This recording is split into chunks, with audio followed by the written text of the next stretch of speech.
This nigga has a motherfucker, by the way. Let me go fast. I am the nigga, young dog. This high ass nigga.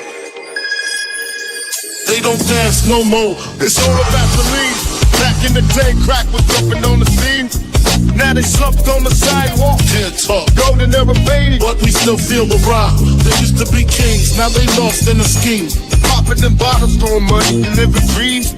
Now they zoned out and mumbling, fumbling. No rhythm in the city, the whole shit crumbling. They used to rock the house, they was riding through the streets. Remember there was dancing, sliding to the beat.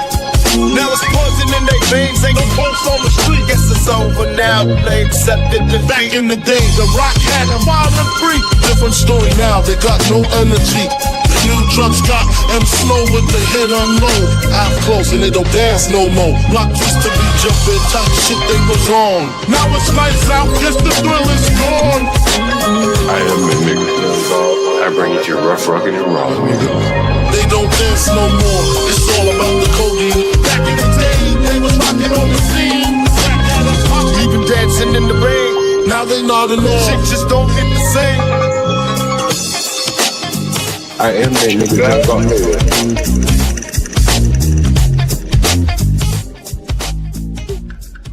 Woo! Good morning, good morning. Good morning, roast. I am your host, HB2N. Good morning, ladies and gentlemen. How are y'all doing? Make sure you hit the like button. Subscribe if you're new here. And as always, you want to help sponsor this episode of the Morning Roast. Hit the Cash App of the beautiful Portia J, $ PORSHAJAYE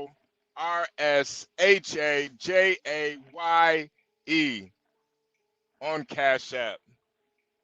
Welcome, everybody. I hope you're having a wonderful Friday morning. It is March 21st, 2025. I'm currently in Michigan. I'm on the Eastern Time. I'm in Taylor, Michigan on Telegraph right now. If anybody knows about Michigan, Western or Eastern Michigan, you know Telegraph runs through pretty much through the whole Metro Detroit area. So I'm on Telegraph. I'm headed east. Yeah, it's been a real good day today so far. I can't lie. I've been up real early. You know, just getting everything, making sure I don't flip this goddamn truck. These last couple days, I can't lie to y'all, man. I had to drive through some of the most crazy windstorms. I literally saw a truck, its trailer, start to tip over because the wind hit it so hard. So I had to slow down a little bit. Luckily, my trailer was fully loaded, but man, I'm telling you, on these roads, you got to worry about the snow, the rain, the wind, the sleet, the cops, the drivers. It's always something. It's always something. It keeps my blood boiling, though. You know? Keeps me going. We don't give up. You never give up. And you know, that's kind of my mantra with anything in life. Don't ever give up. The fight never stops. It's not over till it's over, till it's really over. No matter what it is, whether it's education, whether it's job opportunities, shit. Even with women, you know, lose one, you gotta get back on that saddle and get you another one. Don't ever just give up. I see so many men out here that have just completely given up because they had a bad experience. you know, I'm just not gonna date no more. I'm over this. Man, it's like 50 billion people on this planet. You just gonna give up because of one? Nigga soft. You're soft. I always want to give up. Yeah, I don't give up. We always fighting. It's a war outside. No man is safe from. Whether you're 5'3" or 8'1". Anyway, I hope everybody is safe and sound today, enjoying their morning. We got Antoine in the building. Salute. My nigga badass. Salute. Make sure you guys hit the like button. Unfortunately, our co-host Universal Jones will not be able to make it today. We might get Barnes to come up here. I didn't reach out to him yet, so we might get Barnes to come up here. But damn, I really wish I could get Barnes. Hey, Portia, if you're listening, reach out to Barnes. See if he can pull up, because we actually got some topics I would love to hear his perspective on. Portia! Portia! Are you there? So anyway, we're going to get back to the morning roast. We do have our host, Mr. John Galt, the man with the plan. We have him in the back waiting. So we're going to play one quick song, get you guys ready. Make sure you got your tea ready, your coffee ready. Whatever you're drinking this morning, some bourbon, sipping a Long Island iced tea, whatever you got, let's get to it. And, oh shit, my bad, y'all. My bad. My bad, I hit the wrong button, my bad. This is a quick music break. We're gonna bring John Galt up. Quick music break. This is Stanley Cross, You and Me Girl, at the Urban Landlord on YouTube. Here we go.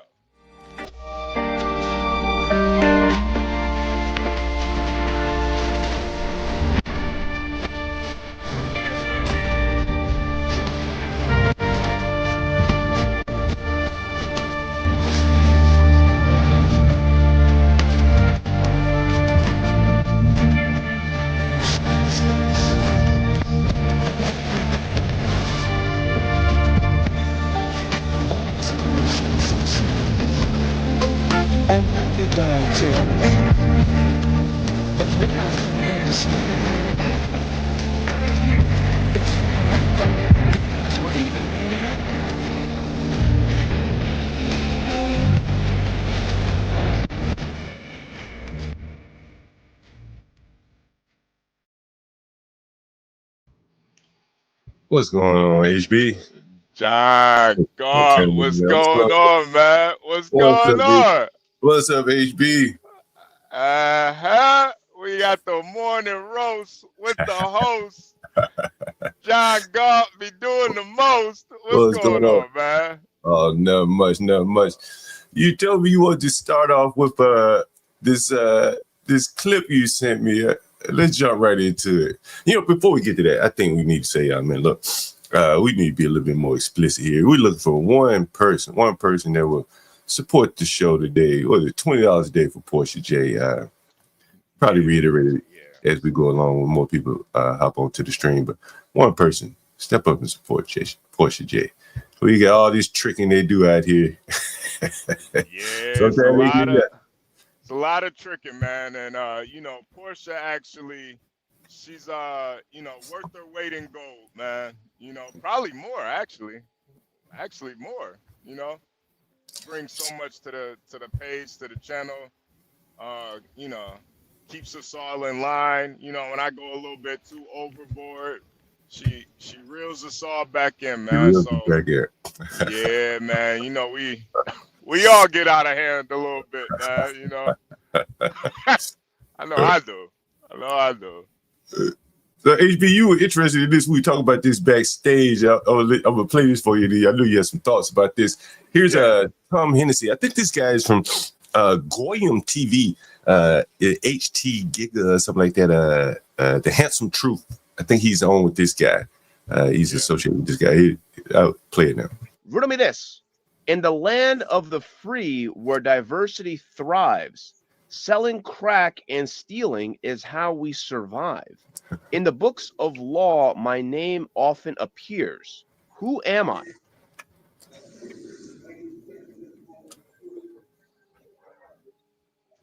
A nigga. Is that your final answer? Yes. Ding, ding, ding, ding, ding. Congratulations, fat Shaniqua, bitch.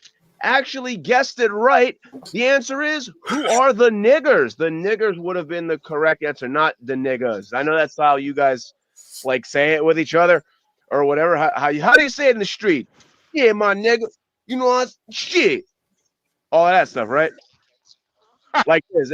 Is it kind of like this? Yeah, nigga. Shit. That nigga be off. That nigga be set tripping. That nigga be set tripping. You feel me? Shit like that, right? What do you think about that, HB? You have some thoughts about this. Yeah. Obviously, this guy is a racist. He's a racist piece of shit, right? Obviously.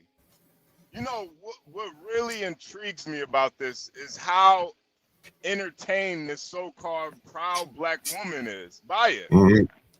You know, and I don't know. I just couldn't imagine dating, you know, or being just attracted to somebody that's that racist, like of the opposite race, you know, like a white person or an Asian person. And, you know, I'm dating a girl and she calling me a nigger and monkey and stuff. I couldn't accept that. But what I've been noticing is there's a lot of black women who have no problem communicating, gallivanting, dating, marrying,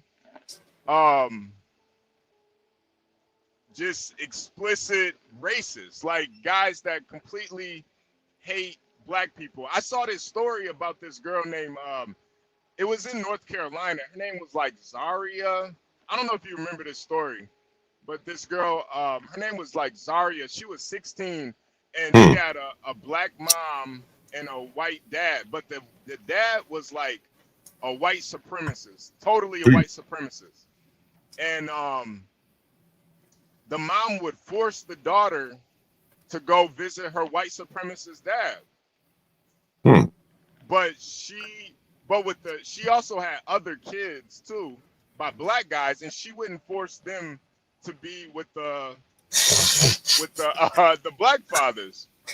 So it's just this, and mind you, what ended up happening was the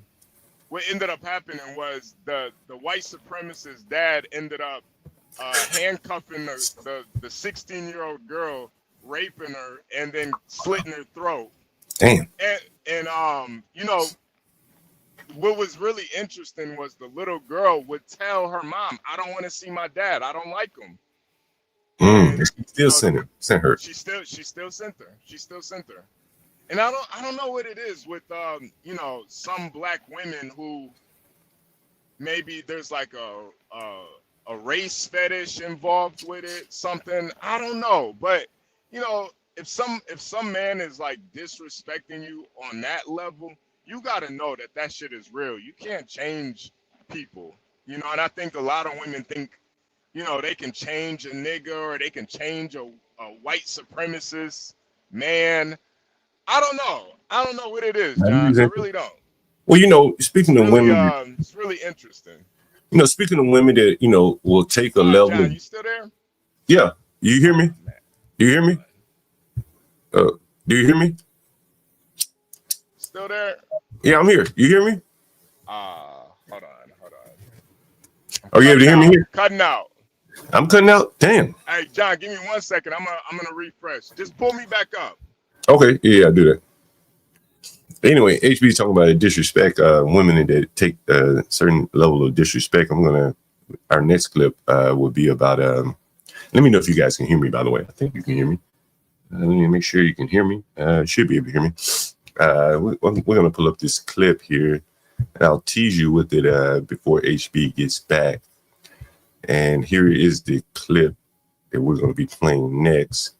Try to kind of get it following on the theme of disrespect here and what women are willing to accept. And when HB gets back, we'll be discussing this. And then we're also going to discuss the Jessie Larry's, a little bit more of that. She came back to the show the other day, and they had a little, powwow right there on the on set, live on set. And so I found it to be very interesting. Let me pull up HB here. HB. Yeah. There we go. All right, you can hear me now. Okay, yeah. Yep. All right, HB. Speaking of, you talking about women that take disrespect and stuff like this. Yeah. Can you see what's on the screen here? This is Young Miami, and she's on a clip with. I think I can play this. Let's see. I like offense. Okay, I like when a ball. I'm gonna play this. I'm gonna put it backstage. I just want you to see who's talking, right? Okay. You see who's talking right there, and so there's Young Miami talking about type of men she likes, and she's with Shay Shay, and you remember she was with a man that pissed on her. Remember that? Yeah. His body just disrespectful being called a nigger by a man. And so let's take a listen to what she says here. I like offense. Okay. I like when the ball is in your court. I like the ones that gotta They gotta catch the ball and do something with the ball. Yeah. Okay. It So you like enough. wide receivers, running backs. Yeah, maybe a quarterback too. Quarterback, you like the quarterback? Ooh, the quarterback. I ain't never had no quarterback. I'm just saying, but I'm just saying. Yeah. They the MVP, Yeah. But most of the quarterbacks, they either married or have a serious relationship. So I'm trying to get you something that So who would you hook me up with? If you had to put me on a blind date, or if you can Ooh wee. who you gonna give me? Damn. That's a very good question. I don't know if CJ Stroud. You know CJ Stroud? Mhm. Quarterback for the Texans? Why would you go CJ?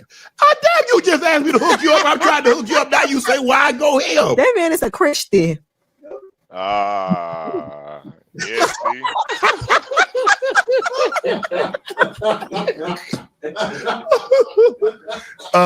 know what? You know what? I think it's time to spin that wheel again.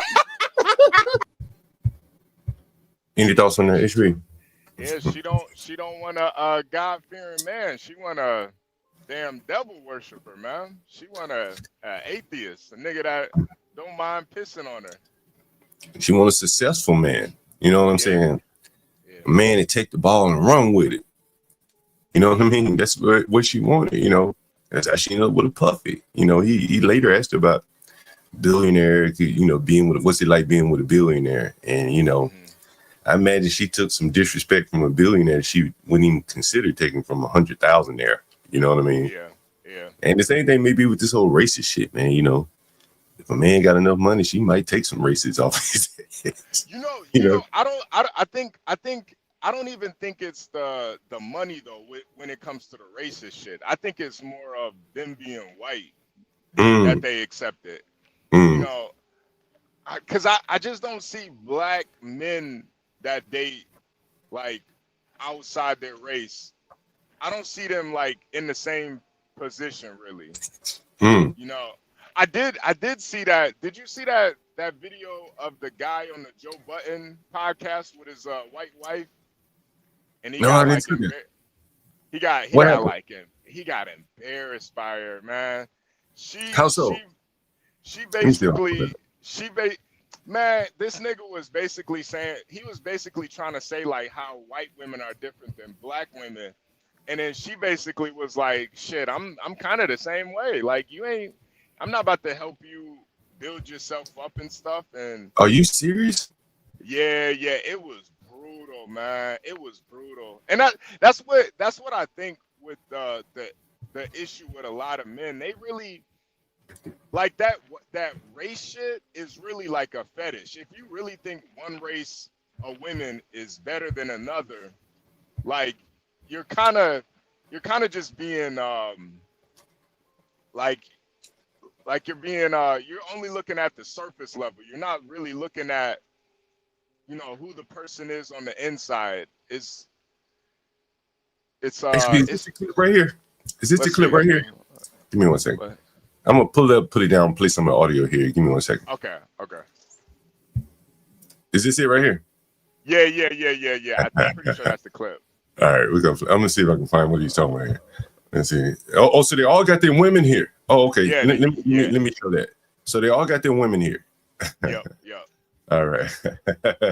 Just to set the table here. All right. So they all have their women here, and here's what they're saying. Really special treat. Me and my baby haven't fought since the last time you've seen us. Come on, make some noise.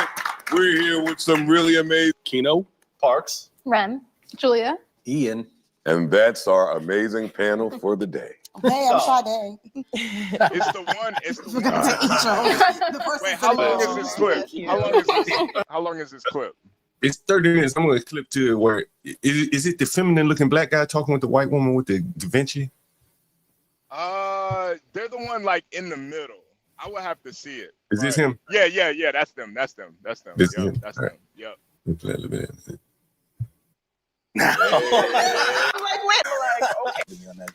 No, I think it was me. Well, you Black stole, man. you stole the show. Love this episode, even though Keno needs help. He better get affectionate or she's gone. Thank you, and I'm getting help now. This is therapeutic as well. Oh, yeah. We learn so much from each other. Well, if you guys want to start our interracial dating topic, me and my baby will take a back seat. We'll chill out. I mean, we're always talking about something racial in our house. Yeah. Something about differences in blacks and whites. But then she won't say she's white anyway. Every time I say she's white, she's... Wait, you throw the race difference in her face? I don't... No. You couldn't tell that? No. Well, no, there's not a lot of sexually. I'm saying in terms of like day-to-day living, do you say, we don't do things the same? Absolutely. Like what? Absolutely. But it's more of a cultural thing for me because of my Polish upbringing. Because it's not like we were Americanized. We had to be raised how we were in Poland. You know what she just told me the other day? We were talking about struggle. Apparently, Polish people are the most struggled people in the history of mankind. I didn't say that. No, by what you say, I'm saying that. Say that? She asked me, have I ever ate Are you serious a right now? bacon grease sandwich? That's not My how dad I is said like it. very Where you- Polish, and they. I said, that's not even how I said it. I said that my mom would make bacon and save the grease and let it solidify, and we would eat it on rye bread. Yeah, This lard. is the topic that sent our Costa Rica trip into a frenzy. It did. So No, I've been to Polish restaurants that they have lard. Yeah, I That know, is the right. poorest I shit grew I've up ever with heard that in my too. life. It's something but that's It's very that's European, culture. Eastern Yeah, European. that's just. It doesn't. Yeah, I'm trying to get to the part. Certain shit you just Yeah. shouldn't it's like yeah. you have to eat it out of necessity, just because. first time dating a white person, first time dating a black person, went home and said, he's white. My mother used Yeah. to always be like, don't ever bring no light, bright, damn near white girls on. Wow. She used to always tell me that. Guess I didn't get that message. Well, there I'm anything. talking to you. You've dated plenty of white girls. Yeah, but I'm talking to E and Rim. oh, okay. I didn't tell my mom that Parks was white.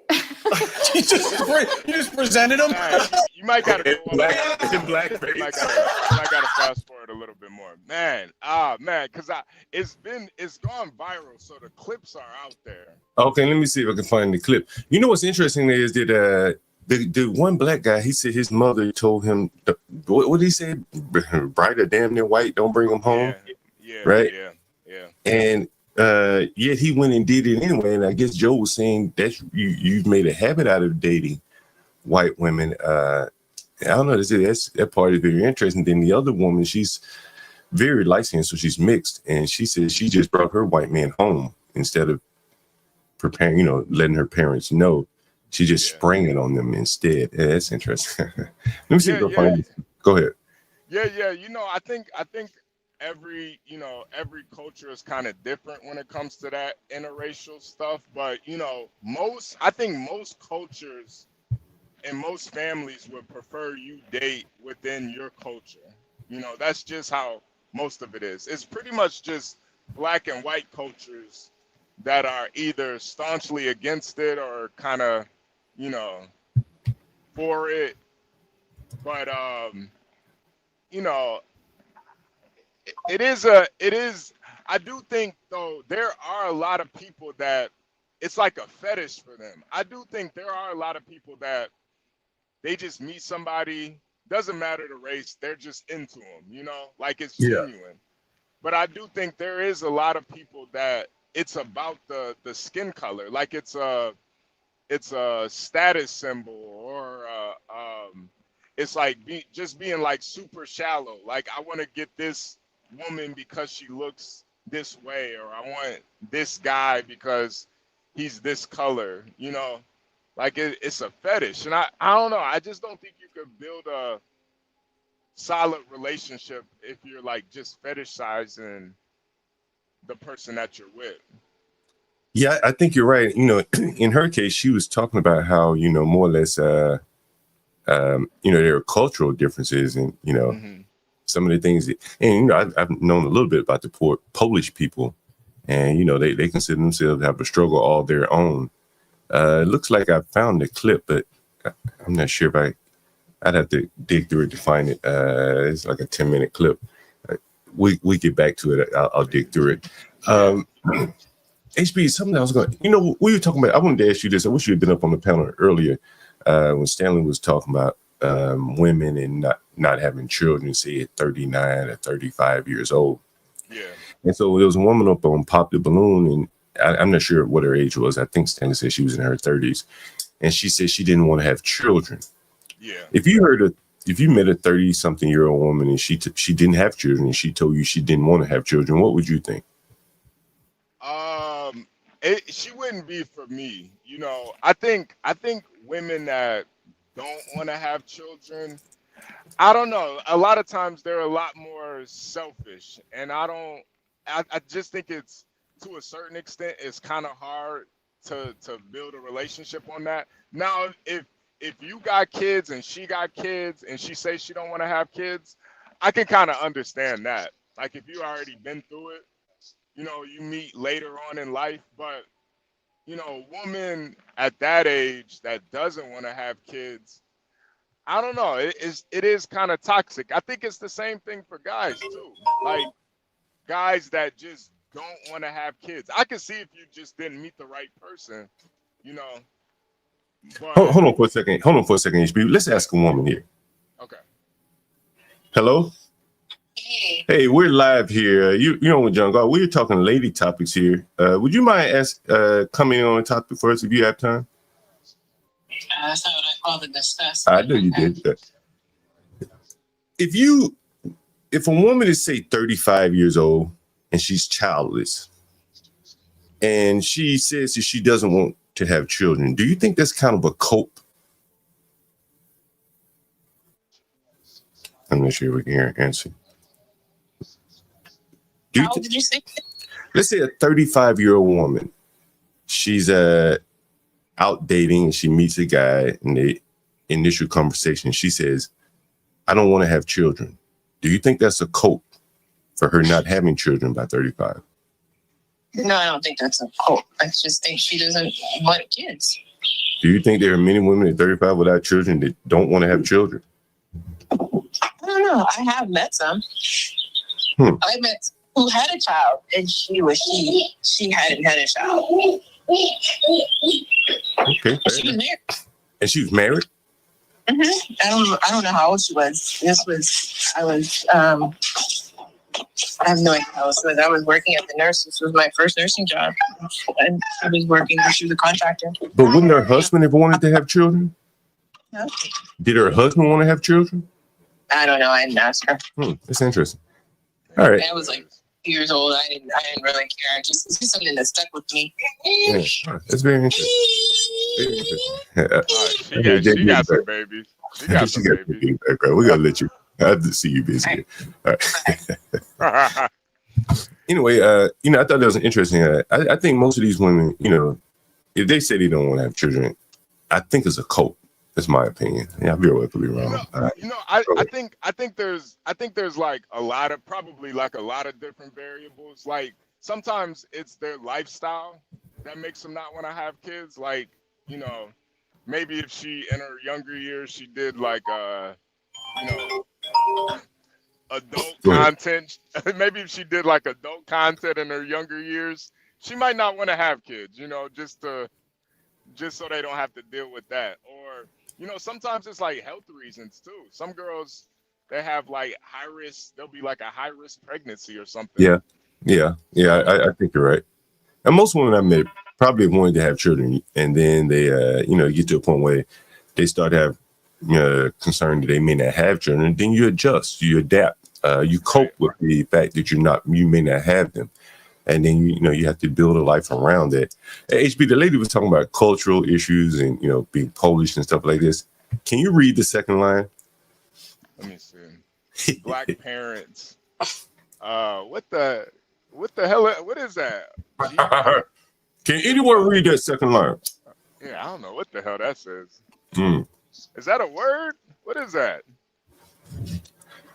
You can't read that. No. Anyone read that the second line? Home is getting late.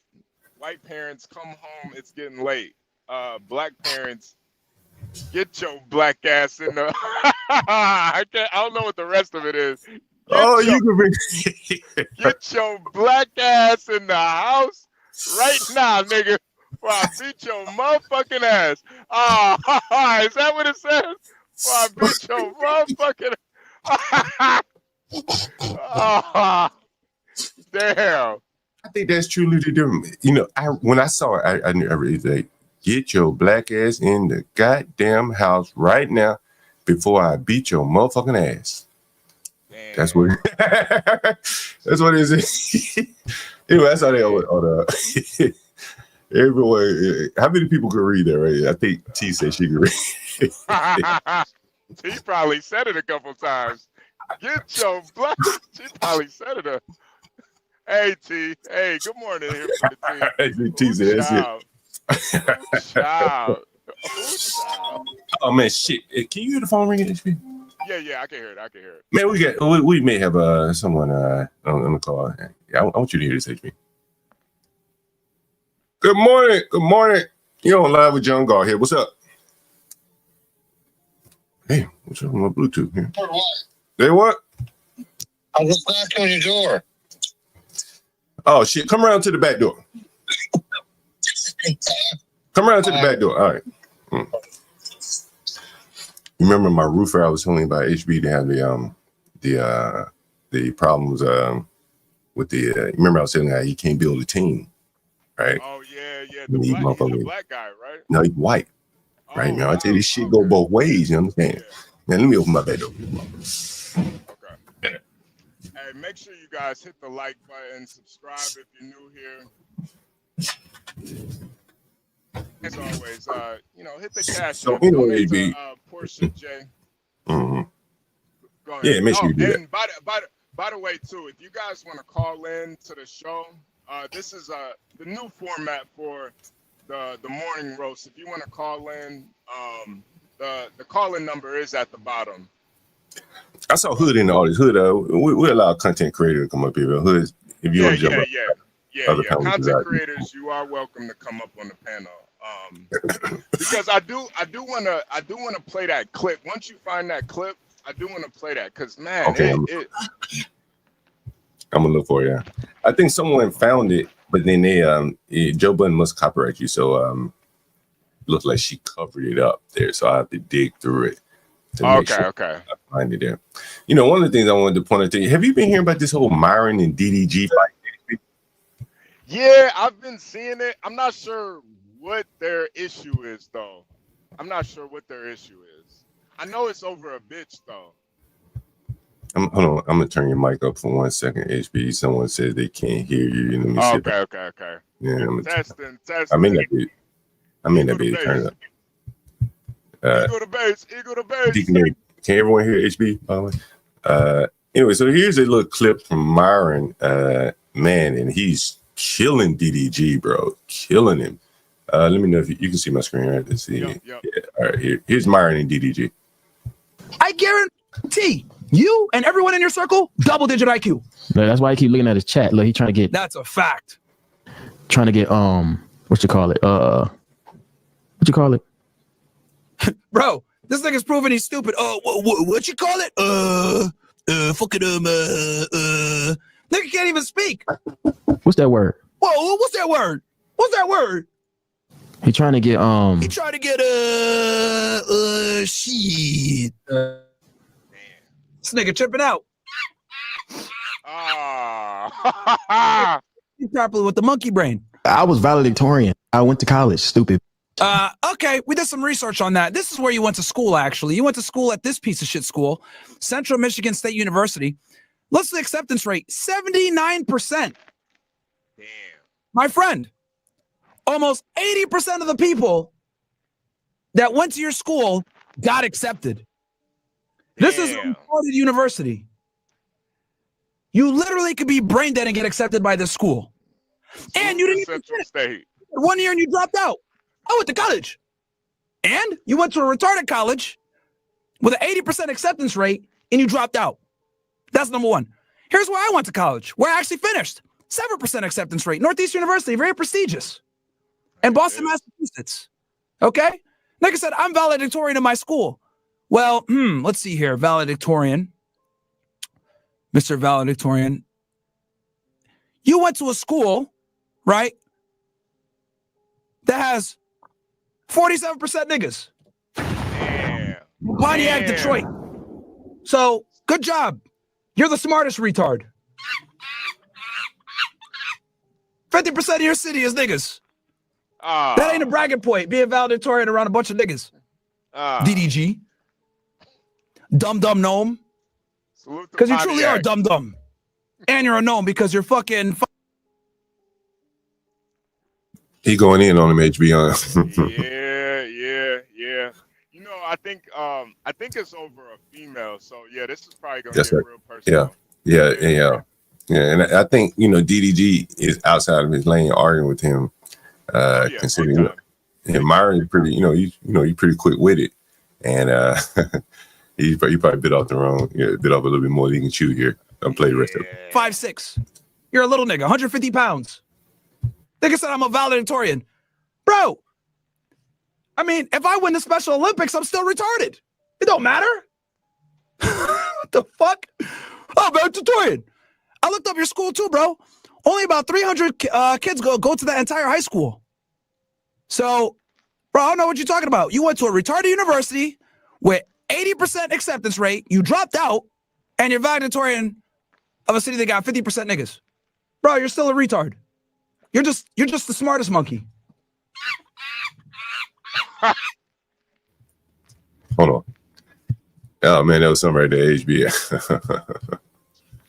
Yeah, DDG and Myron, he's kind of way out of his lane. Hey, Hood, you want to come up, man? Matter of fact, while I got him here, I don't want to waste too much of his time. I got my roofing guy. You want to say what's up? You had to come closer to the mic. Mr. Johnson, Raymond Johnson Home Improvement. How you doing? What's up? Tell them about your business. Now you got to sell yourself. I can't sell. Well, I just looked at a roof for date. There's a flat roof. Yeah, tell them about what you do, huh? I do flat roofs and shingle roofs. Mm-hmm. And pretty much, I've been in DC since 78 doing roofs. Mm-hmm. And I'm pretty good at it. I got a nice crew, and we tear them off and plywood them in and put a new roof down. That's what he needs. What's it like roofing now with all these Hispanics in the market? Is your competition? Well, the most of them are all. Most of them, they say they're professional expert. They say that, but most of them don't do a very good job. You don't think so? No. Some of them do. Mm-hmm. But you just got to pick the right ones. I got Spanish guys work for me, but they've been with me for over 20 years. I taught them. Oh, you told them? They're good workers. Yeah. But not all of them, can do what they say. Mm. A lot of them, you got to show them. You a Trump supporter, ain't you? Yeah. Yeah, well, I just wait. Hey, give the man a chance. He said he could do it. I mean, he even tried. He took the bullet. and he still wanted to be president. Yeah. And he said he could fix it. So I'm gonna give him a chance to fix it. Yeah. I'm with you on that. I'm gonna get some more work. I didn't have no work with Biden in there. Why not? I don't know. He's an idiot. He can't even talk. But did you vote for Trump or Kamala? This is the first time I ever voted in my life. And you voted against the sister? You voted against the sister? Exactly. You voted against me? You voted against black girl magic? 4 years old. You voted against black girl magic? What is that? What you mean? What is that? What you mean? I don't know. You never heard black girl magic before? No. You never heard of black girl magic before? Yeah. You up under a rock? Black girl magic. You ever heard of black girl magic? No. You never heard of it either? Well, the fuck you did? Well, we're white. I heard of white girl magic. What's white girl magic? Well, you don't know. They got some magic. They got some magic. You're damn right. What is it? You had to get one. Yeah. If I get one, if I go white, will I go back? I was out here doing a roof down here at apartment building. This guy was 95 years old. I did 2 buildings for him up here. I picked up a black girl walking down the road. She was pretty. But I was she told me she got to get checked once a week. So I was checked for what? AIDS. God damn. That's that magic. That's Is that the magic? Is that the magic? I don't like that trick. So what'd you do? I gave her 12. I said, look, hey, just ride me a little bit. I'm doing a couple estimates in it. I think I gave her $40. She rode around with me and got out. I was going to take her home with me. But I was too scared. Scared of what? Well, she got to get a checkup once. I mean, what would you do? What would you do? I don't know. I'm going to strap it up. Hey, do white girls have magic? You ever heard of black girl magic? Nah. Do white girls have magic? Yeah, I don't know. You don't know? They all got magic. If a black one got it, I don't see why a white one wouldn't have it. Hey, John, just to be clear, he picked up if a black one's got it, a white one should have it. Say what, HB? He picked up a hooker. He picked up a black hooker. Just for the audience, just so we know. And he gave her $40. You didn't roll around with her. You didn't want to mess with her because she get tested all the time. Yeah, she was pretty as a motherfucker. I mean, she lifted up her shirt and said, "Here, grab my picture." She wanted to make sure I wasn't a cop. So I grabbed her titty, right? I'm sure that was okay. $40, man. Damn. Woo, boy. Oh, we weren't expecting it. Anyways, that's just the 2 roofs down there. Yeah. Go ahead. You did 2 roofs. Go ahead. But the guy was 95 years old. I did him a couple years ago. And I tore him off. And that's back when the wood went up, like it was going up and down. I had to charge him a little more. Then I tapered it. The roof. My shoes got wet when I walked on the roof.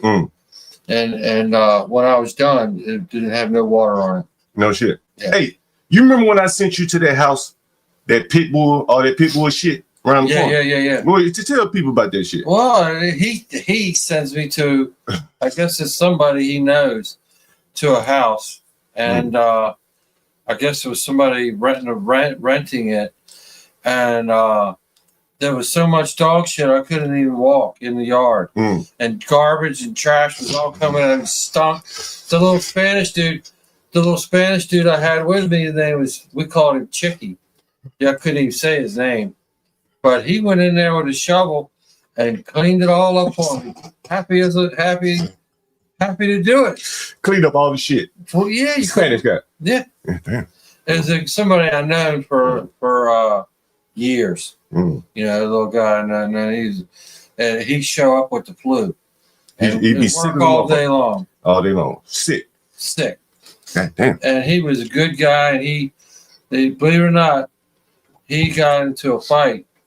You got any black guys on your crew? No. You ever had any black guys on your crew? Yes. When? 1983. I worked for an all black. I showed up. I met a guy, Jim Kelly, worked in DC doing hot roofs before they had rubber roofs. And somebody told me he's looking for somebody. So why do you think there are no more blacks in the business now? Huh? Why do you think there are no blacks in the roofing? Well, look at all the Mexicans. Your man. Who? Biden. What? Let them all jump over the fence. So you think that's why there's no more blacks in the roofing? Well, that and the Mexicans they just went in there working. I mean, they're working hard. I mean, look. Come closer to the mic. Huh? Come closer to the mic. There was I used to work for my grandfather, right? And he would go to we called it the line. It's George Avenue and East West Highway, right? Yeah. And there was a bunch of winos up there. And they were black. And he'd pick them up and bring them to work. Sometimes you get some good workers, sometimes you didn't. But that's what we did. And hey, who's more racist in America today, blacks or whites? I don't know. Is there racism? Is there racism in America today? Well, a little bit. Yeah. I don't see. You said hell yeah. Oh yeah, I think it's getting better. I don't see white people, my friends, acting bad about black people.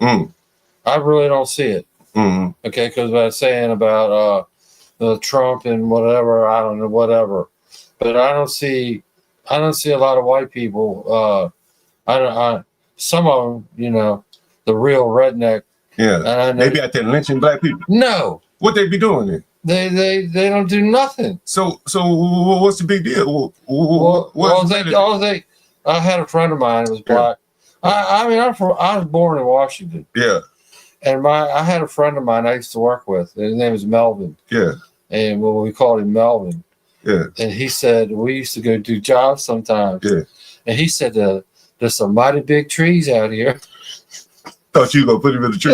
He thought somebody, we were. Yeah. And there was a lot of big oak trees. You ever lynched a black man? No. You ever know anybody lynched a black man? No. Why could I? You can't. You ain't old enough. You ain't climb up in the tree and hang him. I'm not even going to get in the tree. The last time I was in a tree, I got stung by a bee. You ain't get up in the tree. So where are all these blacks talking about racism? Where is it coming from? Because you're Trump. You voted for Trump. You'd be considered racist. Why? Huh? I don't think he is. You don't think Trump racist? No. Why not? But they say he's because racist. I'm white and he's white. You think that's because he's white? No. What do you think it is? Well, I watch him talk. And I don't think he would do anybody, any white or black or Spanish. He just wants to stop. He just wants to stop the madness of people jumping the border. It's illegal. You're not supposed to do it. And he's letting people look. There's a guy on here on my. Did I send it to you? There's a black guy I got on a video that's talking about how good Trump before when Trump didn't win the election the last time and Biden did. Yeah. And he was talking about all this stuff, NAACP that Trump did. And Trump was trying to let black people out of jail that didn't do a serious crime, but like just selling drugs or something, what didn't kill nobody. Or yeah. Well, his jail's getting filled up with too many people. Let them out. Let some of them out. Yeah. The ones that could be let out. Yeah. Hey, say your business one more time before I let you go. Flat Roof Experts. Johnson Home Improvement. Johnson Home Improvement. Yeah. And Flat Roof Expert right there. How long we been working together? At least 10, right? Yeah, they probably more than that shit. Yeah. But I wanted to. He's got a roof that needs doing. I'm trying to do it. Tell him to come up with some money. Yeah. Just because I'm white don't mean I can't get no money. Okay. Hey, you want to introduce who is working with you? Neil. Neil, you work with Mr. Johnson? I'm just helping him out. Right? He's my nephew. Oh, okay. He's my nephew. I've known him since he was a boy. Yeah. That's how y'all work. Him and my son are the same. Him and my son are cousins. Yeah, you're like ZZ Top over there with the long. Come on, get on camera, man. Show that long goatee you got right there. Don't step on my beard, though. Oh, slide that out of the way. I'll take one. Yeah, you got one. I'll take you. That low ZZ top right there. But I do electric work. Oh, you do electrical? Yeah. Shit, I got some electrical I need you to do right here right now. Stand up. Talk to him. What do you got? Talk to him. Shit, I want to do some lights and shit. We can do it. I need a neutral ran in that wire right there. Take a look at that plug. Where? Right here? Right there. Right. You see this switch right there? I need this thing's old. Yeah, it's that fucking old wire, man. Sorry about this, HB. What's going on? All the things. Is it working? Hey. Yeah, that motherfucker work, man. Damn. I didn't know it was gonna turn yet. HB, what's going on, man? I sent you the video. I don't talk about. I'm not interested in talking about white people and black people. He is. I think he likes. I don't know. He likes white people, but and Trump. I don't know about if he likes Trump, but I like Trump. I don't think about that. I know. Okay, I don't think about black. What I know. That's the point. That's the point we're making. A lot of people. Okay. A lot of people think So white. he's like you. Yeah. A lot of people think white people are always thinking about black people, how they gonna hold them down. And you proving the point that you don't even think about white people like that. You don't think about black people like that. Anyway, go right here. Oh, you gonna hang out for a minute? You gonna hang out for a minute? Yeah. Okay, all right, they're gonna hang out for a minute. All the things. Anyway, I sent you the video. In the let me put this shit up. All right, let me put it up. It's in the group chat. And all right, yeah. I'm gonna salute the chat real quick. Uncle Fatty, Roller Roller Skater Texas Girl, Brian Nichols, Latino for Trump, Phoenix Fish, salute. Fun with Dirt, salute, man, salute. Good to see you, man. Yeah, we Deacon Dave. We got Bernie. And of course Daniel Nixon, man. Harambe for president, man. Daniel Nixon. I just rewatched that Harambe video too, man. That shit was. You said it worked. Oh, let me pull up Midlight. Brutal. What's up, Midlight? Dicks out for Harambe. What's up, man? Give me 1 second, guy. 1 second. HB, your mic, it really sounds like I don't know, man. I disapprove of your mic connection, right? I don't know what it is with you. There we go. There we go. Okay. Yeah. John's got to turn me up a little bit on the mic. Let's get turned up. Listen, I'm a movie star today. Did you all see my video or not? No. What happened? What you got the OnlyFans started? What's going on? I'm a movie star, right, HB? It's debatable. It's debatable. What happened? I'm in a movie, and it took forever to come out. It finally came out, and I'm in a scene with Jess Hilarious. It's funny because she's popping off right now. Oh, wow. So we should watch and review. We should look at it. Tell me if the acting's good or bad. Should I give up or should I keep pushing? HB, you gotta be honest with me. Okay. What is this on the Zeus network or something? Where is this? Where can I find this? It's Tubi. It's actually on my YouTube, bro.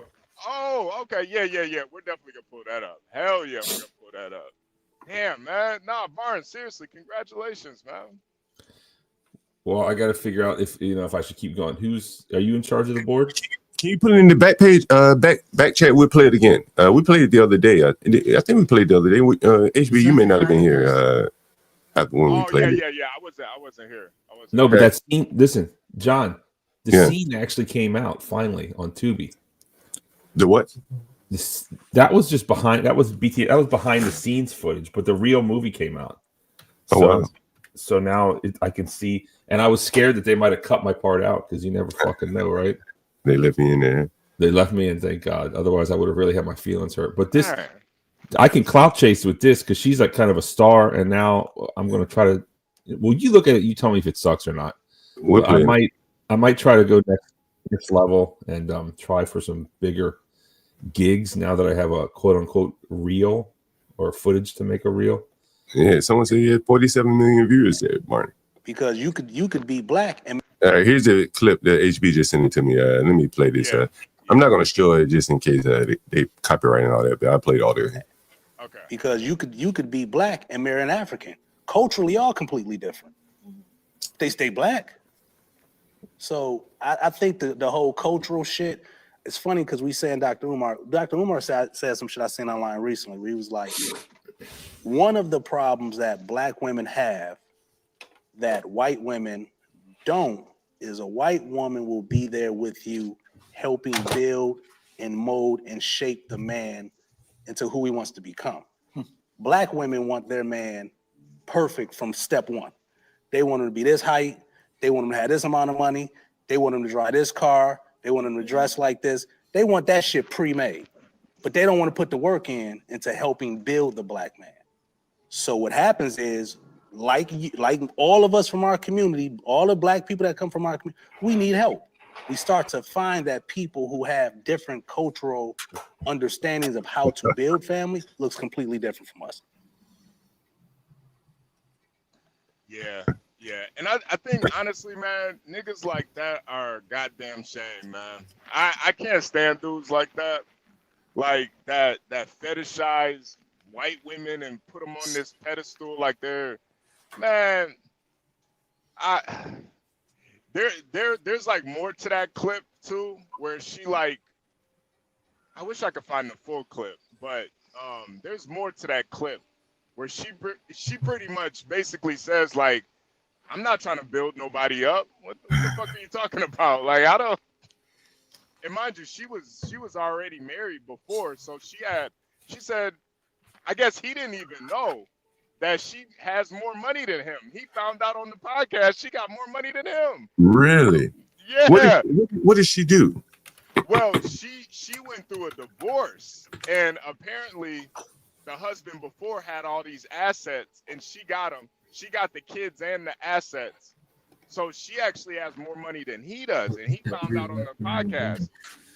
And you know, I just don't like when black men do this. When they do this thing where it's like white women are superior, and you don't even know this woman. You didn't even know she got more money.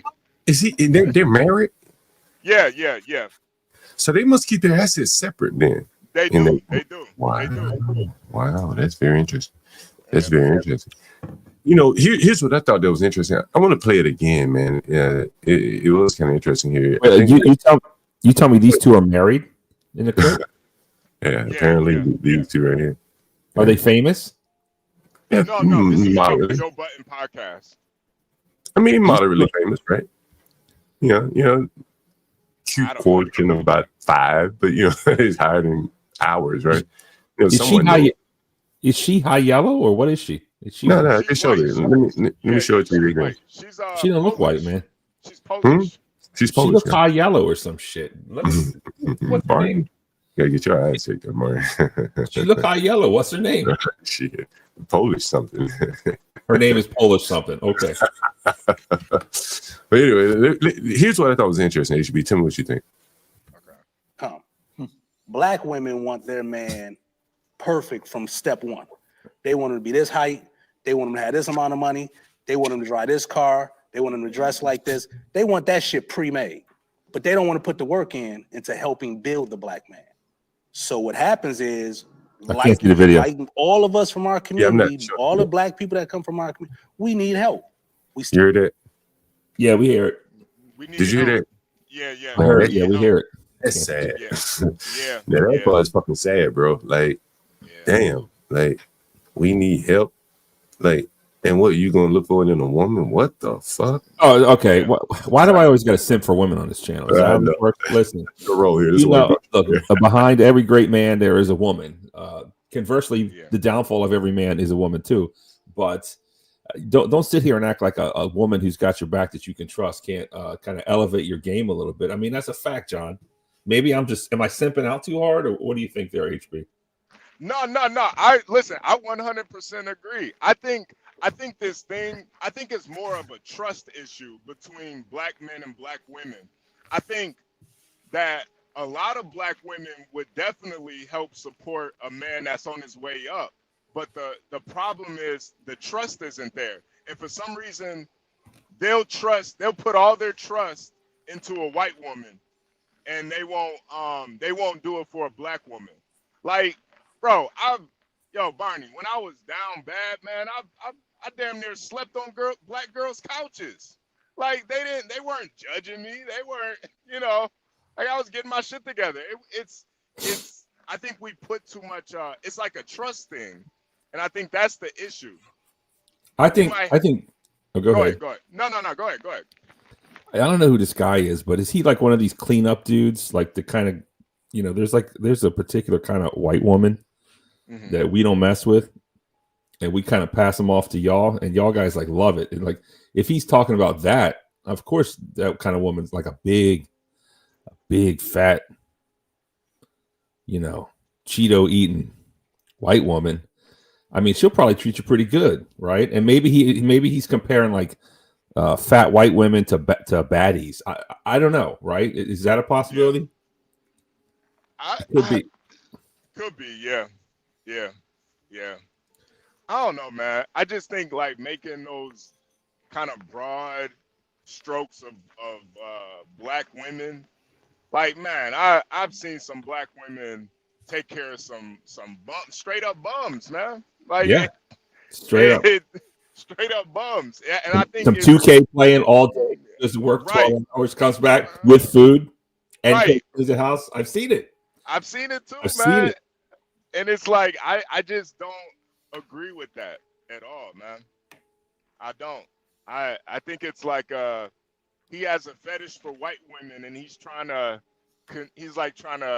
validate it by blaming black women. It's like, bro. Does he hate his mother? That might be something to it. I don't know. John, you're muted. John. Oh yeah, sorry about that. Yeah. What's up, Marathon Kev? I see Kevin and all this. What's going on, man? Yeah. And I thought that was kind of interesting. Just looking for women for help. I don't care what race it is. I don't think women see their role as helping build you up. You know what I'm saying? You didn't hear nothing I said about that? I was a little off, Barney. I got somebody. Okay, so are we going to sit here John? Are we going to sit here and pretend that a woman who's got your back, who's not yelling at you, who scratches your back right before you go to bed every night, right? But that's a woman like that who serves you coffee in the morning, a woman who doesn't give you lip, a woman who doesn't backsass, a woman who's ride or die. You don't think that kind of woman can? I'm not saying necessarily. But I think heavy weight, but that makes the load a lot lighter, my dude. And maybe he's referring to that. I mean, come on, a good woman in your back on your corner. That's nice, man. It elevates your game. I think in a support role, I don't think a woman wants to be like cooking breakfast and both of y'all headed out to go, take on the world. She wants to set you up to go out and take on the world. And I think that's the role. Like he's saying, hey, I'm down and out. Help get me on my feet. I don't think women want to take that. We just had a tenant the other day, HB. Remember the woman that was we did the fundraiser for her here, Shatterica. Remember her? Yep. And then Universal sent a video. She down in New Orleans. Yeah. I saw I did my research and I saw the video, and she was throwing that ass in a circle down in New Orleans. Yeah. Where was the boyfriend? Did you see the old boyfriend with the beat up shoes? No, I didn't see him. Yeah. Listen, I think what you're talking about, John. I think y'all call it the build a ninja. You heard of that one? Yeah. Or build a bear. Build a bear. Yeah. Yeah. It seems like women do that from time to time, and they always complain about it, and then they say they're never going to do it again. But those women who like to build a bear, it seems like it's just in their blood. They say they'll never do it again, but when that right bear comes along, they just want to build it up again. It's like, and I think John, check the text. I sent the second part of it. Okay, cool. Yeah. Fuck is my phone right here? Give me a minute. Let me find my damn phone. Yeah, I think the reason why they don't like it is because a lot of times guys don't appreciate it. They'll, as soon as they do come up, Barney, they'll, trade up for a white woman. They'll trade up for a white woman. Yeah. It's gotta hurt. It's gotta hurt, man. It's gotta hurt. That's why I do think it is kind of better to, at least know yourself before you start dating seriously, what you want in life and stuff.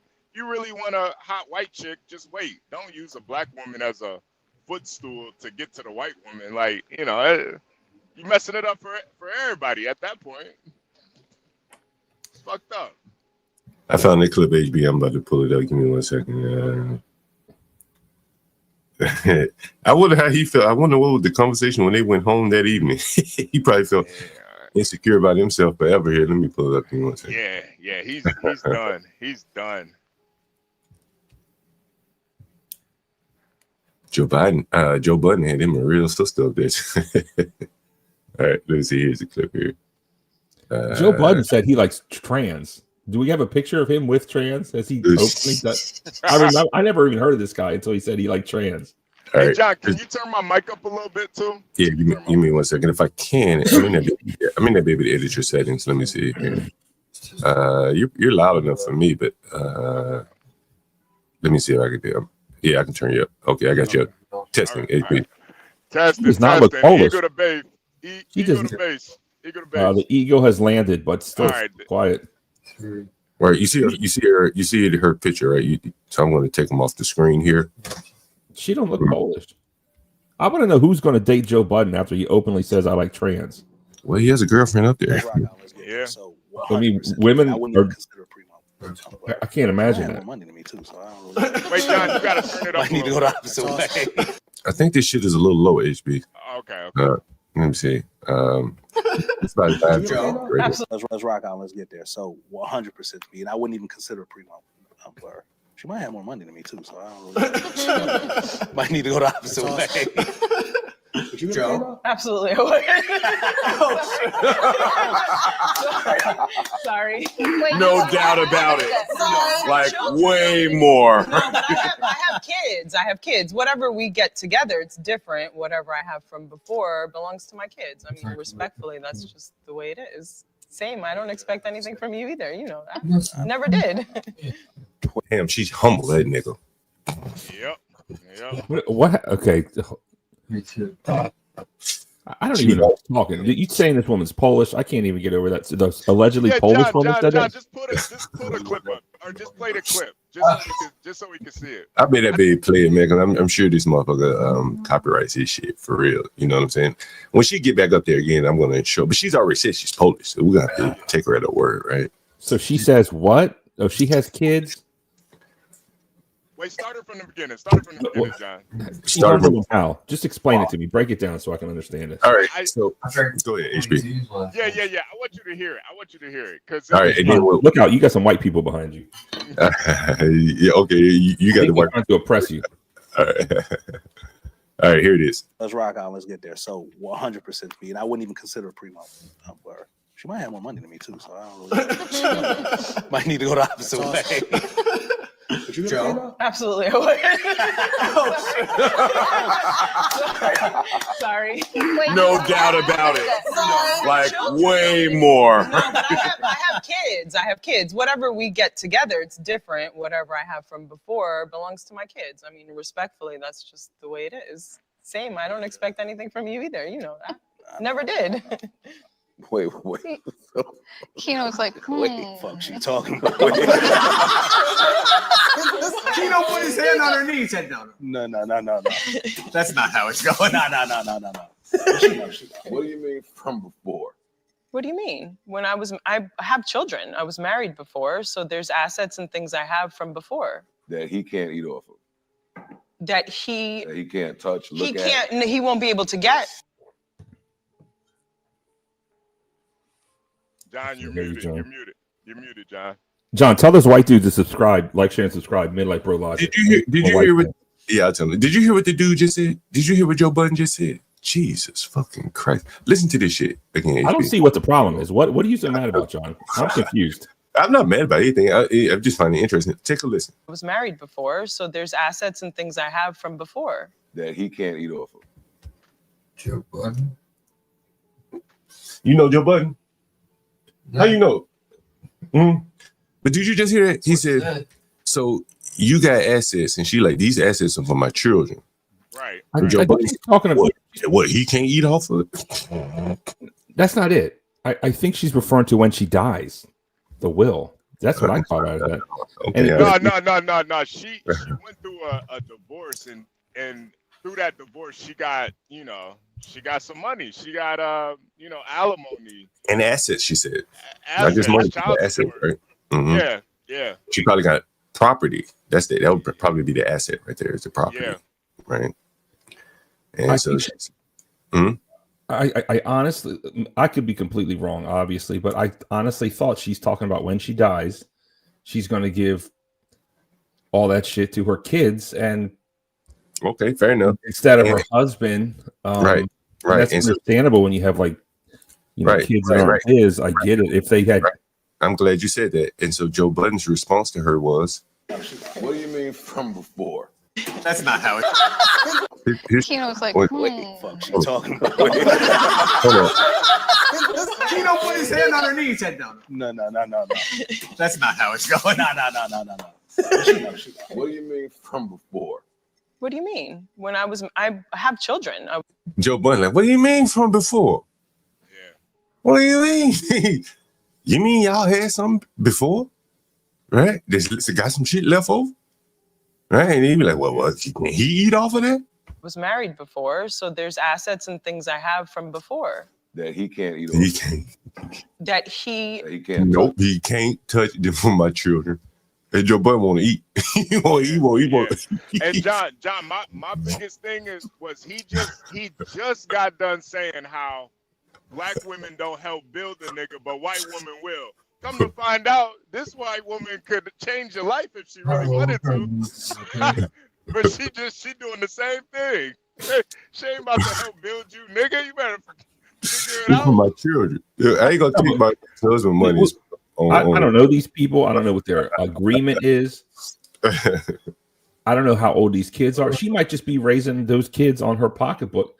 He may marry her or whatever, but he may not, claim them or put a dime into them. I mean, it's not his fucking kids. So we don't know. We got two white men in the audience right here, right now. Then, when you date, do you look for a white woman to build you up? What's it like dating as a white man?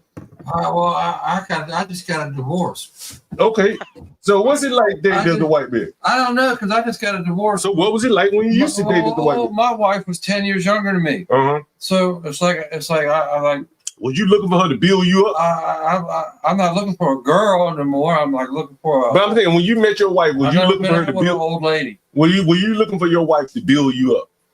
Yeah. You were? Yeah. Did she build you up? Sometimes. Don, put him up here. Let's start a dating game. Put him up here. Put him in the camera. What about you? You married? Pretty much. Did your woman build you up? Yeah. Well, how did she build you up? Come tell us how she built you up. What you said she do? Tell us how she do it. I'm a little camera scared. I don't do much on camera. Well, don't get on camera. Does your wife go out to work with you on the electrical jobs? She would if I asked her to. Do you ever ask her to come with you? Sometimes. She come with you. You come work with you. That's good. So she supported. She goes to work every day. She work. Yeah. Works in doctor. What about your wife? What does she do? Huh? Well, which one? Which one? Well, what about the one in Africa or where?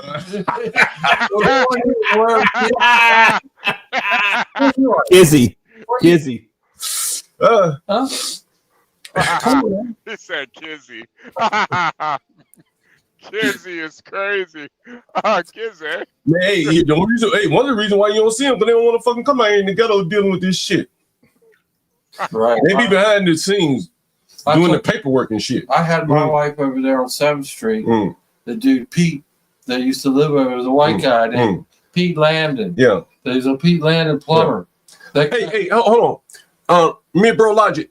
You work in Baltimore? You work in Baltimore, Mr. Johnson? So not really. Will you go to Baltimore? Yeah, I got a job. We got a guy right here. He's a landlord in Baltimore on 5 properties in Baltimore. Mid-Bro Life Logic right there. The guy at the bottom, the white guy at the bottom. Yeah. Please don't call me mid-bro. Midlife. Come on. Midlife Bro Logic. Okay. Right. His name Barnabas. Well, you need a hot. Did your old lady kick you out the house? You need an apartment? Nah, you got a house. Okay. Nah, if he needs you, I'll send him your number or whatever. Okay. Yeah. All right.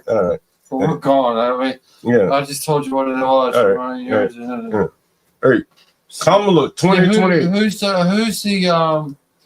the website guy? Get me hooked up with that. Oh. Anyone want to do any SEO work to get Mr. Johnson some roofing business?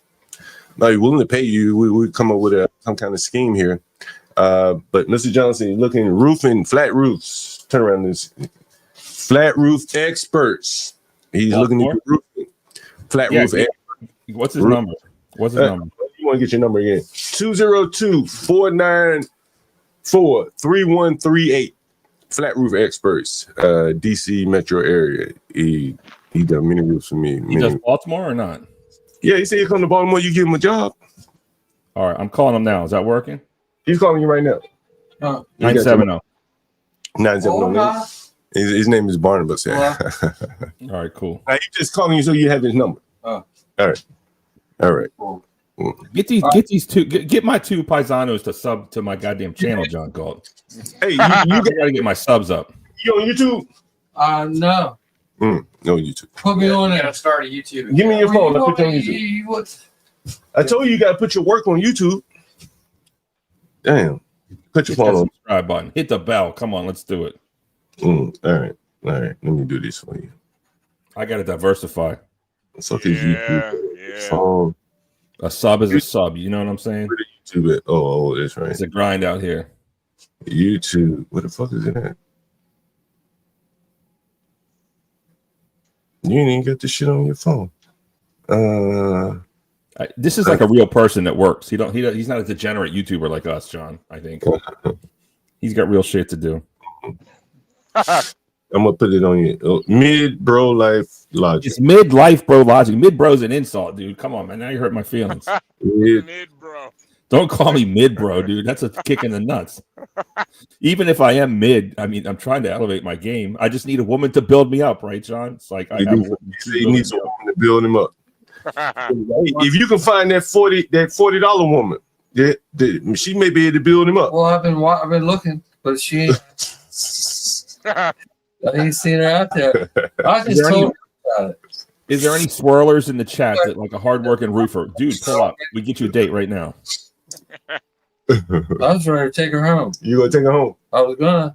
John, ask him if he knows what swirling is. Hey, you know what a swirler is? Huh? You know what a swirler is? A swirler? Yeah, he wants to know. The guy right there wants to know if you know what a swirler is. Oh, I'm funny because look, he's laughing. Not funny. It's not funny.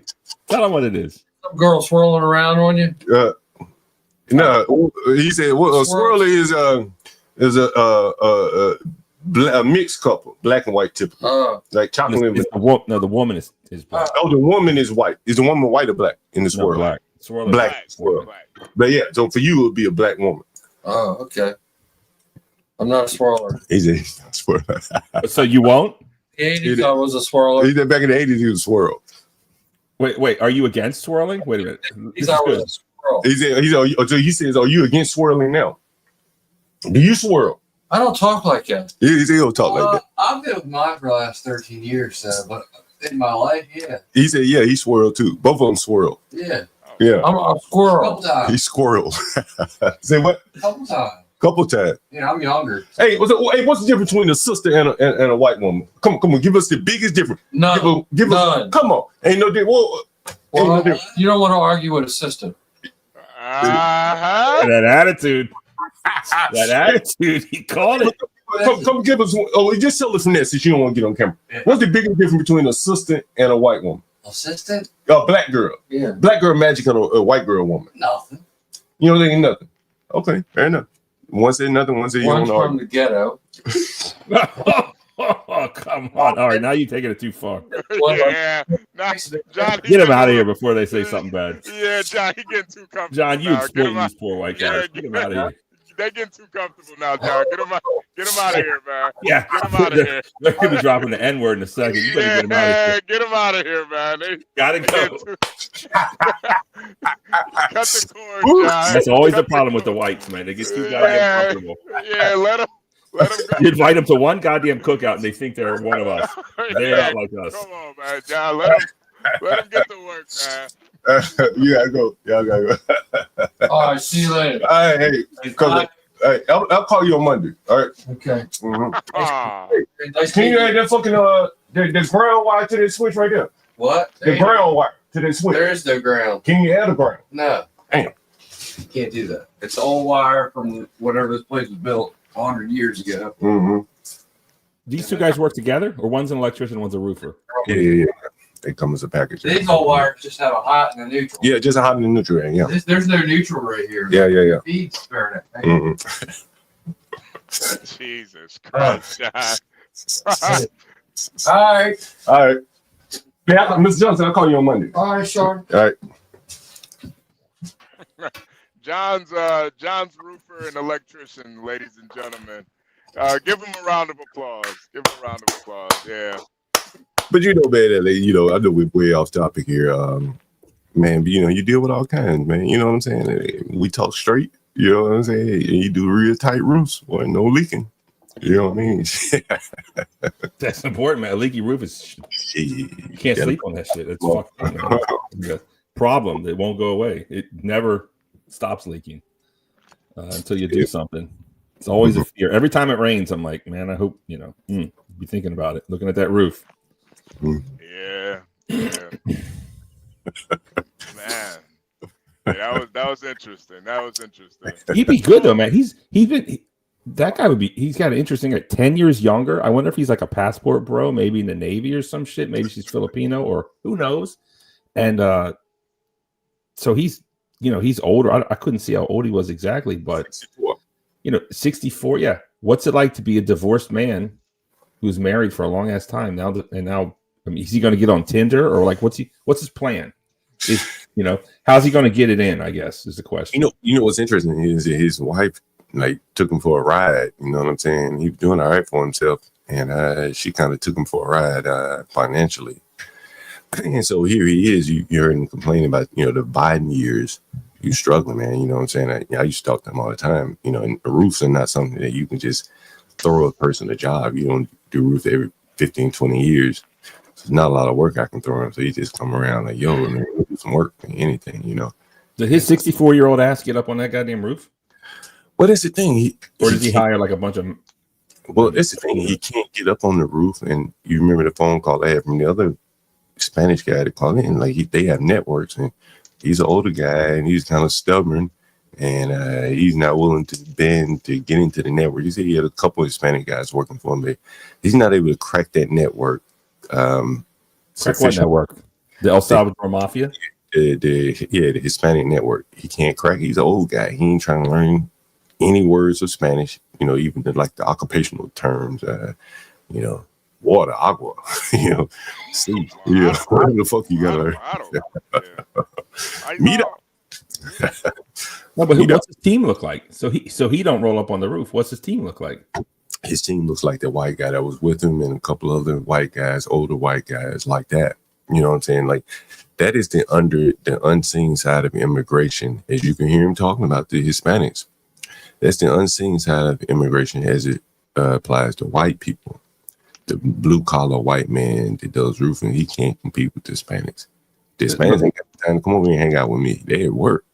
Right? Listen, when I grew up, if you look at them job sites, it was like white dudes. Used to be, especially where I'm from, and they used to have they didn't have nail guns back then. I'm so old. They just do the hammer, right? Yeah, he can work on hand tools, but and then had white dudes, black dudes, and now it's like it's all fucking Latinos. And I think kids growing up, I mean, when I looked at that, I thought they were just stupid rednecks, and now when I look at it now, I'm like, dude, building a house is awesome. Like. And apparently Jesus was a carpenter, allegedly. Building a house. I didn't know what a carpenter was. I was like, is that someone who puts carpet in? I never could figure that out until I got older. And no, building a house is fucking awesome and cool. But as a kid, I looked at it as because it's like you see these greasy rednecks listening to AC/DC all day. I'm like, I don't want to be like that. But now that I look back, I'm like, it's awesome. Maybe I there's a lot of regret in life, or woulda, coulda, shoulda. What if I could build a fucking house? I mean, what's better than that? That's pretty awesome. And I wonder now if kids growing up, they see all these damn Mexicans. They probably don't want to hang out with them because they got to listen to that shit music all day, ranchera music. That shit sucks. Yeah. And who wants to go on a job site? I mean, the food is good, but that goddamn music all day, listening to these guys. I mean, I used to cook, remember? So I worked with them constantly. For some reason, I thought cooking was cool, but I don't know. I just like to eat. But do you think that the Latinos are discouraging Americans from getting into that trade. Just Yeah. yeah, it is, right? It's a thing. They're whipping their ass so good, so thoroughly whipping their ass that I think that the blacks, Americans, because it ain't just blacks, as you can see, they can't compete, bro. Like, and you know, I showed a video a while back. It was a roof right by my house, and it was a church getting the roof done. It was all Hispanics. I mean, this is in fucking ghetto, bro. Like Martin Luther King Avenue, and all Hispanics on the roof of a majority black congregation church. That has to be like humiliating, you know what I'm saying, to see that kind of work being done and know that I never seen a black work site my entire life, like building a home, like ever, I've never seen it. I have, but only down south I've ever seen it. I've only seen it down south. You know what's interesting? The white John Galt says DC is a black city and you hire whites to fix your roof. I don't know if you just joined, but if you rewind the clip back to earlier when Mr. Johnson was here and we asked him, when's the last time you worked with a black guy? What did he say, 1983? Yeah. 1983. Like, there are no more blacks in that field anymore here. I think that's T said that's when she was in high school, 1983. Yeah. So that's a long ass time ago. You know, I was in a, you know, I got to go to the ladies' room. I'll be right back. I'll be listening though. I was you know, I actually hired a black roofer not too long ago, probably, you know, a long time ago, relatively, and he didn't do a good job. You know what I'm saying? Like, that shit is somewhat mathematics because the slope has to be correct. You understand? Right. You know, it has to be like what, 3/4 inch or something like that. And so the guy didn't get the slope right, and so Mr. Johnson had to fix it. And you know, fixing it basically entails tearing off what the guy got wrong and replacing it. And so it requires a lot of trust to allow someone to do your roof. A lot of trust, because you're not gonna know if it's wrong until it rains, and then you know you got rain. And then that causes even more damage if you got rain coming through. Yeah, hell yeah. You know, you got interior damage coming in, and so.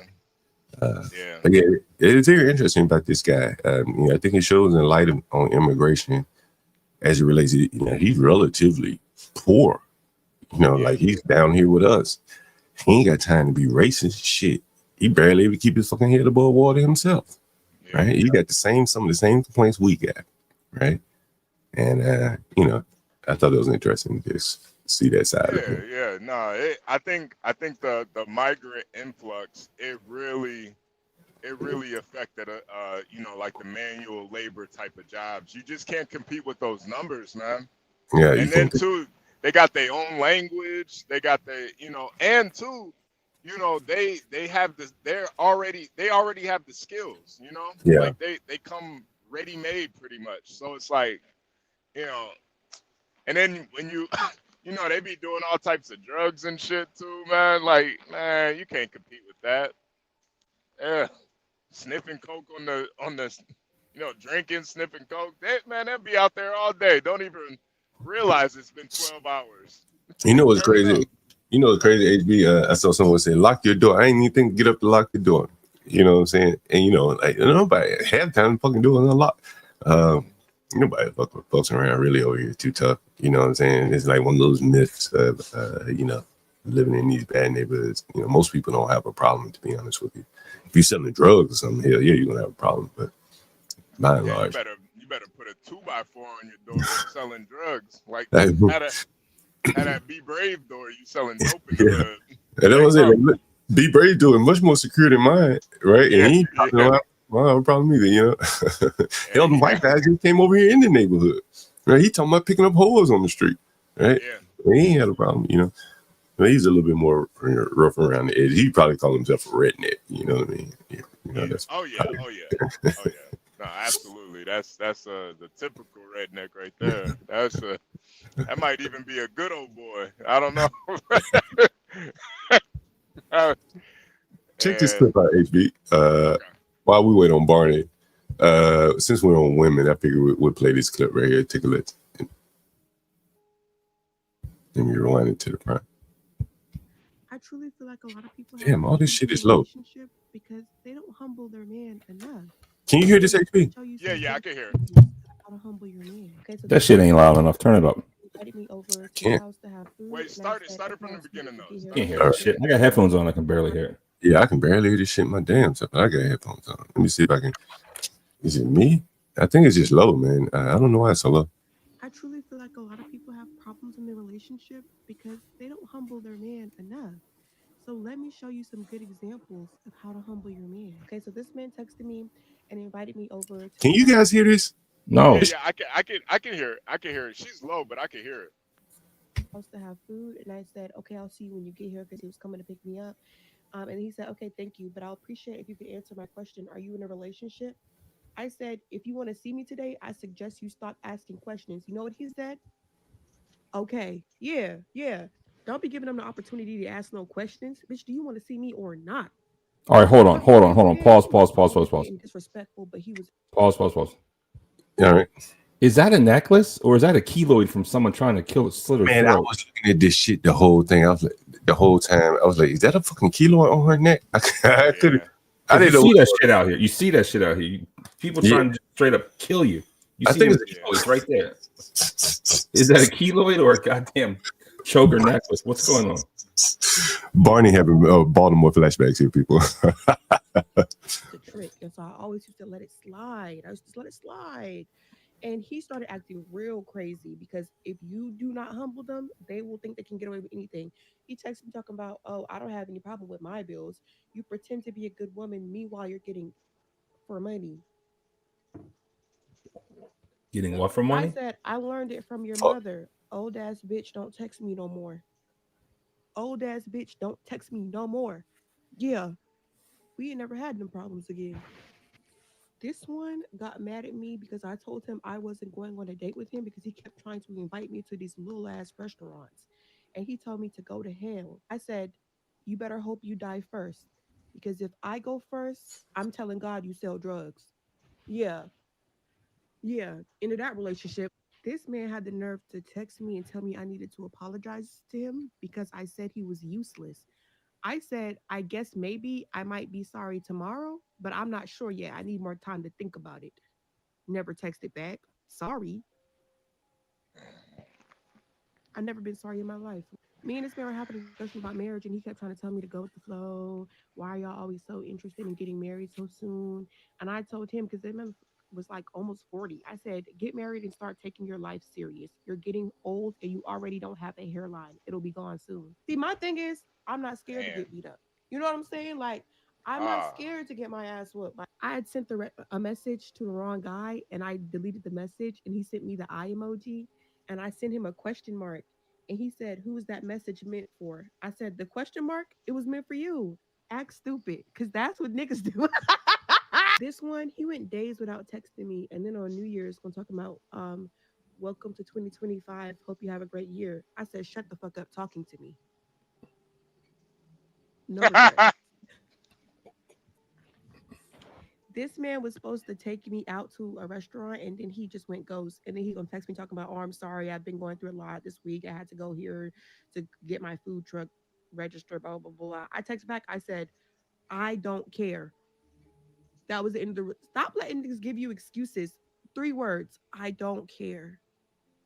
Not, I understand, maybe we can reschedule. I don't care.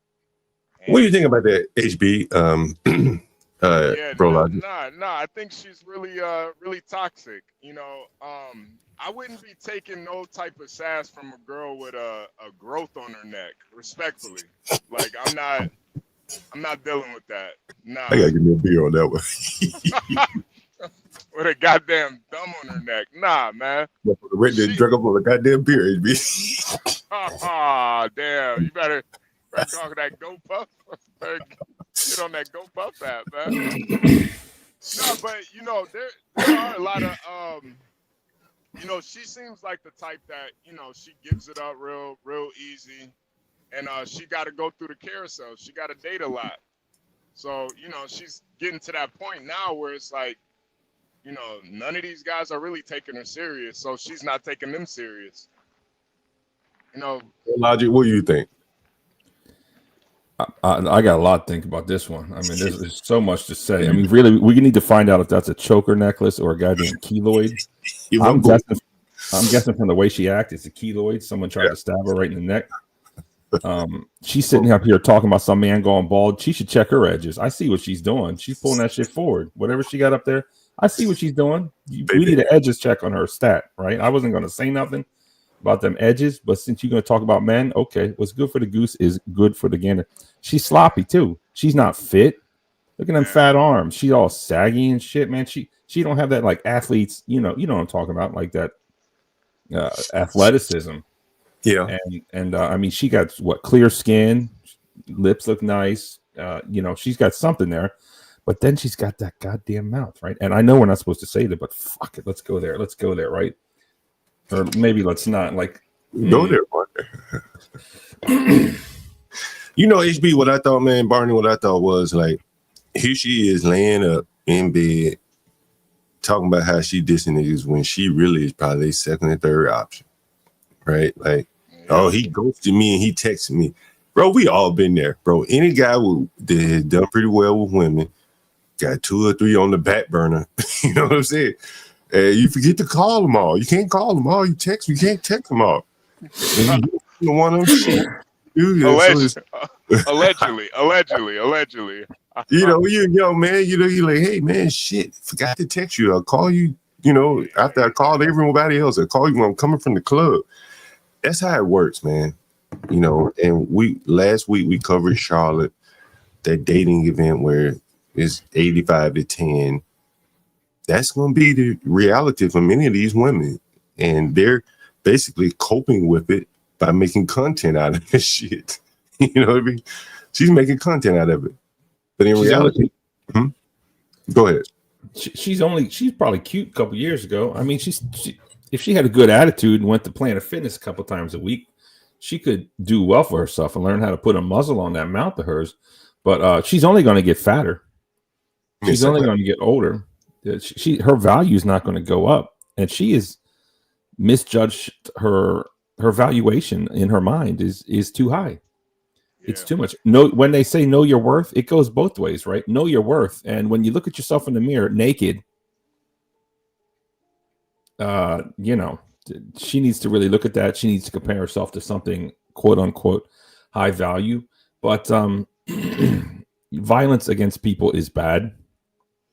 And I don't support that ever. Wow. And John Galt, the news network, does not support that ever either. But how's she going to get up here and say, I'm not afraid to get my ass beat? I mean, that's the kind of woman that's going to ruin your life. That's the kind of woman that's going to get in your face and just push you to the point where she wants to catch an ass whooping. Like that Ray Rice Ravens. Remember that guy? Yeah, this guy was a Baltimore football player. His girlfriend at the time was like putting her hands all in his face, yelling at him, screaming at him, scratching up his face. He cracked, and then he knocked her out, and then his whole career was over instantly. Millions gone. And then ultimately, he still married her, which is insane.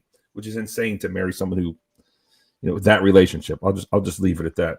Hey, Barnes, that's why I always say, like, when it comes to like disrespect from women, you only give them one chance, because if they'll disrespect you once, they'll disrespect you again, and eventually the disrespect is gonna end up you putting hands and feet on her. Eventually. But what's the level though? Where is the threshold, sir? The like. I mean, they're all going to say something a little greasy from time to time. Yes. To a certain extent, I think when it like crosses a line, though, like where she's like disrespecting your manhood, or like there's like disrespects that like really get to men, and I feel like women know that line. They understand that line. They're not gonna especially if a woman really likes a guy, she's not gonna disrespect him on any level. But like, calling you out your name, basically the way that woman was talking to those guys, that's completely disrespectful. HB, you know what? I see T in the audience, and T's a very attractive woman. I would love to hear T's perspective. If you're interested in coming up, because I bet you T has never sat around making videos on by men that call her 3 days late. You know what I'm saying? He's married for a long time, probably before Tinder. Right. But you know, a woman like T doesn't have the same problems, I think, as this woman. You know what I'm saying? They're getting chosen, you know, and they're behaving in a way that men find more, you know, attractive. And this woman here, I think, is coping. You know what I mean? On dissing men that probably don't even have much interest in her other than just like a quick lay. That's what I think. And now she's found herself making content about it. The thing is, even though she's sloppy, even though she's saggy, even though her edges are fucked up, if she could just, you know, fix her attitude, I mean, that could work, honestly, right? I mean, would you date her, John Galt? I know you got a harem of honeys, but would you consider putting her somewhere in the mix? I gotta look back at her again, but I didn't think she was too much of my type. A little bubbly. What is your type? What is your type? The Joe Budden type, or what are you talking about? Barnes, I wouldn't even look twice at her, man. Honestly, she not even. Yeah, HB, you're kind of known on these YouTube streets as a real, you know, alpha male YouTuber. John Galt's kind of like a old head. He likes to keep a harem of chicks, kind of lower quality. Right? I'm all booed up. I'm off the market. So lower quality is crazy. But yeah, I wouldn't even look twice at her. Like, nah. I wouldn't even look. Yeah, but if you weren't you, listen, if you weren't you, just imagine if this woman was like nice, kind. She's like, oh, hey, how's it going? Oh yeah. Let me make you some coffee. Yeah, you know, if she had a decent personality, yeah, there's a lot of guys that would date her. But yeah, that her looks with that attitude, nah, that's a pump and dump right there. The problem is, man, you know, it's difficult. How do you find someone on your level? How can she, you know, she's been pumped and dumped so many times by like some decent looking dudes that the fact of the matter is she just can't lock down one of those pump and dump dudes. She's got to, you know, how do you lower your standards yet still remain attracted? That's a problem, right? She's got to take like Spanish Fly all the time or something. I don't know. I don't know. I don't know how it works. But you know what I'm saying? People are like, oh, you got to lower your standards. But how do you tell a woman to lower her standards when she's not attracted? It's like you don't. She's just gonna be disrespectful to him. It's just gonna be a miserable kind of setup, I think. Yeah. No, she's just gonna be single and miserable for the rest of her life. HB, you remember that video we showed from Twitter? I think it was last week, where it showed the matchup of women and men and said women want the top 5 men, right? And she's in that boat where she's not, you know, desirable of, you know, the large majority of men. They're looking for that top tier one, and she wants the top tier men, and you know, she's just not in their range. You know, that seems to be me. There's a I think there's a dating app for ugly people. I'm not kidding. Who would join that one? No, but listen, they had like, look, I'm not Brad Pitt or whatever you want to call it, but you know, if you're just listen, if you're ugly and you know it, and you just want someone to love, I mean, there's success stories from it. I think it's called Ugly Schmucks dating. It's a thing. And there's actual success stories of ugly people that got married. And it's like totally awesome. Like, why not? Yeah. Why not? You know, they're not like this woman who thinks that she deserves more. She doesn't. It's just people that kind of know their worth. You know, HB, man, you know, we're going to pivot in a way, you know, it's going to be a nice pivot here to Big U. And, you know, I often say, like, you know, women like a big man, you know, shit, you know, in the primitive African country, a big man like gets all the women.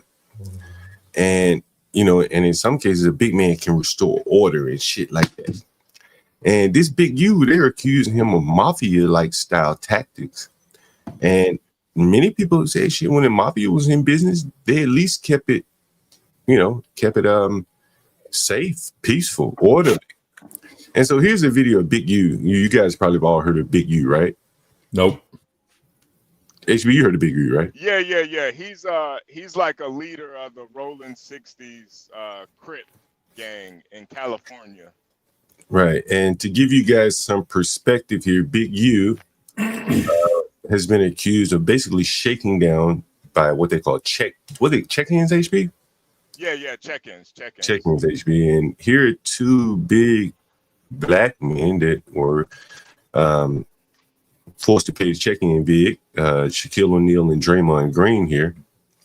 You see these two. You can see my screen, right? Yeah. Yep. Right. So there's Shaquille and Draymond here. And so down in the article, he talks about some of the allegations. They also arrested Brick Baby. Anybody ever watched No Jumper, you know who Brick Baby is. Talks about control of Los Angeles individuals, including professional athletes, musicians, and others, intending to conduct certain types of business in LA, were required to check in with Big U prior to traveling to LA or engaging in certain activities to obtain protection from the Big U enterprise while in LA. Henley and his gang associates were quite open in their threats of violence and intimidation. If the victims did not pay the Big U enterprise, he hosted a podcast called Checking In. The opening theme song explained, when you hop off the plane, check in. Pit House Suite, check in. When your feet hit the street, check in. Because if not, shit get hot. You better check in. If celebrities refused to check in with Henley, they were threatened with violence. This is a picture of T.I. and I don't know who this other guy is. Maybe Waka Flocka. No, not Waka Flocka. I'm not sure. That's the guy that married Wiz Khalifa. No. That was Wiz. That's T.I. and Wiz Khalifa right there. Okay. Yeah. And Henley demanded $30,000 cash from the promoter plus 30% of the proceeds at the door. This is mafia-like big. The rappers were no shows, but Henley demanded the money. Anyway, Henley reportedly said there were going to be 5,006 O's in this motherfucker that's going to be pulling up. And if we got to tear that motherfucker up, we're going to tear it up. So be ready for that. Be ready for that. Bring me my money. When the rappers didn't show up, Henley and his associates took the promoter into a back room in the club where they were paid $30,000. Here's a picture of Adrian Broner, a former boxer. He hosted a dice game for visiting NBA players. According to a cooperating witness, AB and his associates, Broner, fixed the dice game and cheated the players out of millions of dollars using teased dice. Following that game, Big U directed a group of his associates to rough up Broner, a boxer, who did not check in with Henley, and to get the money back from him on behalf of the players. Multiple people involved in the incident who were interviewed by the feds, including former NBA players, confirmed that Henley was paid $100,000 for negotiating the return of the debt. Wow. This is real mafia style. In 2022, NBA players got into it with boxer Broner after Broner cheated a current NBA All-Star out of $1.5 million and a former NBA star out of $5 million. Big U charged the players $100,000 to get their money back. The current and former players were identified as Draymond Green and Shaquille O'Neal. And that was him going live. We showed that yesterday, and there's the indictment if you're interested in reading that. But it's very interesting that he is he was able to basically strong arm, very, very alpha like black men and get them to pay $100,000 VA, and that they were also getting bullied. And so here's a video resurfacing of Big U here,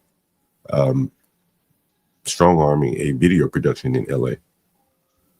Movie production in the hood. That's how we do it, man. Top flight, baby. Yeah. GB running this here movie set in the hood. Coming out here and checking in with GB, getting these movies done. You better know it. Sure. Anytime you want to do movies in the hood, just check it in. We can make sure it's done. Movies, videos. But if you don't check it in, oh well. Check your ass out. We're gonna check you in, all right.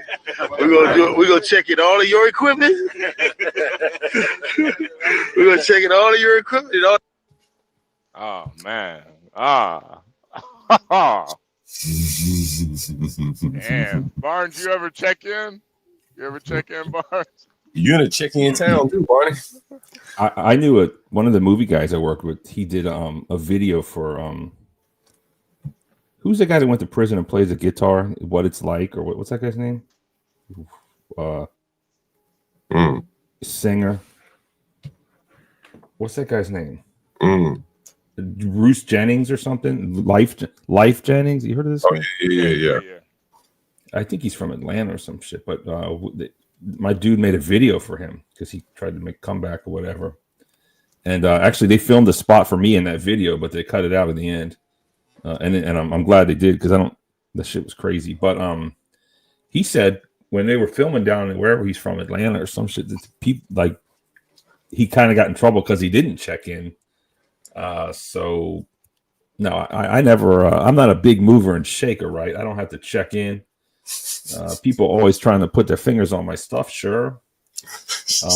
But I'm not connected. I'm not just because I live here doesn't mean I have connections. I'm not good, or I don't claim to be tough or any of that stuff. What a racket. Part of me is kind of impressed with it, but of course it's horrible. I mean, it's bad enough the government makes you pay taxes and check in with all these stupid permits. You got to check in with the government and you got to check in with this guy. That's crazy. So but are there any examples of people not checking in and the result? That's what I want to know. You know, who didn't check in and what happened? That's what I want to know. Or is he all just talk? I think he ain't just talk because people are paying, so there must be some implied threat. But the fact is that no one bucked him and said, "Nigga, I ain't paying you shit." Fuck you. Maybe they did, and we don't know who it is. And that's what I'm saying. That no one, if someone did, no one spoke up. And yet the big man gets to live on another day, shaking down the community. The only person who snitched on him was Charleston White. There you go. Right. You know what I'm saying? Like, you know, maybe that is like, if he was able to effectively provide security, it might be worth it. Him getting a big man cut. Maybe. Keep the crackheads away and shit. If he can go above and beyond what the police can do, because the police are pretty much out of the equation in terms of preventing crime and shit like this, he's providing a valuable service for the black community, right? They need a big man. He's willing to step in and do the big man work. And he's got men that are willing to follow him. John, I got a feeling PNB Rock didn't check in. I got a feeling he didn't check in. Yeah. Yeah, what's the other guy's name? Pop Smoke. Pop Smoke, yeah, I don't think he checked in either. What's the guy they all liked? The guy that was building shit and they shot him. Nipsey. Yeah, never heard of him. As soon as he gets shot down, he's like the most. They saying this guy had Nipsey killed. Yeah, they said Nipsey was his artist and he took him out because of some personal internal beef. I mean, maybe he wasn't paying up. I mean, that's crazy. You know, there was another allegation of him killing someone, an artist. I may look it up.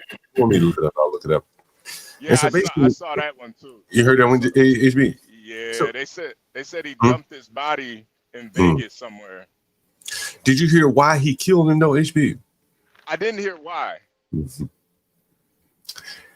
Man, you know, we've seen so many cases of this now. We saw with Young Dolph. I can't remember some of the other rappers, but it all stems from they're trying to basically get control of talent. You know, they're trying to fill the UMG role. So they take these young, undisciplined boys, they run an Airbnb for them, they run a studio time. Well, these niggas be late, don't be showing up and shit. And so the young boy apparently didn't show up for studio time. No, he made a diss song a few days earlier about Big U. So I guess he didn't be late showing up to the studio or whatever. So Big U picked him up, whatever, and then took him out to the desert and killed him. But again, it's about trying to force these young boys to work for them, more or less indentured slavery, servitude, because I'm sure they're not giving them proper deals. And so we've seen this is the next line of rap victims here. You know, not necessarily an op per se, but someone that was hired to kill them because they wouldn't honor the end of the obligation there, the rap obligation, the music contract.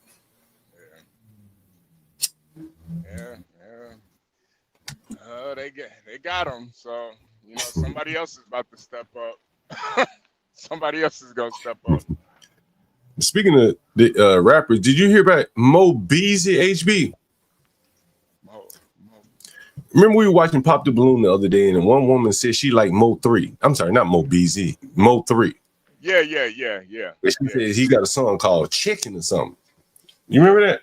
It was on Pop the Balloon. She said, I turned up the Mo 3. You know, years ago, I made this observation that, and this is why I don't really like listening to a lot of rap no more. But rappers in particular make being a black millionaire look shitty.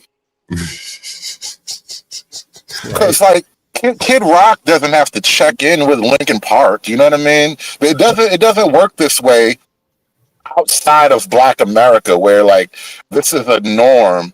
And not only is it a norm, it's like quiet as kept. Because how many people, if you're taxing NBA basketball players, you're taxing professional boxers, right? Because Adrian Broner name got thrown up in this shit. No, wait. Hold on. He taxed the NBA players, and then Big U taxed the NBA players again to return their money short of $100,000 payback from him. Right. So they're all networked together. Well, but the question though now becomes, how many degrees of separation is there between your average white guy and some goon?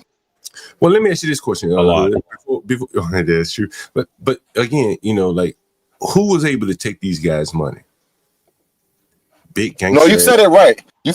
Adrian set up a dice game. I guess I don't know if he rigged the game or what, but he set up a dice game and he roped a bunch of NBA players for millions, as the story goes.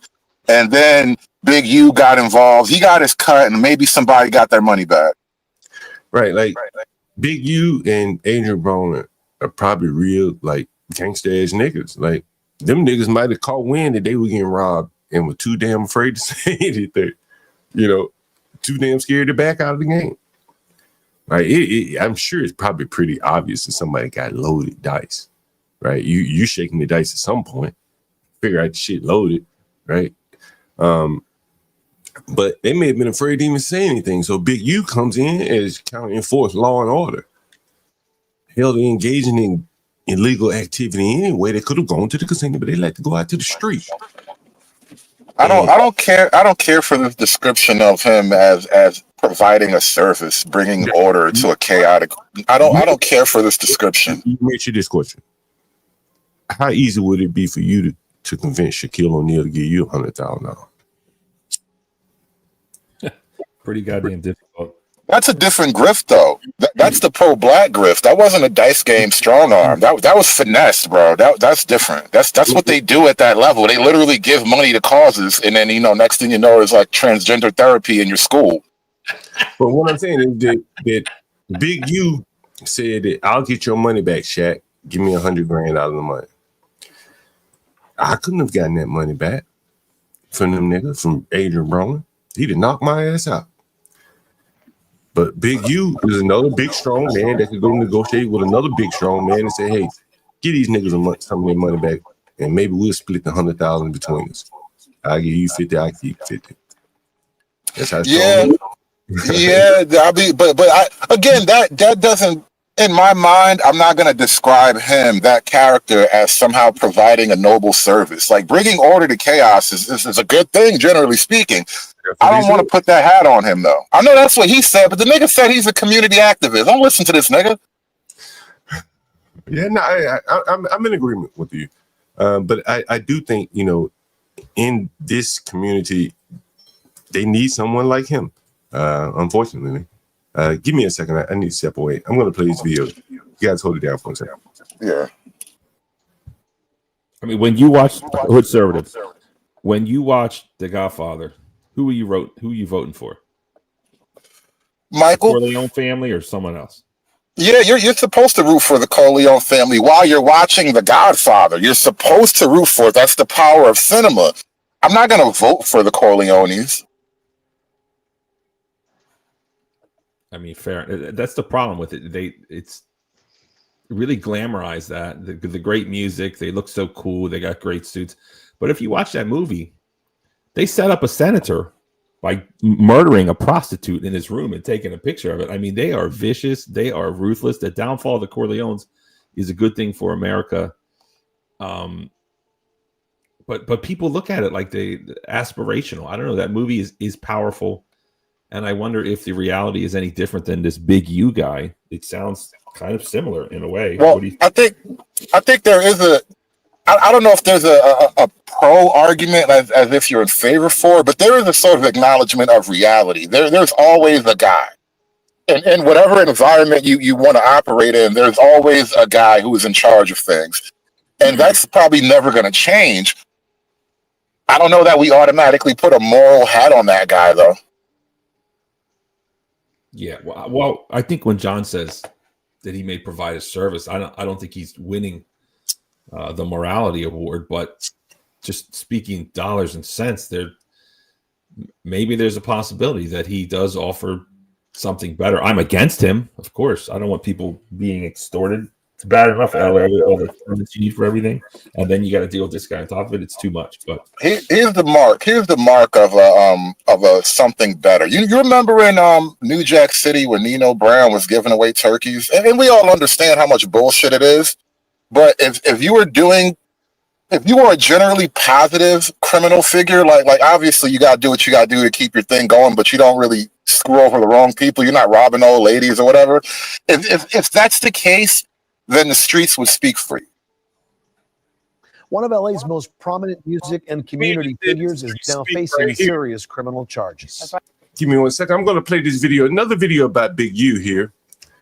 And again, this is typically what happens, but maybe it's a proper trade-off for the perceived protection that he gives him here. Take a look. One of LA's most prominent music and community figures is now facing serious criminal charges. That's right. Federal authorities say Eugene Big U Henley led a violent criminal enterprise responsible for murder, extortion, and fraud. KCAL News anchor Gio Insignaris joins us now with the story that is shocking a whole lot of people tonight. That's certainly an understatement, Juan. Susie, good evening to both of you. Authorities describing Eugene Big U Henley as a man who presented himself as an entertainment entrepreneur and a community leader. We've even reported on his charitable efforts as recently as this past Christmas. But federal investigators now say he ran what they're calling a mafia-like organization responsible for serious crimes across LA. Federal agents say Eugene Henley led what they're calling the Big U Enterprise, a criminal organization tied to the Rollin' 60s Crips street gang.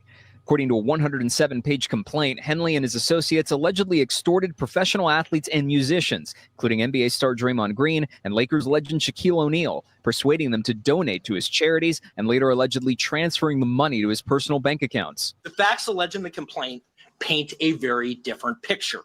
It is one of a murderer, a thief, a liar, and a cheat, and the criminals that enabled him. Authorities also say Henley is linked to the 2021 murder of an aspiring rapper whose body was found in the Las Vegas desert.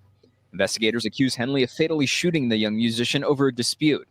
In addition to violent crimes, prosecutors say Henley defrauded donors, including celebrities and companies, funneling charity funds into his personal accounts. His organization, Developing Options, received millions from LA's Gang Reduction and Youth Development Program. He used that goodwill to benefit himself. He diverted money from that charity and lined his own pockets with it.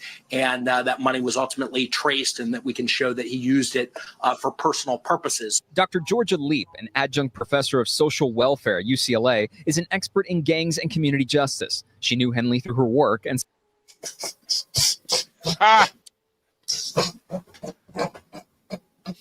Yeah.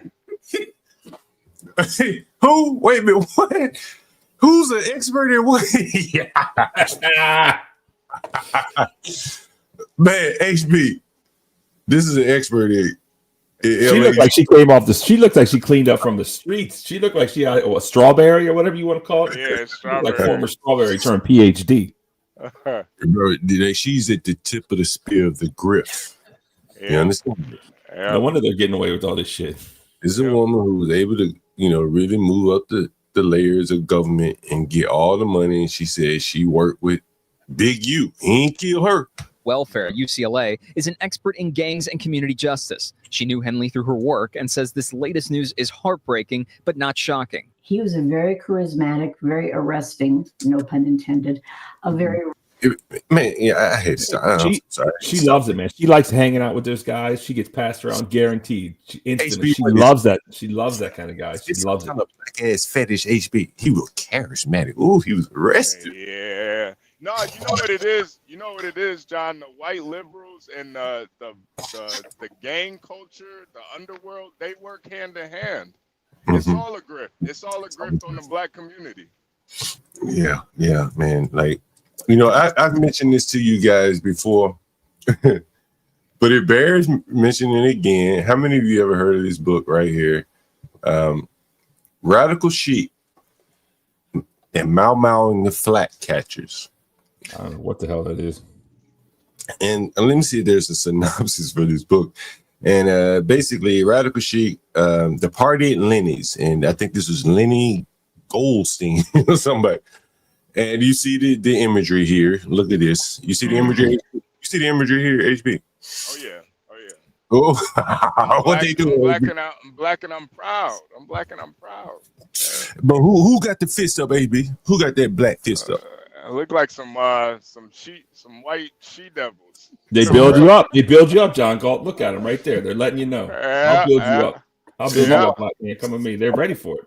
I was about making this show. I was going to do this show later when I get settled in, but it just came out today that one, young white men are actually more conservative than 70-year-old white men are right now.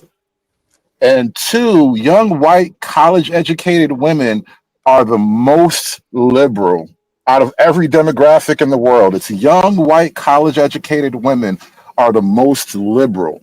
And we're seeing that kind of everywhere. Every sort of left-wing, over excessive kind of initiative is being pushed by college-educated white liberal women. DEI is a work program for college-educated white liberal women. We use black people as the face of it. You might get a black chick with a government job here and there, but when you start firing DEI people, most of the rank and file are going to be college-educated white liberal women, bro. Right, so you look at the headline here. It says Radical Chic, that party at Lenny's. It's a tricky business integrating new politics with tried and true social motifs. And so the article goes on. This article first appeared in 1970. And it talks about a party at 3 or 4 a.m. I think it's the Upper East Side in Leonard Bernstein's house. His 48th birthday, and they had all these Black Panthers. Blacks that wanted to, were talking about killing white people. And yet these liberal whites were like just enamored with these radical like blacks. And that was the name of the movie, Radical Chic. Right? Hold on, what guy's house? Tell me his name again. His name was Leonard Bernstein. You can see it here, Leonard. Yeah, my radar just pinged. And I think he was a pianist or something like that, an orchestra guy. I'm sure he was many things. This is another thing I noticed about history.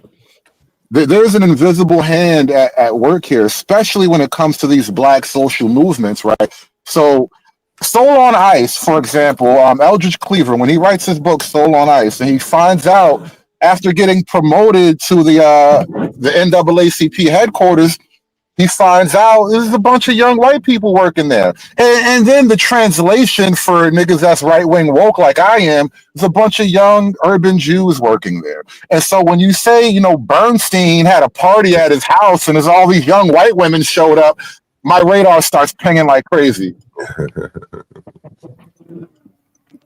Don't say it out loud. You'll get canceled. All right, let me play the rest of this video. Arresting personality, and he had the smile and he had the charisma and he could talk to kids and he could talk to OGs and everybody in between. I got a Ninja Turtle set and I got a Spider-Man set. Last Christmas, he collected $40,000 in donations for a South LA toy drive. But the night before the event, he claimed a truck containing all the toys was stolen. He offered up security video of the truck driving off and pleaded with the community to donate again. See, now you see, Nino Brown never had a turkey stolen. That's that bullshit. It's the price you got to pay for safety. Fuck it, pay extra little big. He's stole it from himself. Yeah, this is why I'm not trying to. I know what you're doing, John. I understand the hook you're using here, but I refuse to give him any of those credibilities. Because my mom does the same thing. and we make mafia movies. And again, John, who makes the mafia movies? Right. See what I mean? How bullshit this all really is when you start to look close. But I mean, this is honestly, like, this is just what happens, like when you tie yourself to, big men trying to keep your community safe, they're gonna run off with the kids' toys now and then. Did. At the time, Henley called it a great save by the community. So to think that somebody was stealing a bunch of toys, stealing Christmas, that's kind of crazy. Henley's community roots also stretched to other major Southern California figures. He helped launch the career of rapper Nipsey Hussle and starred in a 2021 FX docuseries called Hip Hop Uncovered. Henley's son is also LA Chargers linebacker Dan Henley. The world of crime, not just with gangs, but the world of crime is seductive.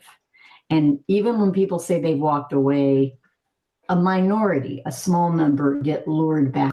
I think the world of crime is seductive to her too. I was just going to say that. Yeah, she likes a big man too. Shit, nigga, go over there and kill his communities and restore some kind of order. Shit, that's my crazy. radar. I'm getting hit on the radar, John. She'll do anything, man. She'll put a second mortgage on her home for one of these dudes. Like nothing. Promise. Slinging that dick. HB, you see her there, man? Yeah. She's, what do you think? Nah, I just think she's the typical, white educated liberal where they try to like glamorize it or like make it more than what it really is.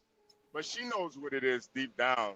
It's just a bunch of gangsters doing gangster shit. And, some women are into that, It's a thug passion, man. She needs it. Yeah, I wanted to talk about that for a minute. There is definitely a sexual component for liberal women, black, white, or whatever. The liberal women who like the immigration issue. You don't see it as much in America. But then you look over like in Europe, and I can't help but to think that the women of Europe are really shit testing their white men with all these brown foreigners. And there's a weird sexual component to it. It's like, well, if you're going to be so nice, I'll let the brown guys do whatever they want to me. And what are you going to do about it? Like, it really is a sexual shit test on a deep level. Listen, I want to say something about Europe, in particular Germany. This is really a bit of history, and probably this is true. World War II, I don't know what it is about war and dudes just like, they just rape women. Like, it brings something out.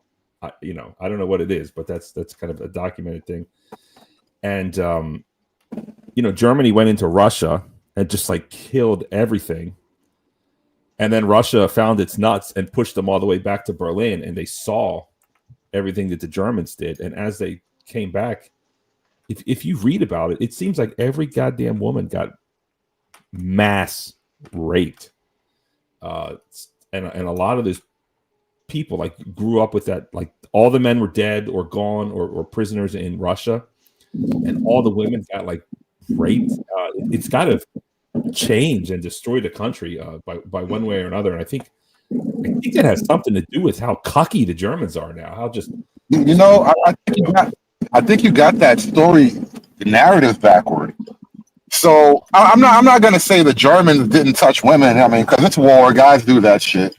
But it's a little known fact that as the Germans were kind of making a breakneck retreat back to Berlin, it was the Red Army raping its way across Germany. Yeah, and so to this day, like, I think the Germans have scars from that shit to this day. Like, can you imagine what it's like for every woman for miles around to have been like murdered and tortured and all that?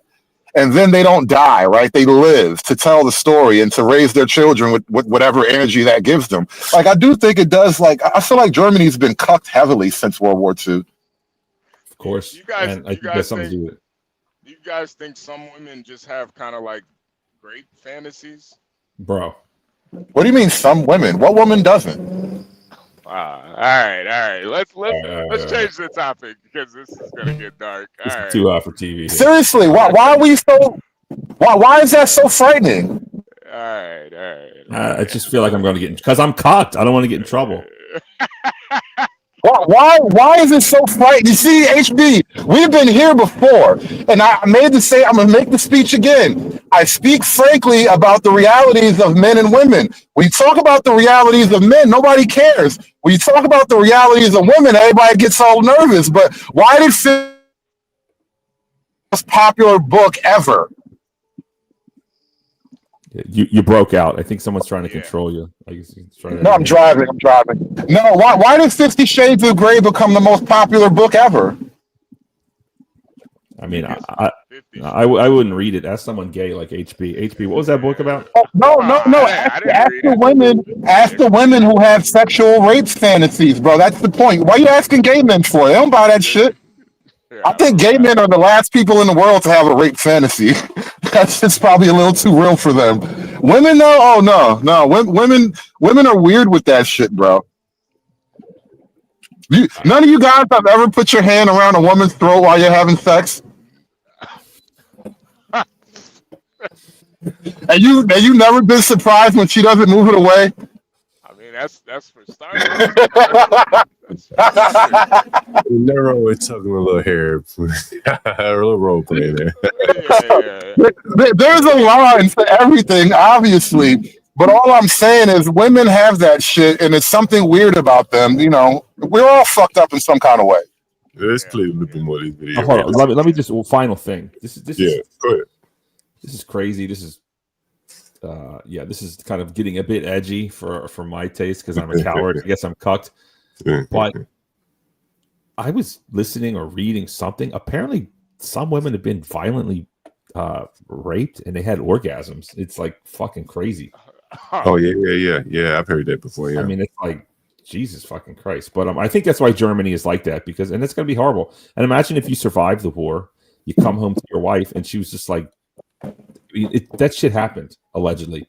Yeah. And I couldn't imagine. Just I couldn't imagine the horror of that. So yeah, I can't imagine that either. A little bit more of this video here. This is Big U. We have about 30 seconds left. Yeah, 30 seconds. Henley, who previously served 13 years in prison for a drug-related robbery, turned himself in Wednesday afternoon. He'll face charges of extortion, human trafficking, fraud, and murder. Henley is among 19 people accused in the wide-ranging charges. Damn. As for the long-term impact, experts believe a sense of betrayal from community members is understandable, but won't deter the long-term goal of helping others. I think once people deal with that sense of betrayal, they're going to look at others who they trust and continue to put their faith in them. Federal authorities say this case is part of a broader effort to combat organized crime in LA and ensure community safety. Now, if convicted, Henley could face a max sentence of life in prison. Susie, I'll send it over to you. That was Big U there. Damn. Yeah.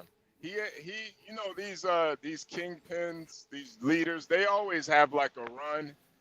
And you know, once they get a little too powerful, you gotta get them up out of there. So Yeah.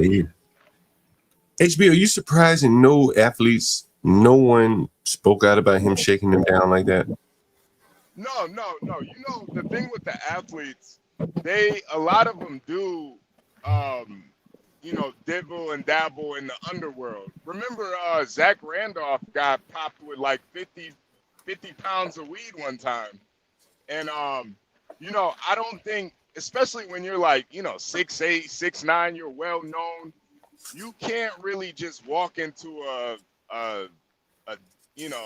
drug spot and say, hey, I want to buy 100 pounds of weed and I got cash, you know, like you get fucking, you know, you get robbed.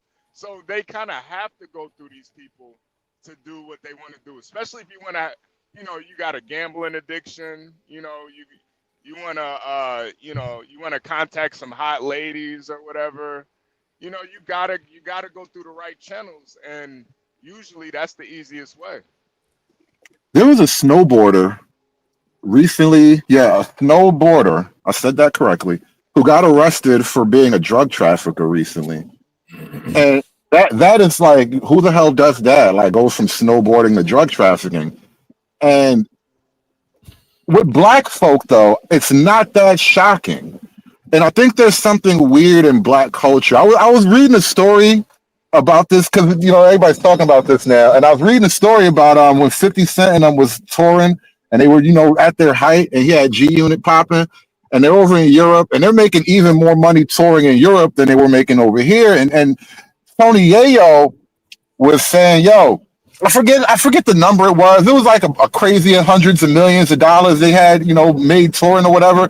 And he was like, yo, you know how many bricks we could buy with all this? That we can flood the streets? Like, only niggas feel like as soon as I make a couple million, I'm going to go be the biggest drug dealer in the world. Like, it's a weird thing with black culture. And this is why you got so many black artists that get caught up like this. Not just artists, but, you know, athletes, whatever. And it's just a weird thing in black culture where the underworld is the cool thing.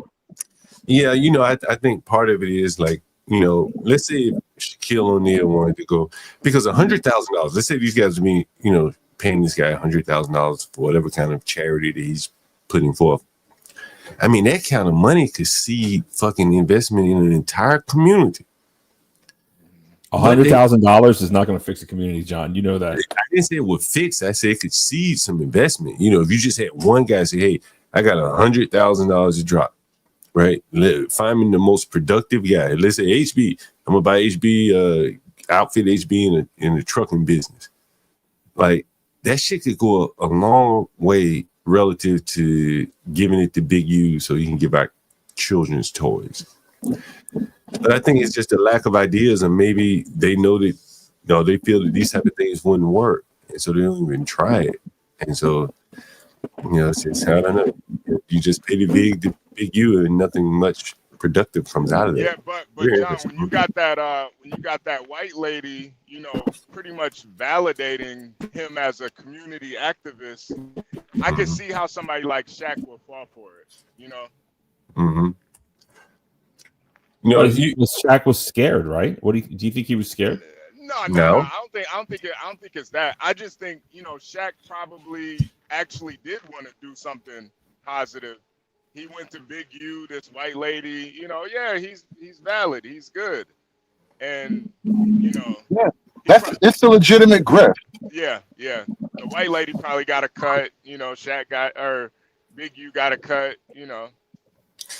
That's considered philanthropy. That's kind of the world that a lot of rich people live in. So to do that in and of itself, you don't need to be strong-armed into that. Nah. Guys, you know what I want to talk about. You know what I want to talk about here. Ooh. Since we got Hood up here, and it seems like his service is pretty good. Just hilarious. Dude, play my clip. Let's play Barnes' clip first. Yeah, Barnes' clip first. As a preview to Just Hilarious here, Barney, I hope you're not getting us copyrighted here. It's on my channel. It's cool. Turn it up. Make it big. This is Barnabas here. Our panelists, subscribe to this channel. Shout it out, Barney, before we play the video. Midlife, bro, logic. Not mid, bro. Tell us what we're about to see here. Give us a preview of what we're about to see here. Give us a preview of what we're about to see here. I'm a Tubi movie actor. I've been hanging out with the Blats. Usually I'm just like the bad white guy. So here we go. I'm a bad white cop. We filmed this like a year ago. And when you make a Tubi movie, I don't know if you know this or not, and I just learned it. You can just go rent a movie theater and play whatever the hell you want. So these movies that I'm in, they don't make, you know, you can't go to your local city and see my movie.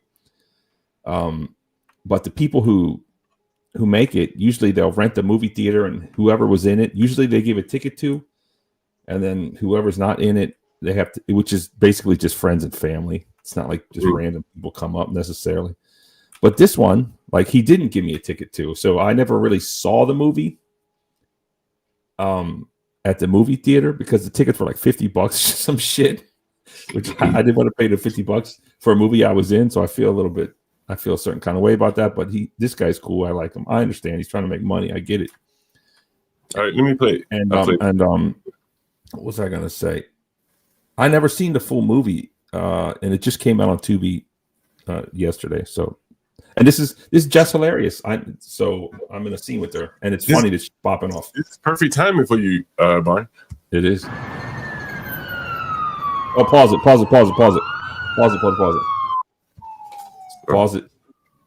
All right, pause it. So you got to give me the honest review, man. Should I give up on the acting thing or should I push forward? Just give me the truth. Let's go.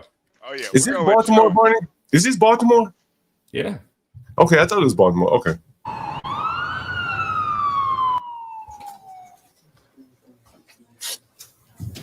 No, that's not the issue, Cap.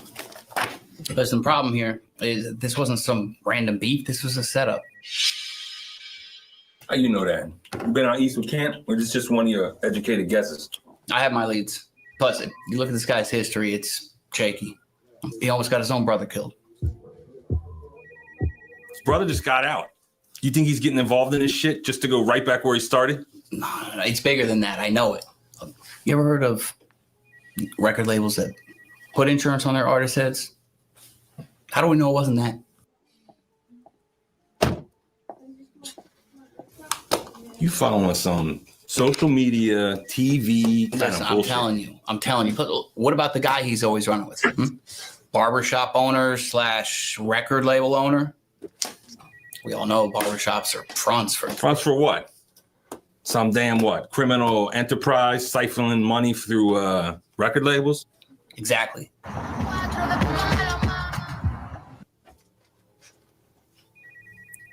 All right, well, what's the plan then? We keep digging.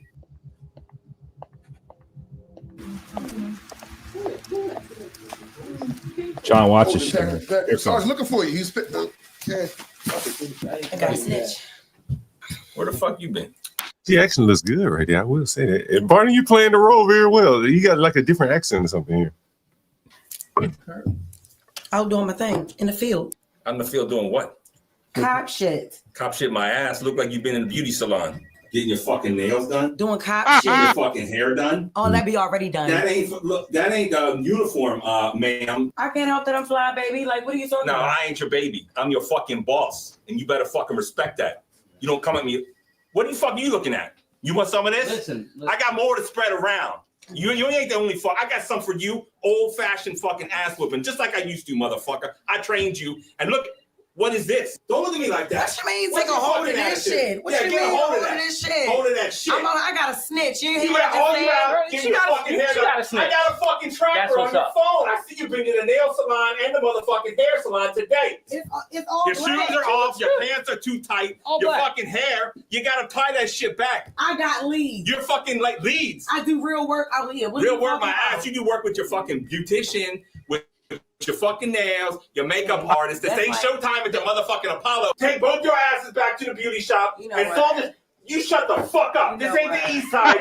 You lucky I let you in this fucking precinct. I'm from the west side. Yeah, fuck that. You work on the fucking Told east you side. doing good cop Yo, work. That ain't good cop work. Spend less time getting your fucking hair done. Trim your fucking nails. That's not goddamn regulation. You know it. Go to the fucking...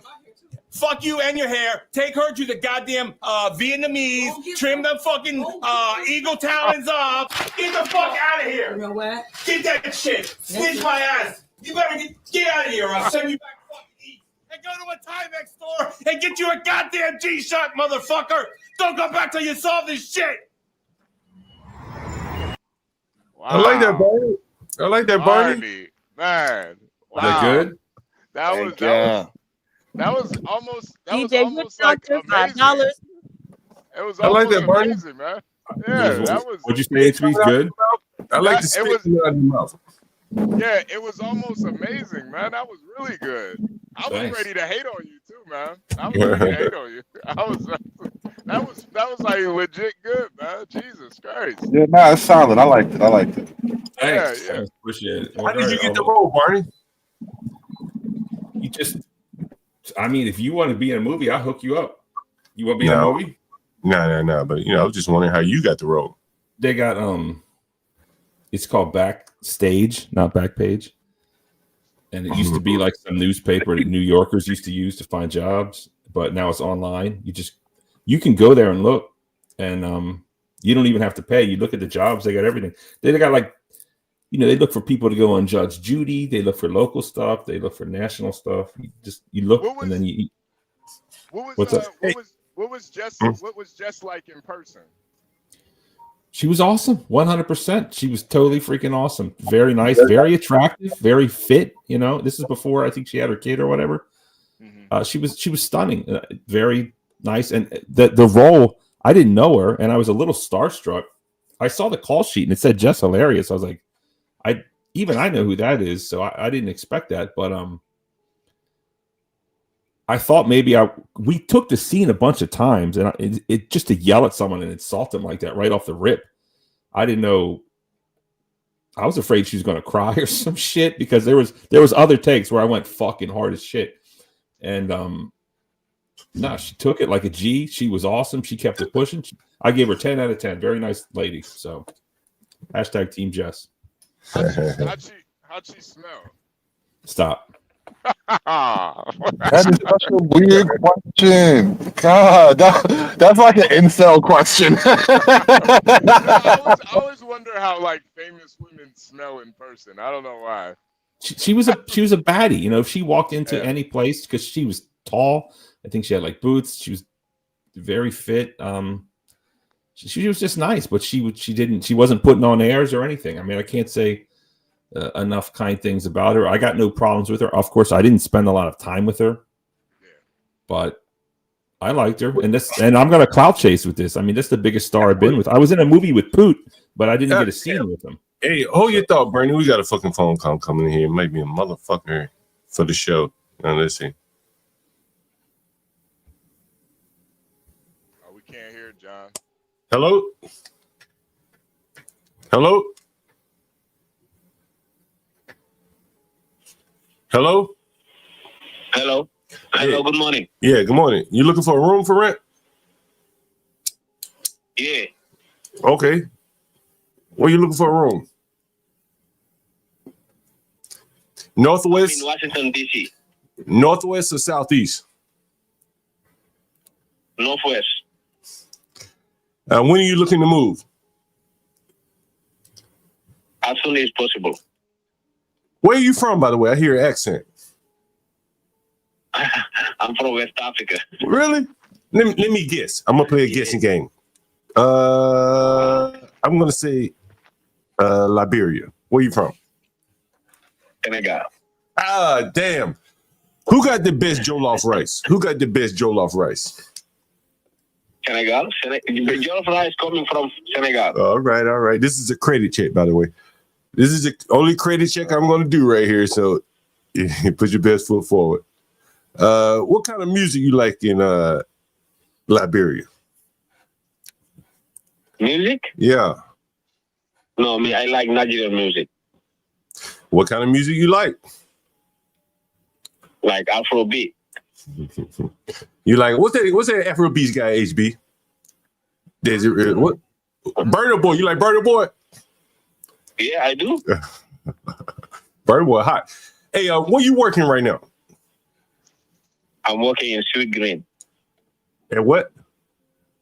Sweet Green.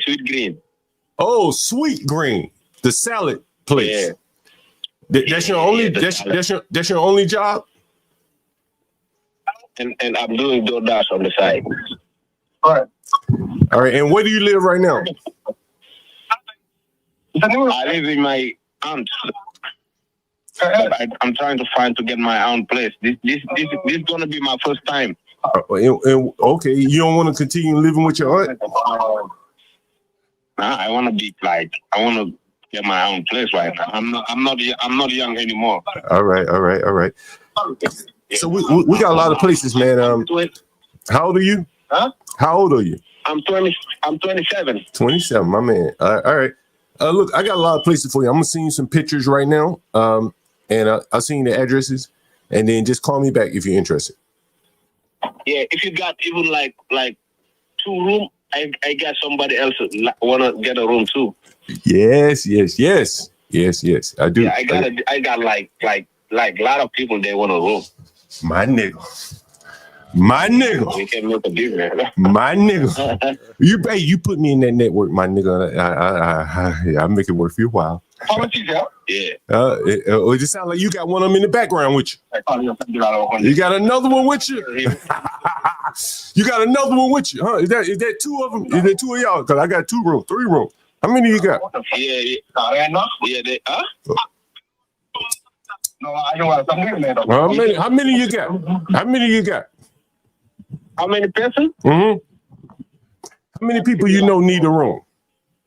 4. My nigga. Hey, they looking to move ASAP because I got 4 rooms right now ASAP in the same house for y'all niggas. Yeah. Okay. Hey, I'm gonna send you a text message right now. As soon as I get off this phone, I'm sending you a text message with the address and everything. All right. All right. My nigga. All right. My nigga. All right. My nigga. Damn. You FBA fucking nigga. It's a hat trick right there. You FBA. You FBA fucking niggas. You in trouble. Damn. You FBA niggas. You in trouble. HB, could you imagine needing a room and calling up John? He starts asking about Jollof rice. Jollof, and calling you the Ninja all the time. I mean, this is crazy. I was about to say, like, people. It's 12:40. He drinking beer and smoking weed all day. Like, just optics are not good with you, Mr. Galt. First landlord goes. Oh no, it's not. It's not John. It's not John because I think John knows his target audience, so he knows his lane. I'm not even picking on that, but. As me as an individual, if I'm calling to rent a room from you and you start asking me them questions, I'm hanging up on you, bro. Yeah, you gonna go to the next ad and then you gonna fuck around and call me again. Ain't that about a bitch? That might be, but that shit just throw me off because I don't know. I'm used to dealing with professional white people. Hang up. Yeah, but see, I got that dope, nigga. I know that's exactly how you sound too. They don't give a fuck how I sound. Don't you understand that? This is what I'm trying to explain to you. When you got that dope, did you hear that white man do the roof? He said, ain't nobody asking about no fucking certification, no shit like that. But that's why I know your audience, so I can't even be mad at you about it. The bigger point you should take from that is what that nigga said, HB. What did he say? This is the second time we done heard it. Said he got 3 boys with him trying to get a room too, man. This is the second time we done. This is the second time we done heard it. HB, a network. I keep trying to tell you, FBA niggas. It's all over, baby. It's all over. But you don't have they don't have kitchens in their room, or they don't have a shared kitchen. The niggas gonna be cooking meals together, bro. It's gonna be a whole tribal dinner every night. A little more for the kitchen. Like, is there a shared kitchen? How does that work? Yeah, we got houses with shared kitchens a little bit more though. They're gonna be up in there eating all that African food, man. They're making a mess. Do it all together. They're making a mess. Let's do what that nigga talking about. He want that money. Eat with their hands and shit. Oh, God. They got real prices up. Be the fuck quiet. Hello. Yeah. Hello. Yeah. What's up? I said the first address you sent me. Yeah, I sent you the address, right? Yeah, I'm 5 minutes away from that. My nigga. Mm-hmm. My nigga. You are over there? Yeah, I'll send you the code right now to get in. Call me back when you're there. I'm gonna send you the code to get in, all right? Call me back when you're there and I'll give you the code. I'll send you the code to get in. All right? Okay. My nigga. Who the fuck said I lost some bidding, nigga? You ever seen a crackhead run away from the dope addict, the dope dealer, because she don't like his attitude, nigga? He ain't professional enough. He said 5 minutes. John, he said 5 minutes, so that means he really like 3 minutes away. Who is the some? It was some bitch in the audience. It was a nigga in the audience. Some nigga. It was a couple niggas. I saw the comment, but I was gonna let that shit slide. I think maybe the nigga's right. We're gonna start with this one though, HB. This entire is a legal mirror griff. I know it's funny. I think this is a compliment. I think this guy just hating. What's his problem? problem? I think this is a compliment. Actually, I think we are doing a very good job here. We put on some very good content. We have some very engaging personalities all the time. You know what I'm saying? I don't think any other channel has as engaging personalities as we do. Across the wire. You know, HB, I was on I saw the guy in the chat earlier. Hold on. We gotta address something. I mean, this is it the money that got you like that? We kind of nigga, I do love it just unlocked something in you that I never seen before. Oh, nigga, no, usually you just like sitting around smoking weed all day, drinking beer, kind of passing out half the time. You start smelling them greenbacks, all of a sudden you just like, nigga, this every day. The language goes down, the excitement goes up. I mean, yeah, I might get a little live now, nigga. I'm talking about a hat trick. you sound like a gambler. Are you a gambler too? You're at a casino wasting all your money? Nigga, I got a sure shot here. What the fuck I'm gambling for? Okay. I was on a channel other night, HB. Real nice guy, young guy too. I was getting the nigga some pure dope. I'm looking for the nigga's name. I can't remember the nigga's podcast. Young nigga though. Young nigga. If you're in the audience, man, come back up on the panel in the chat. Let me know you still hear it. Young nigga though. And I was it just couldn't happen at a better time. I was telling her today, man, you gotta get that dope. You gotta get them corners, my nigga. Fuck all this esoteric bullshit. You gotta get them corners. Nigga, it's Marlo up here. I want my corners. You gotta explain. I don't understand all these words you're using. Can you dumb it down? Can you white it up a little bit? So I don't understand. Can someone translate for me? So Marlo is a fictional character from The Wire, and he's a big-time drug dealer. He runs like the whole west side of the city, and the corners are literal street corners where major drug transactions, large amounts of drug transactions occur. So the corner, when he says he wants his corners, he wants to own the territory that's the most drug productive. Got it. So you should know all this shit. I mean, right?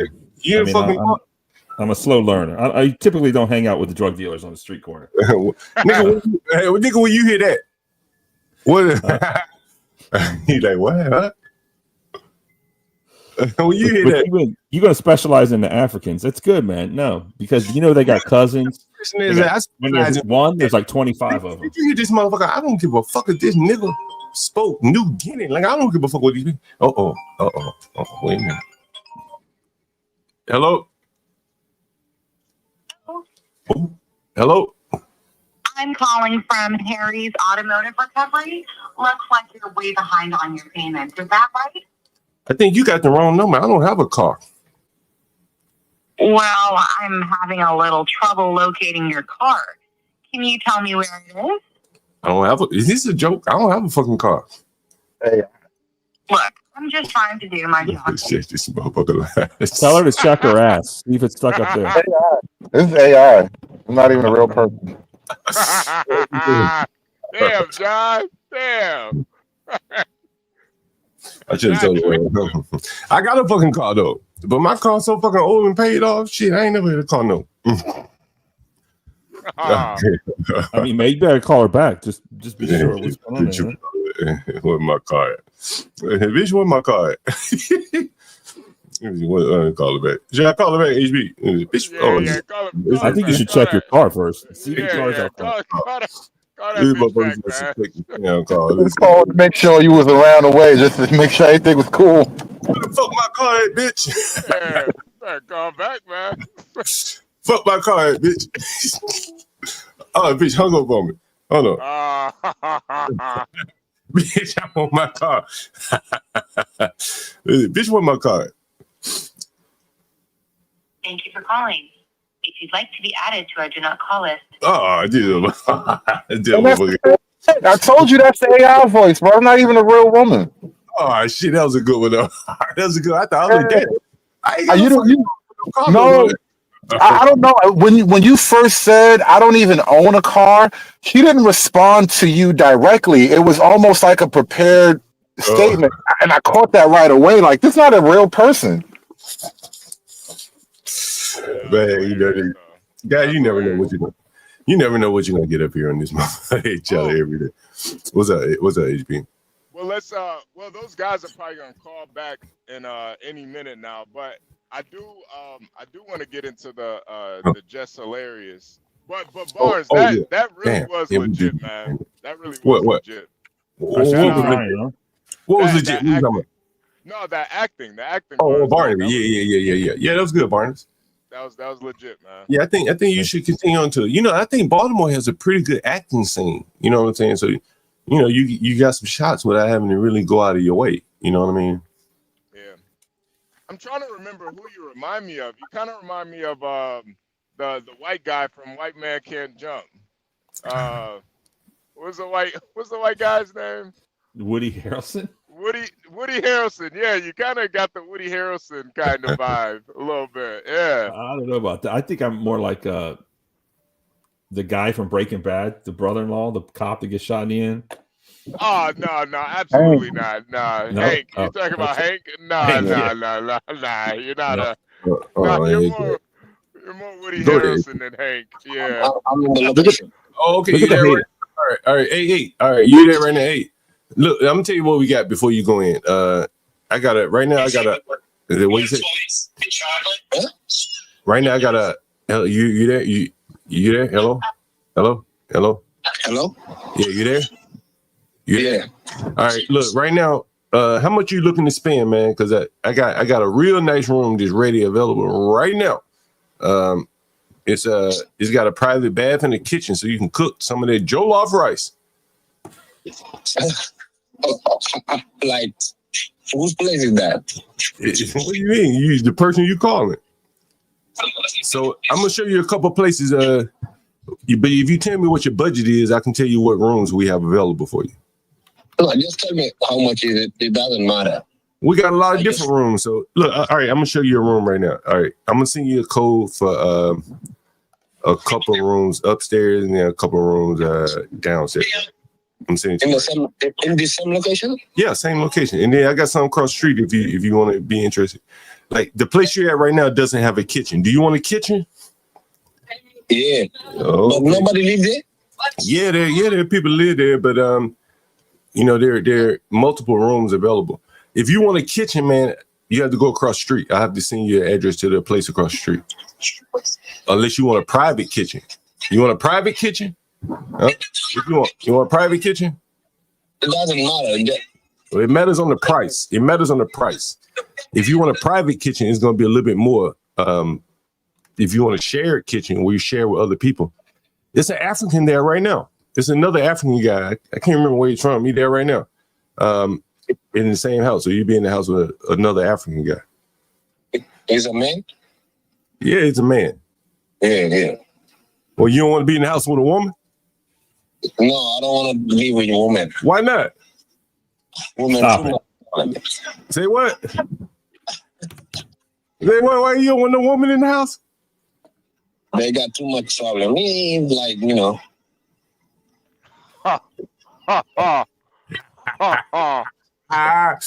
Well, you don't want no man. Come on, you don't want no woman around. Nah, I guess my girlfriend around me. Oh, you got a girlfriend? No, I'm single, but you looking for a girlfriend? Nah, I'm not looking. I'm looking for a wife. Oh, you just looking for what? For a girlfriend. You looking for that one woman? That one woman? That one woman. Give him whatever he wants, John. He's a good guy. Give him whatever he wants, man. You ain't looking to be slinging no dick all in my house and shit, just having women in and out. Is that what you telling me? That's very important. I don't want no niggas slinging dick in my house. What do you mean? You don't know what dick slinging is? Nah, I don't know what you mean. Right, I don't want no whole bunch of women in and out of my house. You fucking a whole bunch of women and arguing and beating them up and shit. You understand? Why are you looking for a wife? I don't want you just fucking a whole bunch of women. You mean like bringing girl back and forth in the house? Yeah. I don't want no whole bunch of women in and out. You fucking a bunch of women. I'm here almost 2 years and I never see a woman here. Any woman. Wow. Yeah. Give him a room, John. Just send my nigga. You my nigga. Yeah, I got room for you, my nigga. Let me see that. Look, I'm gonna see the address right now for across the street, bro. Since you want a kitchen, it's another African dude there in the house. Y'all niggas don't have no tribal wars in my house now. Oh, come on, John. Jesus Christ. Hey, I'm just joking with you, my nigga.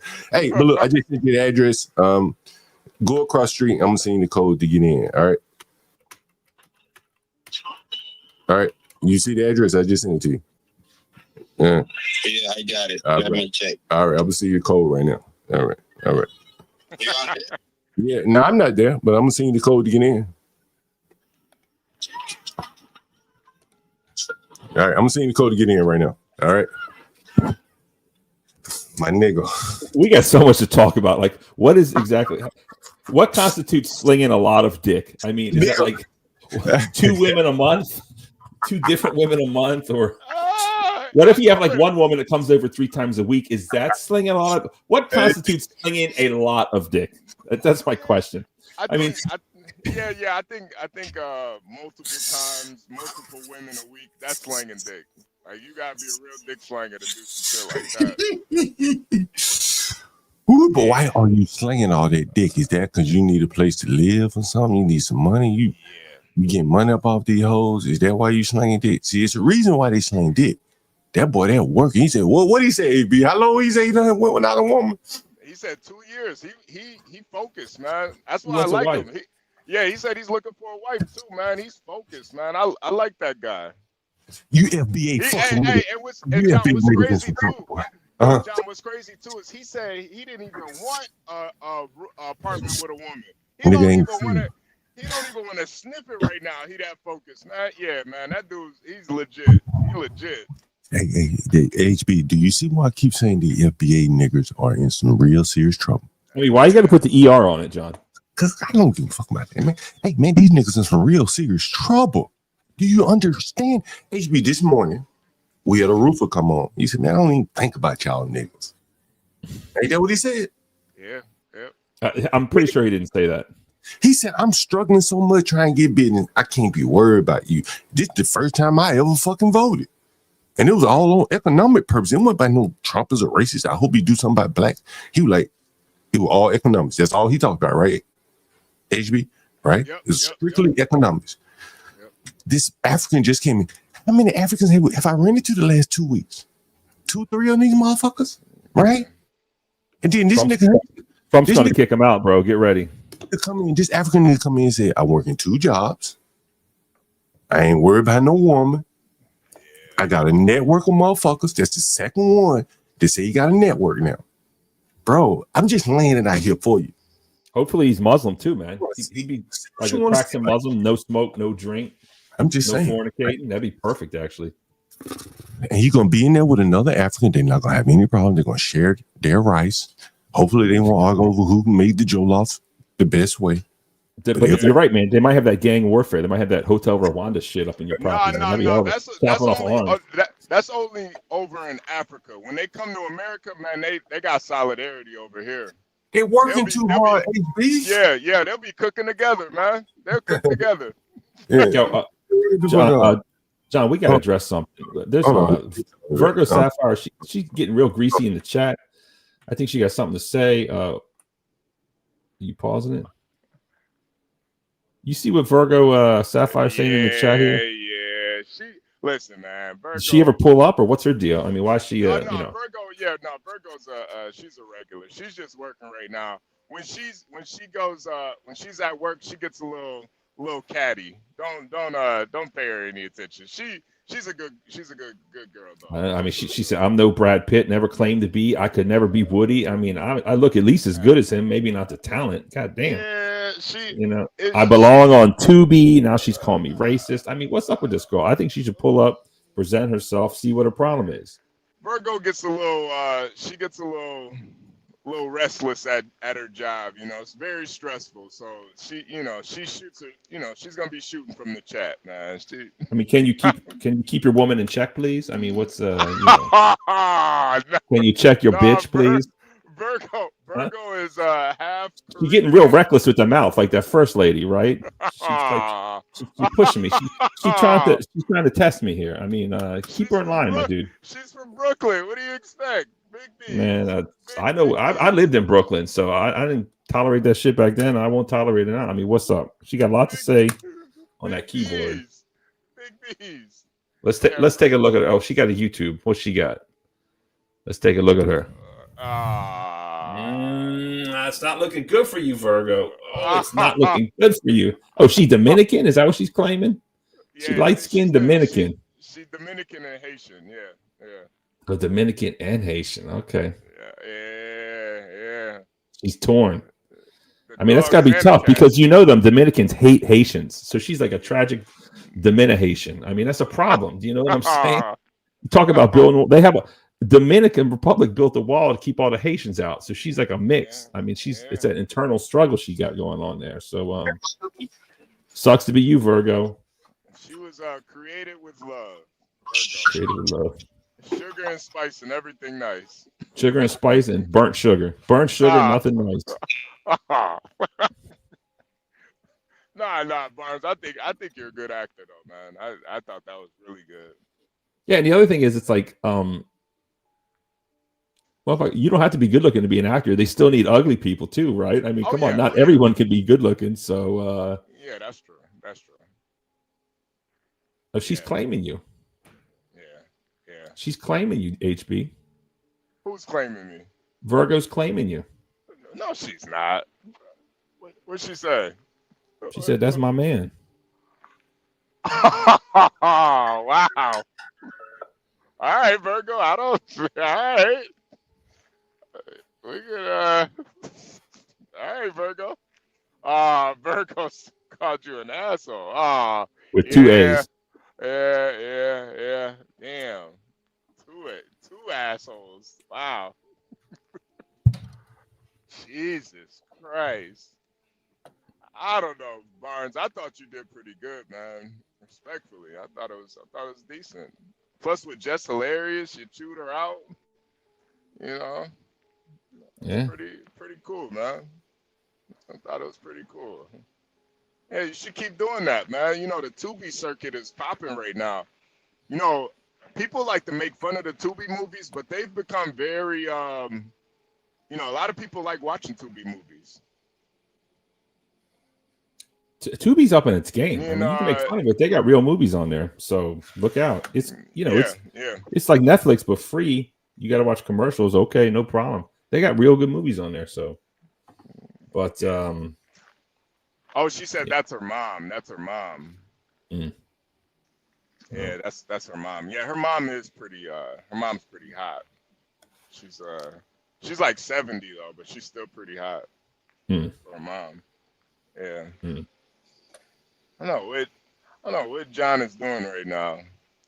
We just gonna have to carry it. I mean, yeah. Okay. He's how much money do you have? How much money do you have right now? Yeah, what I'm telling you, I have that right now. You have eight. How much? You have 800 right now? Yeah. That's all the money you got. Yep. And how often do you get paid? What? How often do you get paid?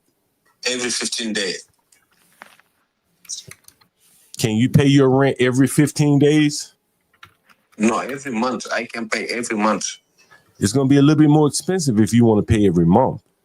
If you can pay every 15 days, I can work out it. It's cheaper if you pay every month, but you have to pay 2 months in advance. If you can pay, you have to pay 2 months at a time. But if you can pay, if you can pay the upfront, that'll be perfect. Otherwise, you can pay by the week or bi-weekly. It's a little bit more expensive, but it could be lined up with your payday. That's a lot for me. I just pay for what I save, but you know, I don't want to be a liar or something like that. Well, I got rooms across the street that they don't have a kitchen. I may be able to work a deal with you on that one. You want that? Okay, we will try to. All right, okay? Go back across the street, and I'll give you the code to get in. For where? This one? No, the first house. That one doesn't have a kitchen, so go back to the first house. How much is that? If you send me the picture, I will finish. I will take it. Don't worry. It looked just like the room. It looks just like the room you just saw, but there is no kitchen. Yeah, no problem. All right. Go. It looked just like the room you just saw, but no kitchen. Yeah, no problem. Just like tell me how much is the price, and like we will figure out. Yeah, man. You know what? For you, man, I do you $800 a month right now. You send me $800 right now, I do you $800 a month. Just for you, bro. Just for you. Okay. You got the picture? You can go see the room. I'm gonna let you see the room. You want to see the room? I have a delivery. I don't want to be late. Oh, okay. Well, you've already seen the room. It's just like the room across the street. Yeah. So you can go see it if you want, man. Let me know. Okay. When I drop off this delivery, I will call you back and go. Oh, you at work right now? Yeah. All right. No kitchen, nigga. Man, yeah. I can wear your Jollof rice. Gotta use a hot plate. Man, he is. He's. I like that guy though, man. He seems pretty focused. 800 is kind of crazy though. Yeah, just for a room. You know what I'm saying? Yeah. You know, no kitchen. So he really needs the kitchen. So you got to pay a little bit more for the kitchen. You know what I'm saying? I was going to work him. But if he had $1,600, I would have put him in the house across the street with the kitchen. But if he only got 800, no kitchen, nigga. Work a little bit hard. Work your way up. I'm sure they have a bunch of like African, style cuisine out there. So he'll just get some delivery on his route. Yeah, get a microwave. Yeah, that's for a room. That's not for a whole apartment or anything. That's just for Latino for Trumpins and all this. And no, it's just a room, not an entire apartment. Yeah, he'll be good. Oh man, so we got to get to who we got to get to? Jess Hilarious. Oh man, Jess Hilarious. We got to get to Jess Hilarious. What did you think about Jess Hilarious? I know you say you haven't covered it much, HB. Yeah. I haven't seen too much of it, but just from watching, I'm not gonna lie, the Breakfast Club kind of fell off a little bit to me after Angela Yee left, and I think what she did bring to the show was like a level of professionalism, and you kind of need that when you got Charlemagne and Envy. They're both kind of like jokesters and stuff, and you kind of need that balance a little bit. But Jess Hilarious was like, she was just like another one of the bros, kind of. And it I don't know, it just kind of lost its allure a little bit. Well, Barney's met Jess Hilarious, so I'd be interested to hear what he had to say about her. Let me see if I can bring her up here. Let me see if you can hear this. Make sure you can hear this, all right? This is one of the first clips we'll play of her. No, act like. Can you hear it? Act like. Yep. That's not for real. Act like nobody knew that. Stop acting like y'all like. What we part? really. What you mean we don't have your I back? have Break more- that down. Explain how we don't have your back. Okay. All right. So the narrative, like I said, with the online ish, that's what I said. Y'all ain't nobody trying to clear up no narrative about nothing. Ever since I came back, it was weird. Yes, it was weird. Yeah. I at first, no, I did not. I wasn't too fond of Lauren. No, I wasn't too fond of her when I came back, because we had a whole plan, even how when I came back, how I pick her to fill in for me, right? I come back, she ain't never leave. Then, all right, cool that she don't leave, but she's on only during my segment. If she was meant to be a fourth host, move her in another way. Why she got to be moved in on? Because nobody had a problem with Jess with the Best until she started reading right. You know what I mean? Till she started So, reporting. I wasn't hired as a reporter. I was hired as Jess with the Mess. So she started reading and delivering. What do you think she meant by that? I was not hired as a reporter. I was hired with Jess with the Mess. I don't watch the show. Sometimes when they go viral, I'll listen, or if they have a guest, but I don't really like them so much because Charlemagne always be talking bad about my people all the time, calling us shit and getting away with it. So I don't like that shit. And Angela Yee quit because of Umar, because Dr. Umar says interracial is a no-no, and she's interracial product herself. But just judging from what she said, I guess Angela Yee used to read the news, and some people can read. You can read a book, doesn't mean you can't read, but reading out loud is something that not everyone can do. And maybe they were forcing her to do that. And even when I started this YouTube channel, I still feel I'm getting better at reading out loud, but it's a thing, like reading out loud in front of people when you know people are listening. Maybe she's not that good at it. And it's like, she's not a goddamn reporter, right? She's not like a weather lady. She's, she's a comedian. She's out here. Yeah. Like HB said, she's one of the guys. She doesn't want to be some professional reading the script. And maybe this other woman, I don't even know who she is, sounds like she's better at it, perhaps. Yeah. She's the new lady is a lot better. And I just watched the clip of the new lady, but she just brings that professionalism that Jess just doesn't have. Jess is kind of like a round-the-way girl type, Yeah, she can read, but she can't really read out loud like that. And it's kind of obvious. You know what's interesting, HB, is like the lack of the ability to read, or read very well, really affects your ability to, I guess, to comprehend. And so then you become kind of slow-witted.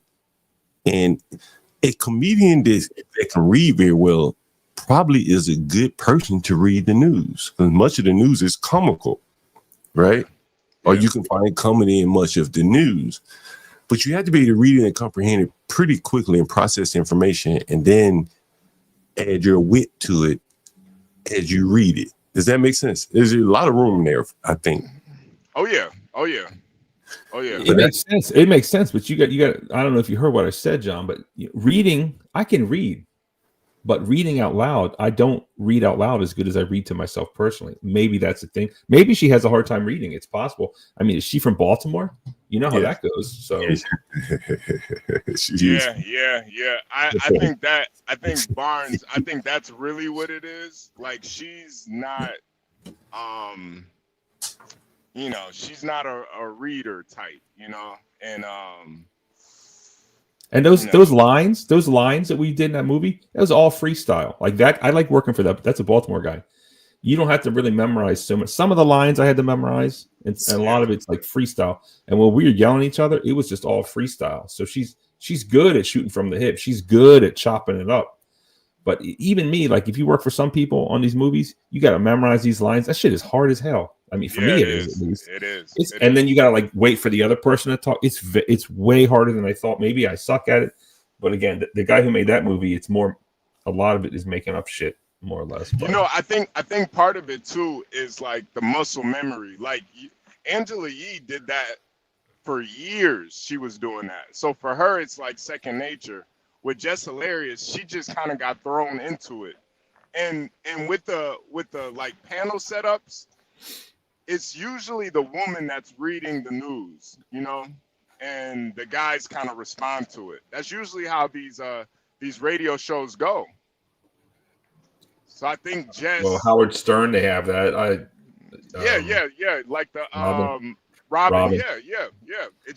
That's usually the setup. And I think Jess kind of thought that she was just gonna be one of the hosts, and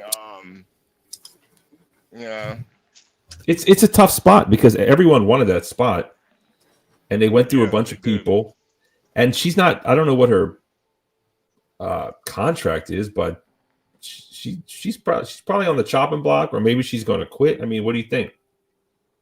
I think she's going to be ushered out the door. She's more or less been subordinated at this point. To come back, it's like if you lose your starting job and you were a starter, but you lost it to someone better, you can't stay there and just, be the backup. You go somewhere and be a starter. Maybe it's on a lesser team, but she went to the major leagues, New York City, bro. That's major fucking leagues. Everyone is going to be watching you, clipping you, criticizing you. If she went in Baltimore, not a big deal, right? Nobody's watching like that. She could work her way up, get better at what her deficiencies are. But she went from, I think, South Carolina to the major league, New York. Oh, shit. They even talk about football players have a hard time playing in New York because of the criticism, the acute, the highlighted criticism that, every media outlet is there. And anything you do is under scrutiny there. And I think that's her. And I think the way that she dealt with the issues, the problems, that's gonna really work against her. You know, because you see how she reacts under pressure. I mean, you just got back from a baby. You know, I saw people saying that she might be going through postpartum depression or something, but really, and nobody's really trying to hear that shit, man. You know, nobody's trying to hear that. You still got to be a professional. You know, how much of that postpartum pressure, as I mentioned, is just pressure that we couched under postpartum, but she came back under a lot of pressure. Yeah. You know, women clearly have the whole I don't look the same issues, and then there are young women that, you know, ain't had a baby yet, right? So, and this young girl probably hasn't had a baby yet, or she's younger than her, so maybe she snapped back faster. And she does her job better. That's a lot of pressure, bro. No, but look, postpartum is real. Okay, you know, women, they can't even act straight from day to day. Them hormones drive them crazy. And imagine having a child; your hormones is all over the goddamn place. And no, women, they do that crazy shit, man. They delete their babies and all kinds of crazy shit, or they delete themselves. Like, it happens, man. And it's that postpartum, and it's not just all in their head. I think it's, you know, there's things in the body we don't fully understand yet that we will in the future, hopefully. And I think a woman should not be under this type of professional pressure, and that is what's causing the meltdown. Well, who's her old man? Is she the breadwinner too? At the salary she's making, I think so. She's not married, but a man like who's her baby daddy? What's the status there? How many football players have? Wait a minute. Is she a single mom? Yeah, no. Because I think that is a good aspect to this. Because when I heard her talk about it, she was like, "I wanted to have a baby, so I had a baby." And she didn't make it sound like, you know, I got married and had a family. Usually, when girls, when they have a family, that's one thing. But if you just want to have a baby, that sounds more like a single mom. She didn't say we had a baby. She didn't say we had a baby. Yeah, right. She said, I wanted to have a baby, I had a baby. And I think all those things combined, because honestly, I've never seen Jess Hilarious be this emotional before. Like, she started crying, man. She started crying. You know what I'm saying? And it wasn't a place to have this type of conversation. And I think from her standpoint, you know, if I were managing her, I can't manage her anymore. And Charlamagne is going to have to make the decision to take her off of the air. She embarrassed him, envied the other woman. We're going to hear the rest of it. And, you know, you just can't manage her anymore, in my opinion, right? Hold up. I got some good news for you, HB. This just in. Hot off the press. Jess Hilarious on some podcast. She talks about Jess revealed her significant other's occupation on the Pivot podcast, saying he's a truck driver. He's a CEO of his own company, and he's a driver as well. So nice. He likes the man who knows how to carry that weight, if you know what I mean. So there it is. That could mean anything. He could own like 50 trucks and be a billionaire, or he could just be like HB. Which is just like a multi-millionaire, of course, or he could be less. I don't know. I think though it's the like it's a hierarchy in society. Celebrities are automatically placed higher than, you know, a truck driver, and there's hierarchy. So she doesn't have somebody that's on her level society-wise. He might have the same money, but society-wise, and I think that pressure. We're with somebody that doesn't really understand it, you know, like it can pile up on her, man. Yeah, she's the breadwinner there. I think she's making $700,000 a year. He's not making that kind of money. Breakfast Club? Yeah, she's making at least 700. I think it's her contract. And how does that come out? What? It's a syndicated show. What do you think she's gonna be on there for peanuts? No, but days a week. I don't understand like sport. Like how the fuck? I don't know your salary or HB's salary. It's none of my goddamn business. Just because they're famous, I deserve to know their salary. Like, is there some kind of secret going on? Like, these are publicly held companies, so a lot of this. maybe they have to disclose it. I don't know if they have to, but these are publicly held companies. So someone said I guess I'll Google it here in a minute. I gotta do some emails here, but it's just maybe she's under the pressure of being the breadwinner too, and the fame, and now she's got to compete with whoever. I mean, it's tough. It's a tough spot, but also this is good for business, man. You think I'm checking on the whatchamacallit Breakfast Club? I only check on it when there's drama. This John. is good business. This might even be fake, John. This might be fake. I don't think it is, but there's a possibility that it's fake because look, we're all talking about it. She's trending. That's great for business. And that's the thing too, John. I actually disagree. I don't think they're gonna let her go after this. I think this actually it kind of humanizes her a little bit, and that's good for ratings, honestly. But I think that there's only so much time on the air, and only so many people gonna get to speak. It's like the starting lineup. Who's going to be on the starting lineup? Someone's going to have to come in, when the other person is tired. And more or less, that's what she's going to be relegated to. If they want to put their best foot forward, it's going to be Charlemagne. He's the show, Envy. And then who comes next?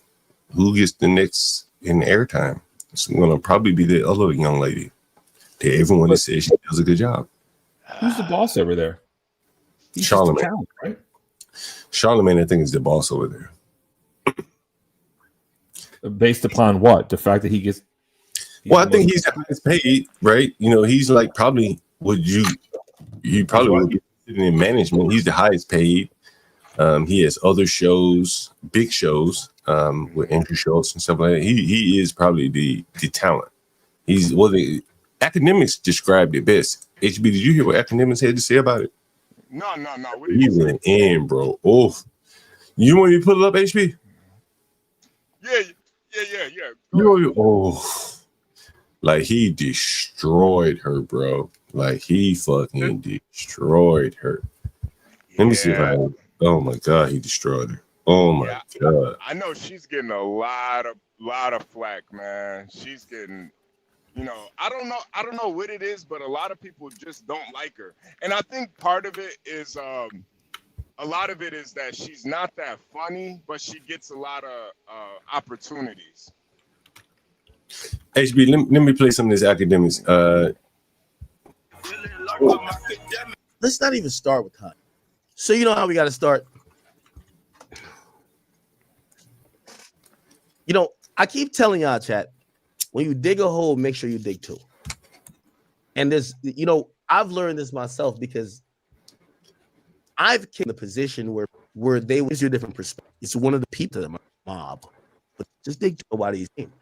She want to get out of here because of how the vitriol was with her.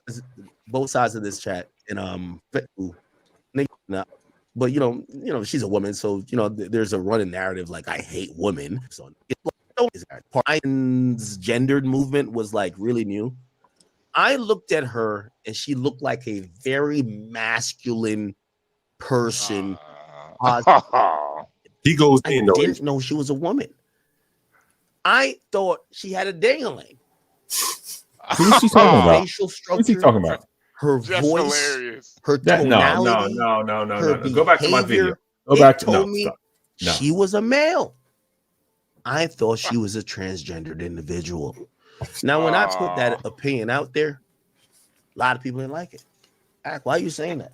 I'm like, what? Damn, Barney. Wait, am I the only one that notices match?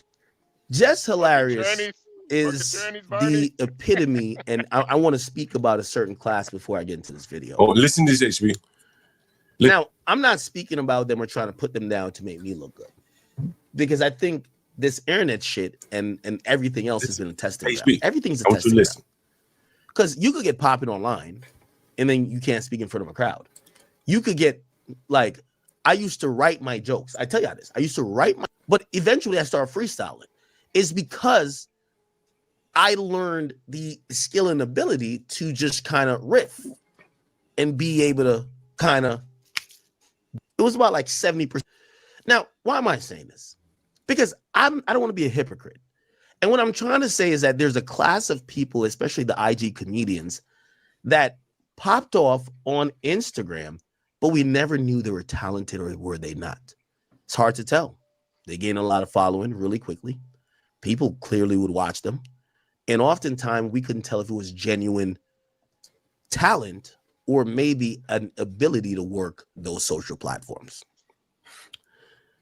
I'm going to use two people. Just Hilarious, and I'm going to use DC on the Fly. I actually was skeptical of DC Young Fly initially at first. I was like, he sound like Chris Tucker. He's doing like cosplay. He might not be really that funny.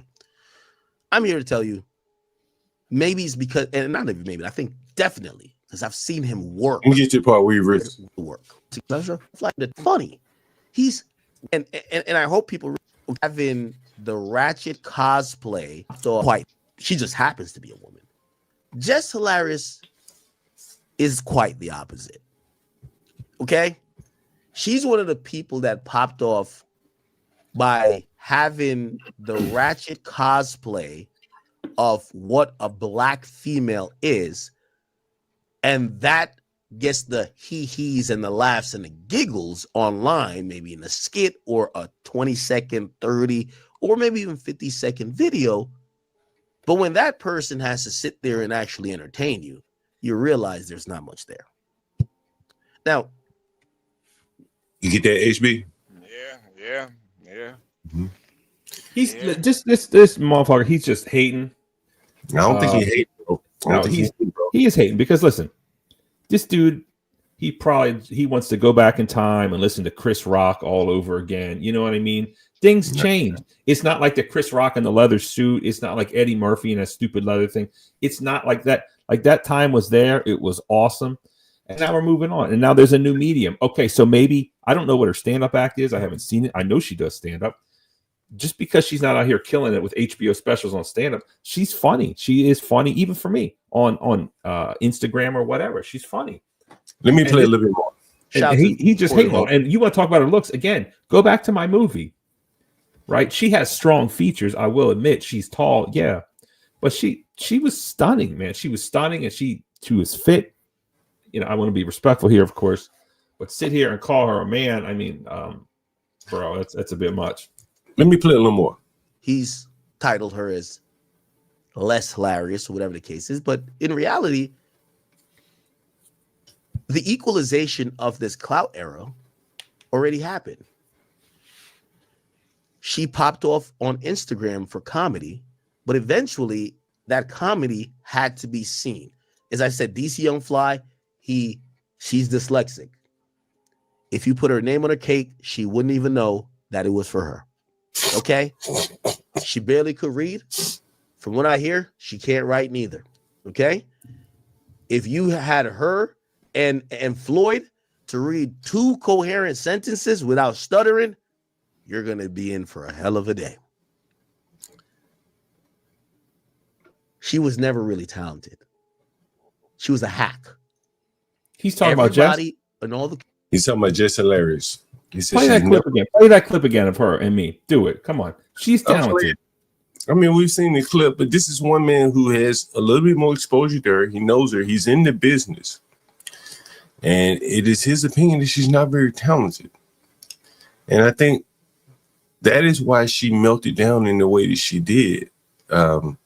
So let's take a little bit more HB. Comedians who are actual pros who worked with her said that. Yet what she was good at is channeling one energy, the black ratchet female. Anybody want to comment on that? You know what? I see we have T and Kimmy Cakes up on the panel. I would love to hear what you have to think about that. I put the link in the chat for any woman that wants to comment on Just Hilarious, channeling the black ratchet woman energy. It's interesting that academic says this because he is Caribbean. You know, he's what they would term a tether, and he said is channeling one energy, the black ratchet female. Mm-hmm. However, the gig is up. The shtick is done. Stick a fork in her. She thought she made a power move when she got hired to the Breakfast Club as a replacement for Angela Yee. Feeling herself, thinking that she could be the real comedian on there, because Charlamagne isn't a comedian, even though he's really the A Mike. She quickly was humbled when they wanted her to fill in for some duties that Angela Yee did, but she couldn't do it. She couldn't read a sentence. She couldn't say really anything without trying to lean into this ratchet. Like, it's only good for baddies. Oh shit. Kimmy Case, I want you to comment on the last 30 seconds or so. I want you to listen to this, Kimmy Case. And the reason why I'm interested in your perspective is because you are Caribbean. And Academics is Caribbean. And it sounds like what he's saying to me is that like this Black American ratchet woman culture just doesn't sell on syndicated radio. Maybe on Instagram, on YouTube or Twitter, but not on a syndicated show. Listen to what Academics, he's Jamaican like you are. Listen to what he says. Feeling herself, thinking that she could be the real comedian on there, because Charlamagne isn't a comedian, even though he's really the A Mike. She quickly was humbled when they wanted her to fill in for some duties that Angela Yee did, but she couldn't do it. She couldn't read a sentence. She couldn't say really anything without trying to lean into this ratchet. Like, it's only good for baddies. And basically lean into this as a replacement for Angela Yee. Who were actual pros who worked with her said that. And you're going to be in for a hell of a day. She was never really talented. She was a hack. Everybody and all the comedians who were actual pros who worked with her said that. Yet, what she was good at is channeling one energy, the Black ratchet female. However, the gig is up. I mean, you play that like 50 times. Done. Stick a fork in her. Well, we have I heard it. So Kim Case, what I wanted to like pivot to in a way or draw a tangent to is Jasmine Crockett.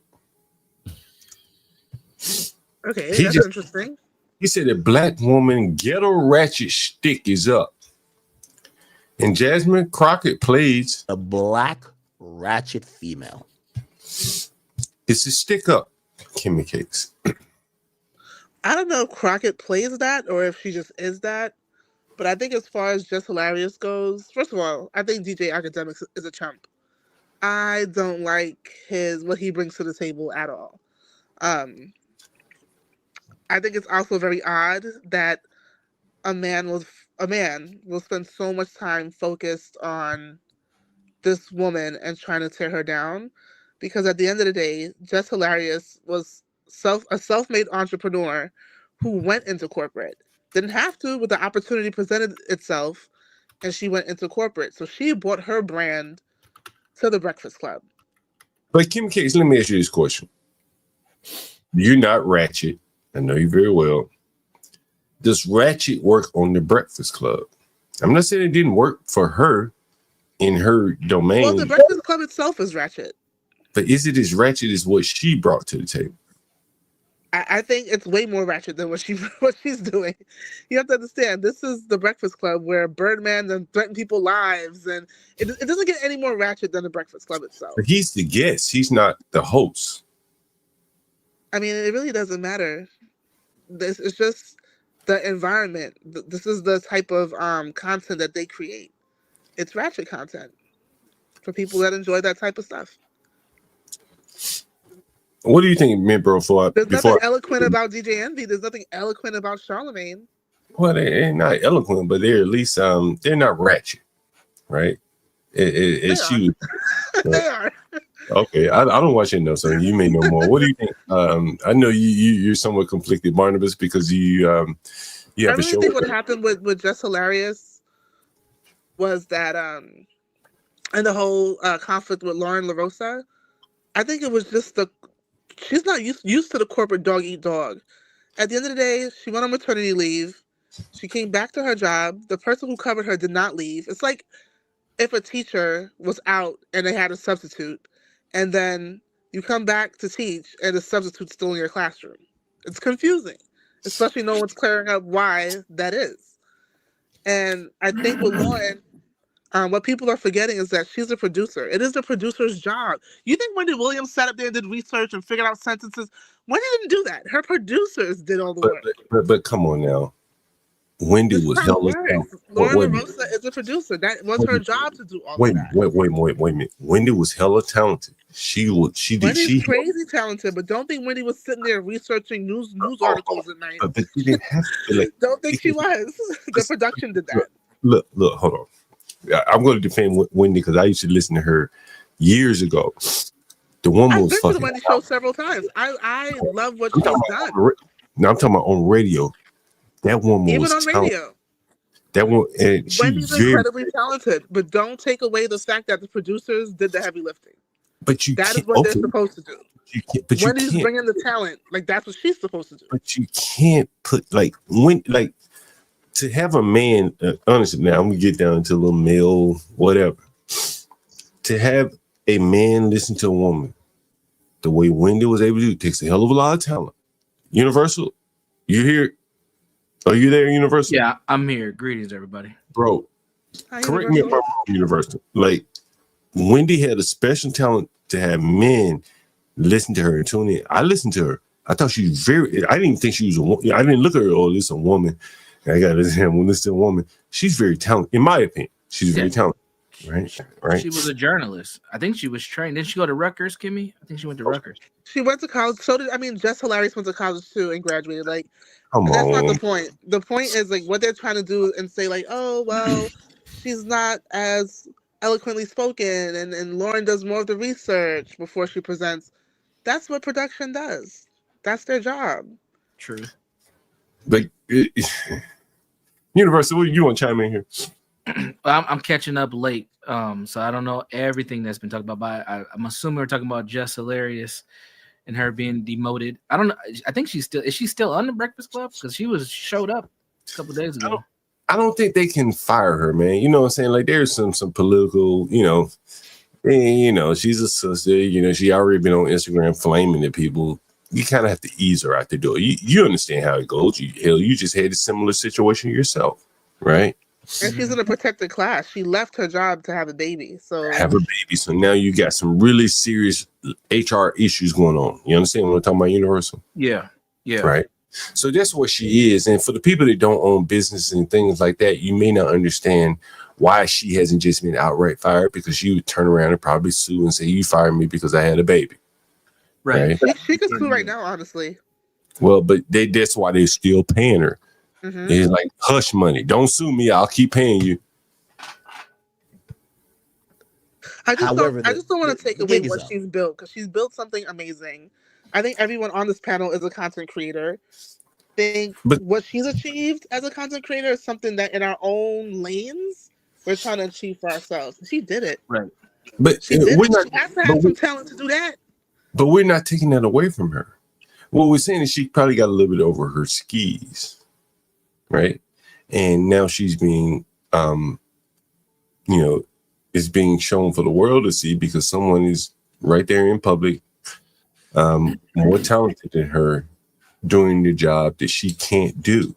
Well, remember, they both auditioned for it and just got the spot. And then they chose Lauren to be the senior director, the senior producer. And I think what's happening, and I think people are not seeing the reality of it, corporate America is happening right now. It's a dog-eat-dog world. Lauren saw opportunity, and instead of building her talent like every producer does, the Housewives of Atlanta, each girl gets assigned a producer to help them build their brand, build their story, bring something to the camera. She should have been doing that with Jess Hilarious. She should have been saying, like, okay, you're bringing Jess with the mess. This is how we can make it better. That's her talent. That's what she's supposed to be doing. But she saw the opportunity to become the talent herself, and this is corporate America. And I think Lauren knows what she's doing. She's playing nice, but she knows what she's doing. I don't think she's submarine. I think, honestly, talent just rises to the top. I don't really think she's that talented. Everything that Lauren does, she's a producer in front of the camera. I don't see the talent. I'm gonna tell you why I think people think she's talented, though. I don't see the talent personally, and everything she does, we can just Google. We can Google what she does. There's no creativity behind it. Where like Jess had with the mess was very creative. Well, but the fact is that That's her own brand. Breakfast Club didn't create that. everything you're saying about Lauren, that you can just Google it. You can Apparently, just Google it. There's nothing. There's no square coming with that. But apparently, just can't do that. If it's that simple, why can't just do it? Because that's not just with the mess. See, Just with the mess is. I see the headlines. I see this content, and I'm given the reactions that people are thinking, but they don't want to say. Universal, that is the brand of Just with the Mess. Universal She's not doing production. That's Lauren's job. Universal. You know, Universal. Let me lead up for you. Okay. You remember that nigga DeAndre Campbell that walked off the field for the 49ers last year? Yeah. What did men think about that shit? That was weak. You don't walk off the field, man. Mm-hmm. Stay on the field. It's weak. Even if you're second string, but like, fuck it, I gotta. Doesn't matter. I got tuck my pride, stay out here. This woman couldn't accept being the second fiddle. Yeah, second. Yeah. And she went on Instagram and showed out and criticized her employers and her coworkers. That's what she did. Not a good thing to do. Not a good thing to do. As a man, like something like, bro, as men, like, bro, like Universal, you ever seen a woman like, damn, I want her, but you know she got a nigga. You gotta deal with it. Gotta deal with it. Right? All the time. Right? It's part of being a man. This is what I'm saying. Like the workplace, by and large, is so hyper competitive. This shit like this happen with men all the time is no big deal. Yeah. Look on the sports field. The nigga complaining about this is a bitch. Yeah. Yeah. Am I wrong, Universe? Especially online. You need to just maybe you talk to your friends about it in the close circle. Maybe you talk to your barber about it, but you don't bring it out online. It's a bitch. Yeah. Weak nigga shit. Man, I went on the Bourbon Trail with some niggas and we was celebrating a nigga getting a promotion. And he was like, he had been with the company a long time, like a battered wife. And he was like, man, by the time they gave me the fucking promotion, I'm like, nigga, you stayed with them. They must have seen something in you to keep passing your dumb ass over. Maybe it wasn't racism. Maybe it was you. He got mad at me. He didn't want to look at himself. Maybe it was me. And to me, it just, it's like a woman, man. Like I've been passed over for positions, jobs and shit. I never said, well, damn, like I'm gonna get on Instagram and go cry at my boss and shit. No, nigga, you gotta show up the next day. And I know these people, you can't show this kind of emotion. And I think it really highlights that women just are not cut out for like hyper professional fields. Because again, they're gonna have a baby, they step away, but the competition doesn't stop. Yeah, the show must go on. The show must go on. And the fact that she mentioned the baby, like half the population don't have children, physically. And they're still gonna be out there competing for your position while you laid up in the maternity ward. That's the way it is. Right? And I think she can't understand it. Comedians who are actual pros who worked with her said that. Yet what she was good at is channeling one energy, the black ratchet female. However, the gig is up. The shtick is done. Stick a fork in her.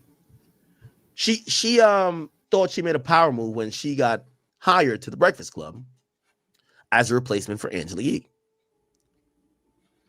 Feeling herself, thinking that she could be the real comedian on there, because Charlamagne isn't a comedian, even though he's really the A mic.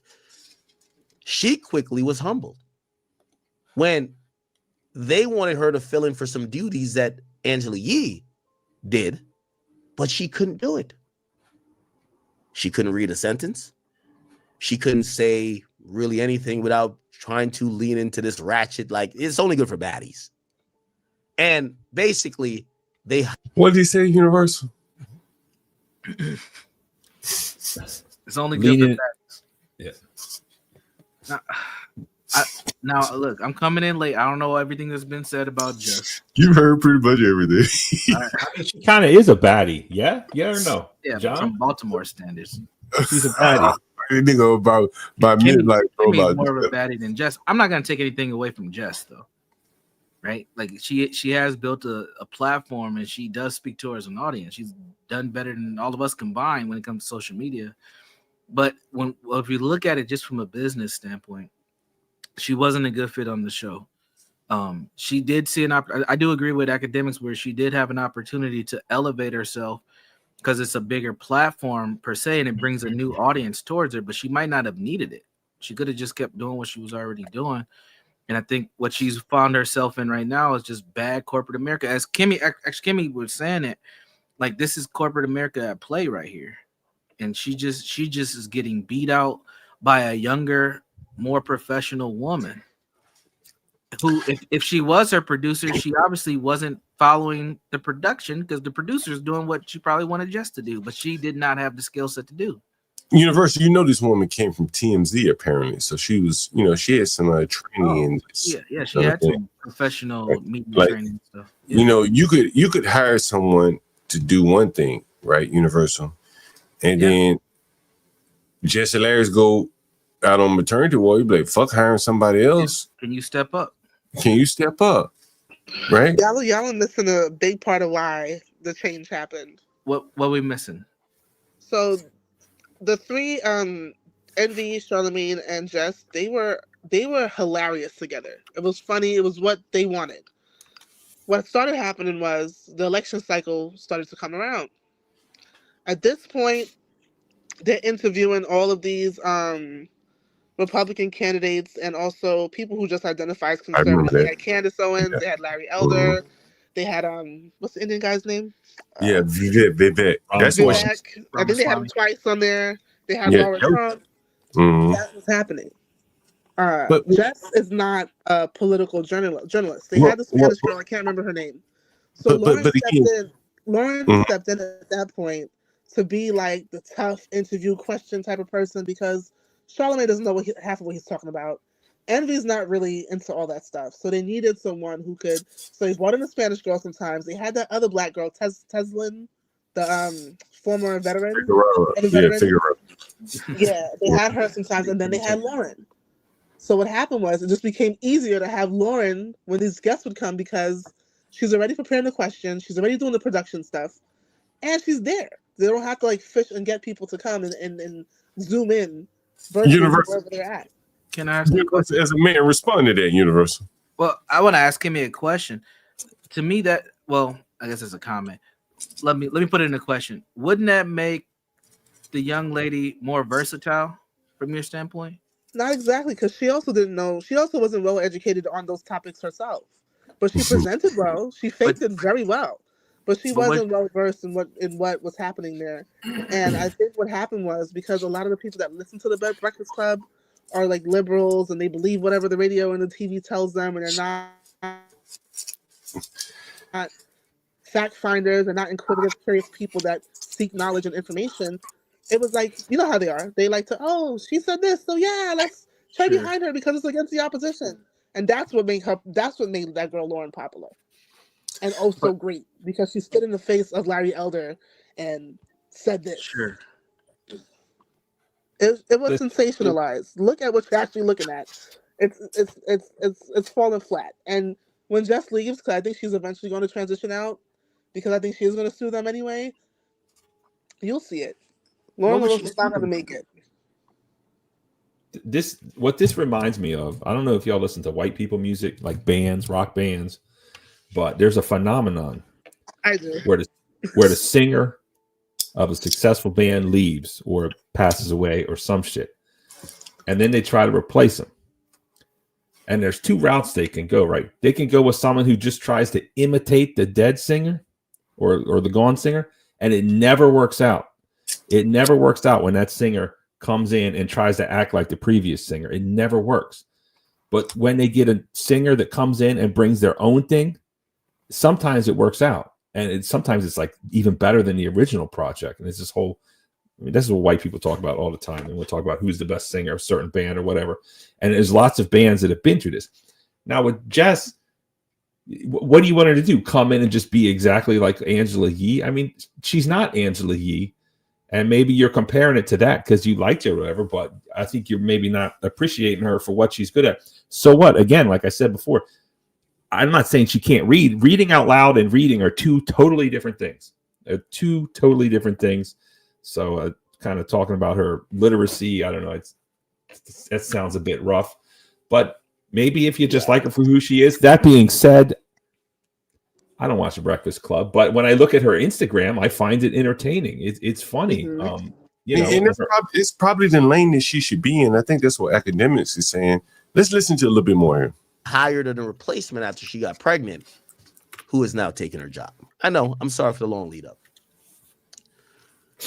Before I play her crashing out last night, she acted eloquently. He called her out. This is what happened at the Breakfast Club. She didn't got it. Well, this is what happened at the Breakfast Club. She took that job. She got that job because I think she had a social media presence. I can't imagine why else. Yeah, that's why. Yeah. She got that job. And I always said she wasn't talented. The same up a wall. She got the job and got knocked up shortly afterwards. And the worst thing in the world happened. They brought in somebody who was talented. As experience, the girl who she knows how to fit in. Like it's seamless when she there. Right. Ain't even reading right. And now she had a job where all she had to do was deliver the news. She had a segment on the Breakfast Club. The other girl who has experience and talent at this job took her segment. Right. Not because she tried to, it's just you saw somebody who's talented. And she stood in for her when she... Less hilarious. And she stood in for her when she took off maternity leave. When she stood in for... less hilarious, you should have had your baby on camera at the Breakfast Club. Because they brought what you gonna do. You gonna act like I'm hating? I'm not. Now, you know, there's other people I could call out, but I won't call them out. I mean, Les Hilarious is really just... She's one of those people who are hiding behind the social media following. And she's getting exposed for lacking talent, finally. Universal. Academics said this black ratchet girl, the shtick is over. And immediately I thought about Jasmine Crockett. Do you think that shit is over? I think it's dying off, and they're gonna have to find another stick. It's not gonna work. It's gonna work in some pockets, you know, Zeus Network, baddies, you know, stuff like that. But this political arena, especially if you're bringing in the Viveks and Larry Elders and all these other people, that's not gonna work no more. Teslin is a good example of what it could look like, where you have a little hint of it, but she can still hold her own politically. But overall, it's gonna have to stay on the chitlet circlet of the internet, not the mainstream. Yeah, I definitely think you're right, and I think Just Hilarious represents that in spades there, in that the shit just ain't working on the national level anymore. The whole black girl magic shit is over. Have you guys seen, before I play some more of Just Hilarious, have you guys seen, oh Lord, have mercy. Have mercy on my soul. I think a lot of the points don't really make sense. What y'all They don't niggas really go see? together. What y'all niggas see? Oh man, I was hoping we could say this till Monday. There's plenty room to work. Can we, since I don't want to pick on Kimmy because you're the only girl here, but Kimmy, what are your thoughts when you see You this? can't pick on me, UJ. No, I'm not like that. I mean, I just want to pitch. When I say pick on you, I mean like pitch you questions because you're the only woman up here. When you see Michelle Obama, like how do you feel when you see her right now? Just Well, I don't like any Obama, so I'm probably unbiased. Just as a black, yeah, you may have a little political bias, but as a black woman, how do you feel seeing her right now? Like this image. I don't feel anything. Oh, okay. Man, the Kimmy This is just like another Democrat liberal to me. I'm sorry.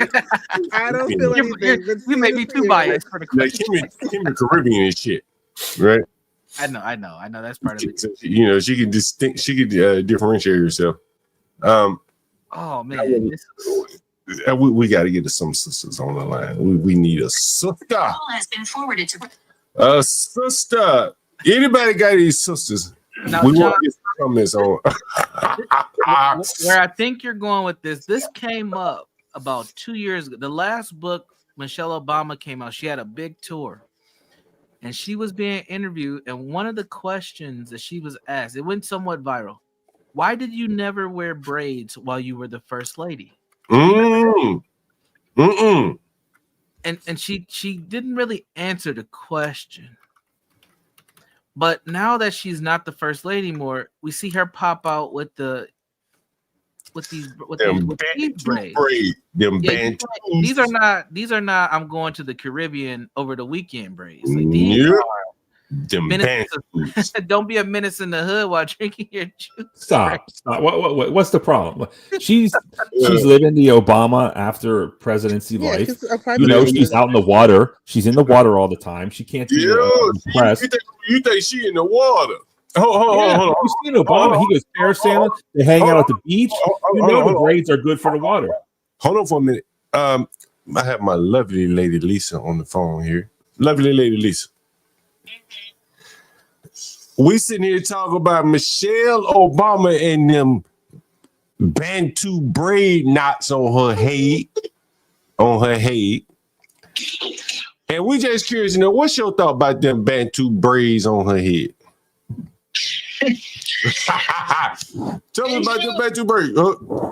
Box braid. I like Bantu knots on loose hair. This is actually the first time I think I've seen it on like braided. I don't know if her hair was braided or twist. With like extensions, I didn't really like that. You didn't like it? No. You were telling me something about your granddaddy said something to you about having Bantu knots, didn't you? You said what? I'm sorry. Say that You again? said something about your granddaddy said something to you about Bantu knots, huh? Oh, he did. But I mean, this was like years and years ago. I put Bantu knots in. My hair was short. It was probably, I don't know how long it was, but it wasn't real long. I thought it was cute. I don't even think I knew. I'm not even sure if I knew the term Bantu knots at that time, because this was like before natural hair really became such a thing. And when I went over his house, he kind of had a fit about it, which was unusual because he usually doesn't say anything about my hair. And then I mentioned it to my mom. My mom said that something about, I think he like said it looked like a pickaninny or something. He said. A pickaninny. Yeah. I can't hold on. I can't be cammed up when you say that. Okay, go ahead. Say it again. Universal, you got any thoughts on Michelle Obama's hairstyle? The visuals that we have up here while we have my lovely lady Lisa on the phone. Yeah, I think she's making a statement that she's just another down black woman like everybody else when she's not. And I think she's resonating with her new base. She's starting to become a part of the culture. Now, that's fine. It's the liberal freedom fighter look. Say that one more time. It's the liberal freedom fighter. I'm going to scream in the streets, run of the mill look. Yeah, absolutely. And I'm down. And I honestly think what I was mentioning earlier about when she didn't get pressed, she just got questioned about it. I think that the folks around her, producers, we'll call them producers, they said, you know what? We got to make Michelle a down-to-earth black woman. She's too high. But I don't think there's anything wrong with being high. I think that should be something that we should champion, and she should be herself, and she should help other black women strive to reach such heights. Hey, Lisa, you are Michelle. You like Michelle Obama, right? You like the Obamas. You do, right? Have you listened to Michelle's podcast yet? I haven't. I didn't know she had one until you said something to me about it. And so I've been meaning to check it out. I just haven't. Maybe I will today. What would you be interested in hearing from Michelle Obama? What would I be interested in hearing? Probably something inspiring. I'm not really sure exactly. I think when I think about her, maybe, I don't know, sharing words of like Jonathan, sharing words of inspiration, or I don't know, maybe talking about being a mom.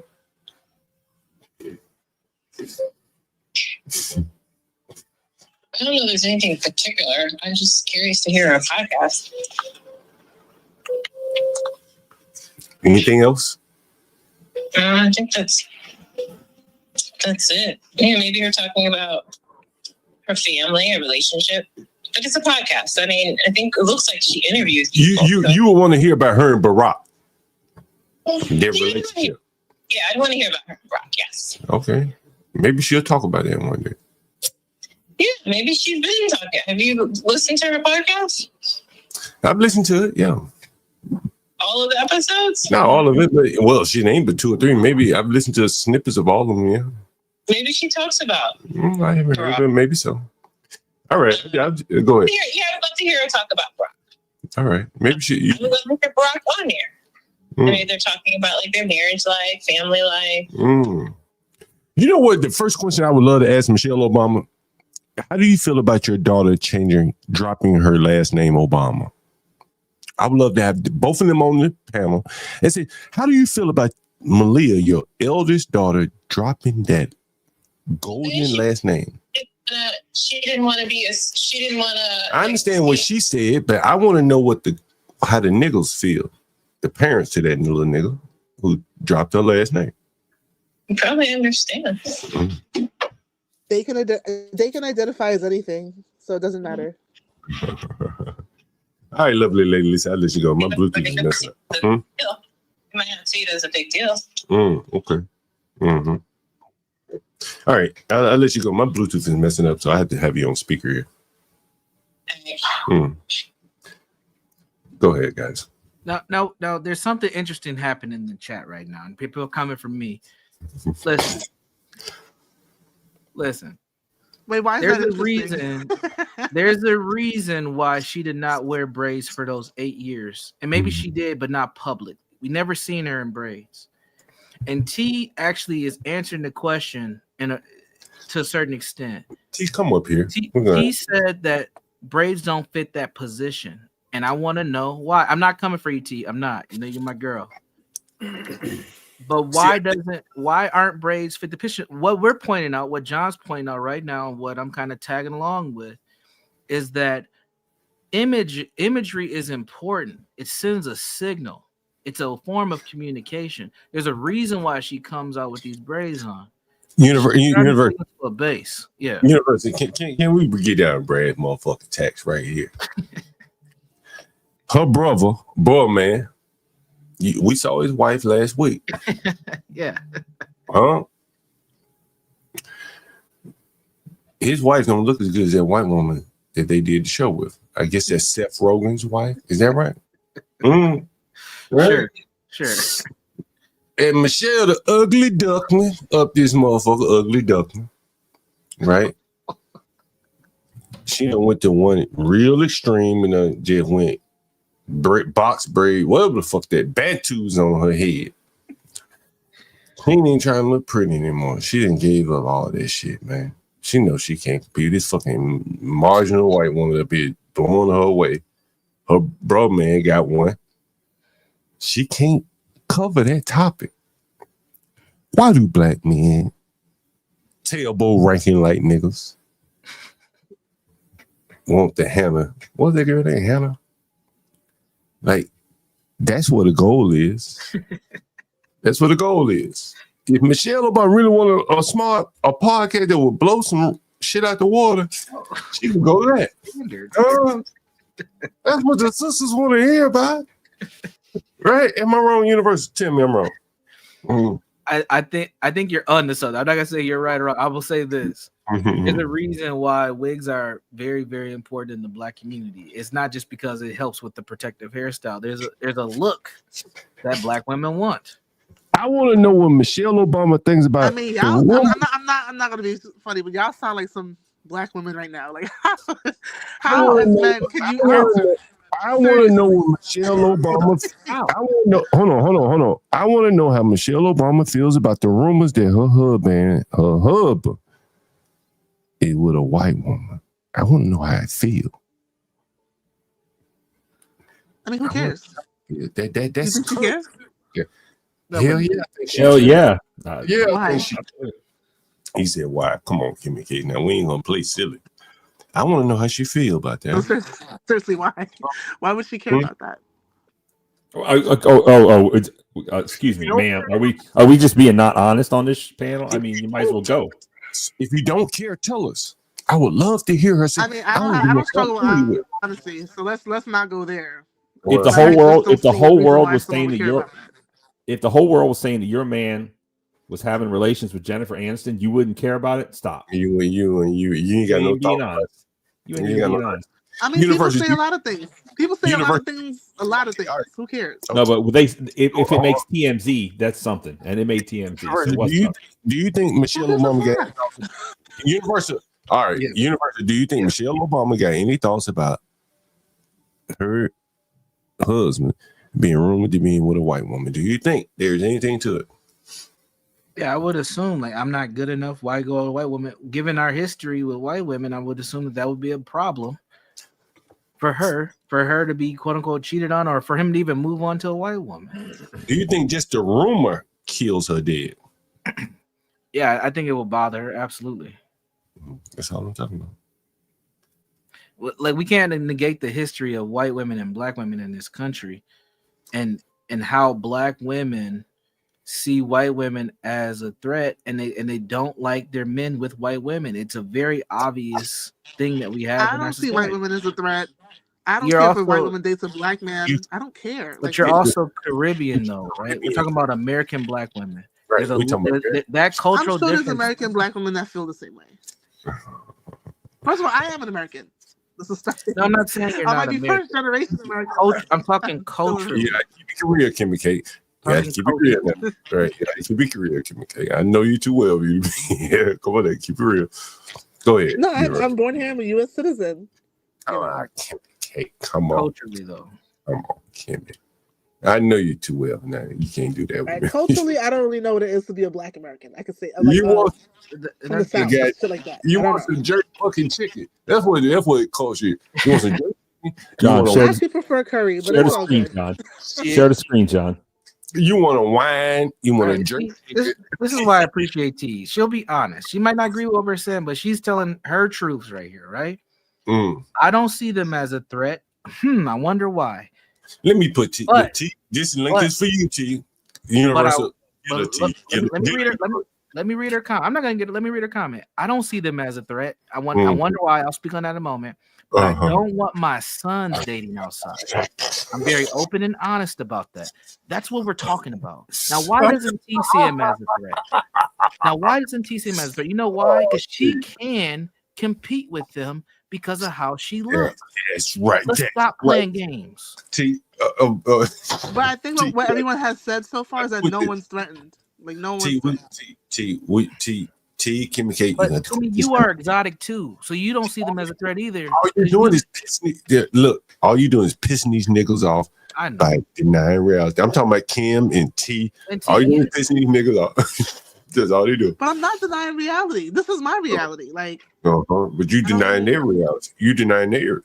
Kimmy, you don't understand. When you floating around with your hair floating and all that body jiggling, you are also exotic. Because you're not the typical black woman. And you got your own damn culture. Yes, that makes a difference. You got your own Caribbean man and all that shit, right? And these sisters out here competing for black men. You got your Caribbean, right? But they want them a black man, and they ain't got it. That's what you don't understand. Like, look at this title right here. Look at this shit. Can you guys see the screen? Yeah. I want to talk about this. I really want to talk about this. You see this? Oh, good. Well, I'm just in time to talk about interracial dating. I want to talk about this. I've come up to give some adult supervision to this silly analysis. I really want to talk, but we're not going to try to keep it civil, Stanley. Nick, you know what? I'll be who I am. No, don't do that, Stanley. You know what? What are you going to stop me? Well, this is an HB Universal and John show, so let's try. We're trying to. I will still be me. All right. Well, we're gonna try to maintain the show here. But this is a topic that I really want to talk about, and someone said, who was it? T said she don't want her daughter dating her sons. And I have a comment on T's comment. How is she going to stop them? Well, Universal, what do you think about this? Universal, Kim and Mitt Bro, Indian family, of course. What do you guys think about this right here?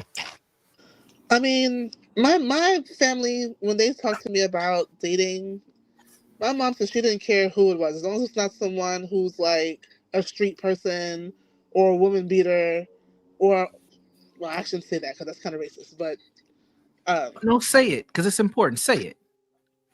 Yeah, that's can't okay. erase things from Black the Mag internet. is racist. I did a video on But it. she said something about like Chinese migrants and not being her preference, but everything else was fine. So I never really grew up with like, you can't date this, you can't date that. If I had a child and they wanted to date outside of our race, I'll be okay with that. I don't care. Wait a minute. Wait, your mom itemized you could do anything but a Chinese migrant? Is that what I just heard? Long story short. So that's a yes? Yeah. That's interesting. I never heard that take before. I get it. I guess anything but a Chinese migrant. This whole thing here, Mr. Galt. It seems like only the white people get in trouble when they say this, right? Everyone else can do it and it's totally fine. But when old whitey wants to say that, oh my God, they're the worst people ever. How dare they? How dare they? And the thing that's crazy is we the ones disappearing the fastest. There's going to be a time when people like me disappear. What do you right? mean by that? Disappear. Well, seriously. Are you not? People Are you? like you, what are you specifically? I'm white. Okay, so you think white people are going to disappear? Yeah, that's my question. Yes. Are you? Am I wrong? I would laugh too, but I really want to understand what you he's saying. are ridiculously wrong. Wait, can he explain more? Tell me Can you how. explain more? Oh, motherfucker, do I really have to explain demographics to you? No, not you, Stanley. I guess I'm so. saying I guess so. Midlife could explain. You know what? I would I'm like not going to to hear. waste my time.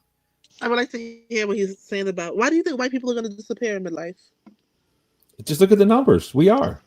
Hey, hold on for 1 second, guys. Again, this is HB Universal and John Show. Universal, did you hear that African call in earlier? No, I was not here for that. Oh shit! For you, you make me go back. But one of the things is, he said he's working 2 jobs. Then he said that nigga said he ain't even seen a woman here in 2 years. That nigga about his business. Now is this a new person? Hold We've on. heard this before. This Is is this a new. new person? It's a new one. Oh, wow. John, you're wrong. You're wrong, John. You're wrong. Okay, This dude's correct. you're wrong. I'm up for correction. Stan, correct me. Okay, here we go. Classes and session. First off, how you work 2 jobs and only have $800? I mean, is he sending it all to Africa? Something ain't adding up. Okay. And he's living with his auntie, and he's real pressed to get out of there. Something ain't adding up, right? Okay. I mean, good luck to you. I hope it works out, but all the glitters is not gold, sir. So It's fair. I got some questions. Let's just go off the story. Say he works at Sweet Green and drives Uber, so he has a car, right? Yeah, but how do you only have $800? Okay, if he has no woman and he only has $800 and he works 2 jobs, it doesn't add up. That's just math. University. Is there anything that you can imagine what he's doing with his money? Why he doesn't have much money? Could be sending it back to Africa. Yeah, he's probably sending it back home. He could also be struggling with addiction. Could be a gambling addict too. The gambling addict, you can't spot him, man. They don't look like he didn't sound like he was on drugs. So what do you think the next best viable option is? What would you choose next? If he wasn't on drugs, he didn't sound like he was on drugs. I know these things. Well, yeah. What do you think was next? Why he only had 800? I don't mind other people's business. I don't care. Okay, well, I'm a landlord, so I got to care. Yeah, so it is his business. Right, it is my business. So, Universal, why do you think? Is there any other reason why he only had 800? Man, he's an African. He just ain't working a lot. I'm assuming he just ain't working a lot. He could be sending money back home. That's possible. Yeah, that was the first thing. Addiction second. And he could have just gotten here. Sure. Right? He's just getting on his feet. Say 27, right? 27. But one thing he did say, he said he ain't been chasing no tail. He said, I don't want to live in. He said, "Oh wait," he said, "I don't want to live in no house with no women." That's what he said. Am I right? Did he not say that? Did he not say? I don't want to fucking live in no house. Listen. Let me talk, please. Let me talk. This man wants a wife. This man wants a wife. He wants a and wife. He knows he wants to start dating, and he knows if he's dating and he's trying to bring a woman in, and she sees some other woman over there, that's immediate problem. So he's thinking for the future because he wants a wife. And the other thing is, you ask him if he's slinging dick, which is like a crazy application for him. Are you slinging dick? But and again, you didn't ask. You didn't answer my question. What do you consider slinging dick? How many different chicks per week does that equal? Hold on. But the other thing is, listen to this. But he just doesn't have game. He just doesn't have game. There's like too many African dudes. Not enough African chicks. And probably the American women don't want the Africans. I bet. Can you help me, Universe? Because I ain't got the strength. I ain't got the strength. Because they sit down south. I ain't got the strength. Could it be those things? Sure. But all you need is one. Listen, I know, Barnabas, I know you've heard of the term homosexual. All it takes is one, man. All it takes is one. You don't need to be out here slanging it all around. You just need one on the couch or a warm side of the bed and at least one hot meal, man. That's all it takes. Universe, no, fuck that. Universal. I'm gonna give y'all niggas some real dope, man. Like, remember that nigga that broke that woman's jaw in my house? Remember that Georgetown nigga? The Georgetown graduate, yes. Let me give y'all. I think I told y'all this, but I'm gonna tell you again. It was a white girl. Remember that white girl I told you that broke her ankle and she said, "Mr. Jungle, I'm still gonna pay this rent. I broke my leg, my ankle, got hit by a car or something." She said, "I'm still working with a broken ass ankle." Y'all remember her? Anyone remember her? Wow. That Georgetown nigga fucked that woman. They were living in the same house. No, man. Yes, he did. Yes, see, that's why he had to break the black woman's jaw. Because she found out about it. Wow. What a correlation. Now, Universe, you're a nigga like me, right? Yeah. And I say that with all endearment. You ever heard a nigga? Y'all go back and listen to this stream. You listen to the African. You ever heard a nigga say he ain't seen no woman in 2 years?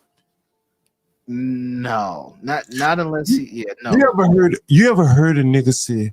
I said, "Man, you ain't gonna be slinging dick in my house." He said, "I don't even know what the fuck that is." And when I explained to him, I said, "I'm talking about you ain't gonna have no women in there." He said, "Sir, I'm looking for a wife." Yeah, his focus is different. Now, John, we have heard this before on this channel. Remember the Moroccan dude? He said something similar. Remember? I'm staying away from women. Like he was just focused on trying to get stable. He wasn't on any of that. Do you think an average black man would be hesitant about living in a house full of women or with women? No, average black man. He's trying to size them up.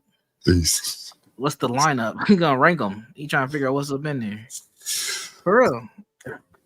And the African also said one more thing you niggas might have missed. He said, "I got about 4 other African men looking for rooms." And I said, "You FB niggas are in some real serious trouble." Because these four African men ain't looking for no women, and they looking for a house to live. They disciplined, they working 2 jobs, and they're gonna figure that shit out, right? John, I just wanted to let you know that one way to successfully come to America through asylum is if you come from a country that persecutes gays. And you can get an asylum claim if you're from an anti-gay country coming over. You may start putting up some type of gay sexual type of gay week home, sir, and it may just be a bunch of bussy boys in there, a booty bandits running back and forth. You never know, and they can get all zesty too. So definitely, I can't wait to see where this leads, and I certainly hope the best for you, though. Oh man, shit, man, I've been doing well with these Africans, boy. They pay like hell, and as I'm saying, as I see Kimmy K says, it's not a race off. I think it's strictly economics. Again, the Hispanic guy called in the other day. African, black. Would a black man do this? It's very racial. I think there's so much intelligence and talent here that it doesn't have to be like it's like oversaturated, and sometimes it kind of gives off like almost like hateful. Like, listen. Look at T's comment, right? 4 grown men living in the same house is crazy, though. For an American. Yeah, for an American. That's what I was about to say. T, I catch a lot of Ubers. When I come here, most mornings I catch an Uber here. And I talk to the Uber drivers. Almost all of them have roommates. The foreigners. Almost every one of them, to the man, have roommates. And, a lot of them are hella disciplined. They got responsibilities back in their own countries, and they can't afford to do what, the American men of all races. You talk about race. University, did you see the white man I had here earlier? He was in my house. Did you see him earlier? I didn't see. I ain't seen that. I ain't seen nothing since I hopped on, man. Anyone see that? Well, admit, bro, I knew you saw. Midlife. Right? Like, and he talked about the effect of immigration on him. Right? It's not just a racial thing, right? He's a white guy saying the same things that a lot of us say. So anyway, go right ahead. Blacks, did you see my roofer? He was here on panel today. No, sir, I did not. You missed that. You guys got to rewind that. Anyway, carry on, guys. All right. Well, I got to get going, Mr. John Galt, panel. Barnabas, I just wanted to tell you verbally, what a great performance, man. I saw what you sent. Great performance. I figured it was freestyle because of the things you were saying. I was like, yeah, it was good though. Jess sucked, but yeah, that was good. What was wrong with Jess? She was good. She's just a negress. That's it. What the fuck is that? And that's what negresses do. She's a star of the movie, man. I only got one scene. She's like the star of the movie. Okay. She can be the star. You outshined her in that portion of that movie. That's fine. Well, check it out. It's called Flood. It's streaming on Tubi. Sure. Go check it out. Support Jess. She's going through a tough spot. Shout out to Jess Hilarious. She was she's good to me. I got no complaints. Cool. I wish I don't have anything to say about her personally. I just thought her performance was lackluster. That's Tubi, all. she belongs. Tubi is where she belongs. Not on a syndicated national show. I said the Chitlin circuit of entertainment. I mean, there's a genre. There's a genre for everything. There's a genre for everything. But one thing, and I can't say Just Hilarious is my type of genre. However, I'm not going to deny that she built what she built, and for some people, that's their genre, and she has a talent for it. There it is. All right, so shout out to all of y'all. I'll see you around. Happy Friday. Peace and happiness. Shabbat joy. shalom. Shalom, shalom. Take it easy, y'all. Peace out, partner. Bye. Universe, do you got any topics you want to talk about? You want to hear a little bit more? I seen that you guys were still on, so I figured I'd hop up. Salute to Blacks. It's been a minute, man. Hope you're doing well. Salute, brother. How's everything? Hey, man, maintain it, man. I've been doing a little political stuff in the background. Yeah.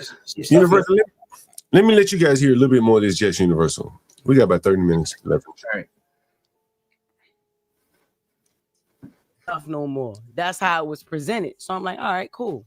I feel who you. said that though? Because of the internet. What are we talking about? No. This is our listeners. This is yeah. Why can't we worry about the comments? And these are people that enjoy the show and watch the show. It's not all about Instagram. It's YouTube. It's like we have people that have been watching the show. Yeah, she's great at what she do. That's why I picked her to fill in for me. But when I came back, it's like, what's going on? If she's gonna be a fourth voice, why she only got to be a fourth voice on my segment? She wasn't a fourth voice. She was a producer. She was hired as a news producer to help with getting all news and doing interviews. She was going to be the senior news producer. She wasn't on there. When you came back, Lauren was not on air. She was in the back doing questions, sending interview questions, reporting the news. Am I lying? I thought she was. She was on air. They told her don't step in this room. Yes, but I thought you was using her on purpose.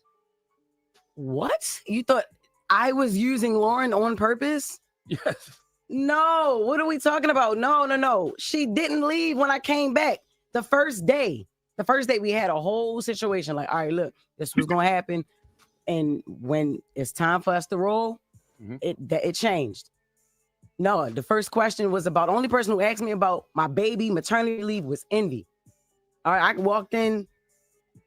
She addressed the hate in the comments. That was the first thing she addressed when I came back. I'm like, what the hell would make her want to think I want to talk about that? Off air though, So right? yeah. We started talking off air. We started to. But I'm talk saying even off air. prior to you even coming back. So then I felt uncomfortable that first day. So I'm like, all right, look. Thea was like, all right. Well, we'll just take her off air. She was back the next week. All right, cool. Because there was a voice. Y'all wanted her on air. There was a voice. They wanted her there. They wanted her here. There's a place for Lauren in the show. All right, cool.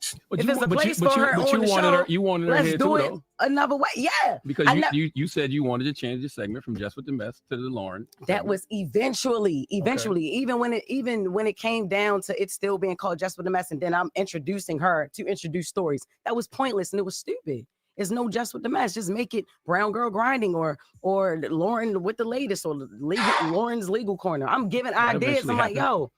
I even with the Taylor, change that. Take that Just with the Mess off of there. I feel like I'm getting credit for something I'm not doing, and it's stupid because this is not what she does. Is not Just with the Mess. I read headlines and I give commentary. I say what people thinking. I agree. Could I ask you a know question? What I'm saying? Yes, she's more of a reporter. She's journalism. Can I ask a question? What? Why didn't you wear the do-rag this morning? Because why you joke so much, man? What you mean? I'm just... Did you hear that? What did he say? Why didn't you do what? Why did you wear wear the do-rag this morning? Mm-hmm. Oh yeah. What's the importance? Why is that important? Because she did the Instagram, and I think she spoke to her audience in their language. Yeah. Cursing, throwing everybody on the bus. The do-rag is part of that. And she had to do it on just like Michelle with the braids. It's the same signal. She went back to the Chitlin circuit to talk to her people. Yeah. Right? That's what she did. And so Charlamagne it's all a facade. It's all a facade. Well, I think, in corporate America, you're not talking to your people per se. They're not the ones buying the ads for the toilet paper and the washing powder and detergent. Agreed. Right? But that's who she's most comfortable talking to. Okay. And so Charlamagne said, well, you want to do rag today? I'm back on the big screen. That's why. I'm back on the big screen. That's correct. Right? She's more comfortable. She can go on her 11-minute rants. Listen, the show sucks. The Breakfast Club is a shitty show. Always has been. Always will be. Charlamagne the God, how they made him the talent is insane to me. I remember when he was grasping at straws on that show. They had him guest featured, and Angela Yee and the other dude was, they were the headliners. Man, I remember when Charlamagne the God had braids. You talking about Envy? Yes, DJ Envy was the headliner. He was the guy that the show was created for. And then all of a sudden, here comes Charlamagne the God, bussy warrior that he is, made his bones off of making fun of other celebrities. And not to mention his boss, what's her name? When he was working for her, Wendy Williams. Yes, when he was her assistant. All this stuff, man. These people, man. Anyway, yes. So, do I believe that Just Hilarious belongs on that show just as much as the rest of those idiots belong there? Yes, absolutely. There's nothing redeemable about the show. I mean, as much as you don't like the show, it is a nationally syndicated show. Yeah, it's nationally syndicated, but so is Steve Harvey. So what? Well, but there does take an element of talent to pull that off. It just takes people putting the money behind you. There's nothing talented about the guy. I mean, clearly, because there's a distinction between her and the Lauren LaRosa girl. Well, right? here's the crux. What do you consider talent? Because if it's I'm the Jew who's throwing the money behind him, is that what you mean?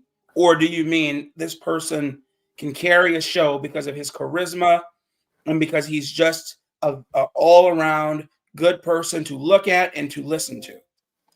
Well, I think there's a minimum standard, and the Jess girl couldn't read very well. I don't believe that. Charlemagne the God can't read. You think Well, he maybe- wrote his book? Well, I'm here to dispel the nonsense. All I'm saying is that she does not have the brand that they want. It ain't got nothing to do with her reading. If she couldn't read, they find there's software out there that can read for her. There's software out there that can make the print extra large. It doesn't matter. What it is that she's not marketable for the audience that they think that she should be marketable for. Well, I think we definitely agree with that, and part of that is because she can't read very well. She tried to do an interview with Vivek Ramaswamy. That didn't turn out very well for her. She also criticized the little boy. Right? That's So, and I think that there is an element of not kind of understanding, where the lines are drawn. She can't draw them for herself, and she oftentimes crosses the lines, like with the little boy calling his hair nappy and patchy. She's not smart enough to know not to do those things. That's what they hired her for. They hired her for that. That's why they hired Charlemagne the God. That was him. He was just hilarious 15 years ago. Remember, you don't remember how braggadocious, brash, and insolent he was? You don't remember that? Nah, I didn't Okay. There you go. You just say you don't remember, because that guy was insufferable. He's still insufferable, but he was worse then. The things that would come out of his mouth. And my point is that that's what this radio business is. You have the people who are there for a reason, but then when she left, you saw what real talent looked like, because old girl came in and was actually able to do the job. More of an admin, more of an able to work the systems, more of a pleasant person to look at, pleasant person to be around. Yes, that has bearing. She's not. Universal. I've experienced situations like this where you have someone who just isn't a good fit for the job, and it's very difficult to tell them, particularly when someone is doing a better job than them, right there live on the spot.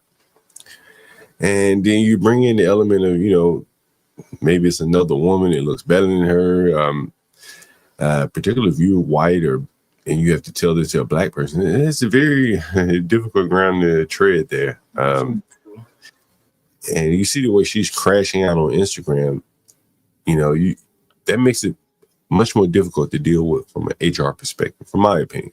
Yeah, I agree. I think that. Go ahead, Blacks. No, I was saying, so you think that HR cares about her being loud and indigent? Or, you know what I mean? Do you think that plays any bearing? Because we've seen that. We've seen that in plenty of other industries that are, adjacent to this one, and they don't give a damn. They'll get rid of you anyway. Yeah, well, let's listen to it a little bit more. Go ahead. Hold on 1 second. Let me chime in, because that kind of goes with my point. I don't think the HR does give a damn.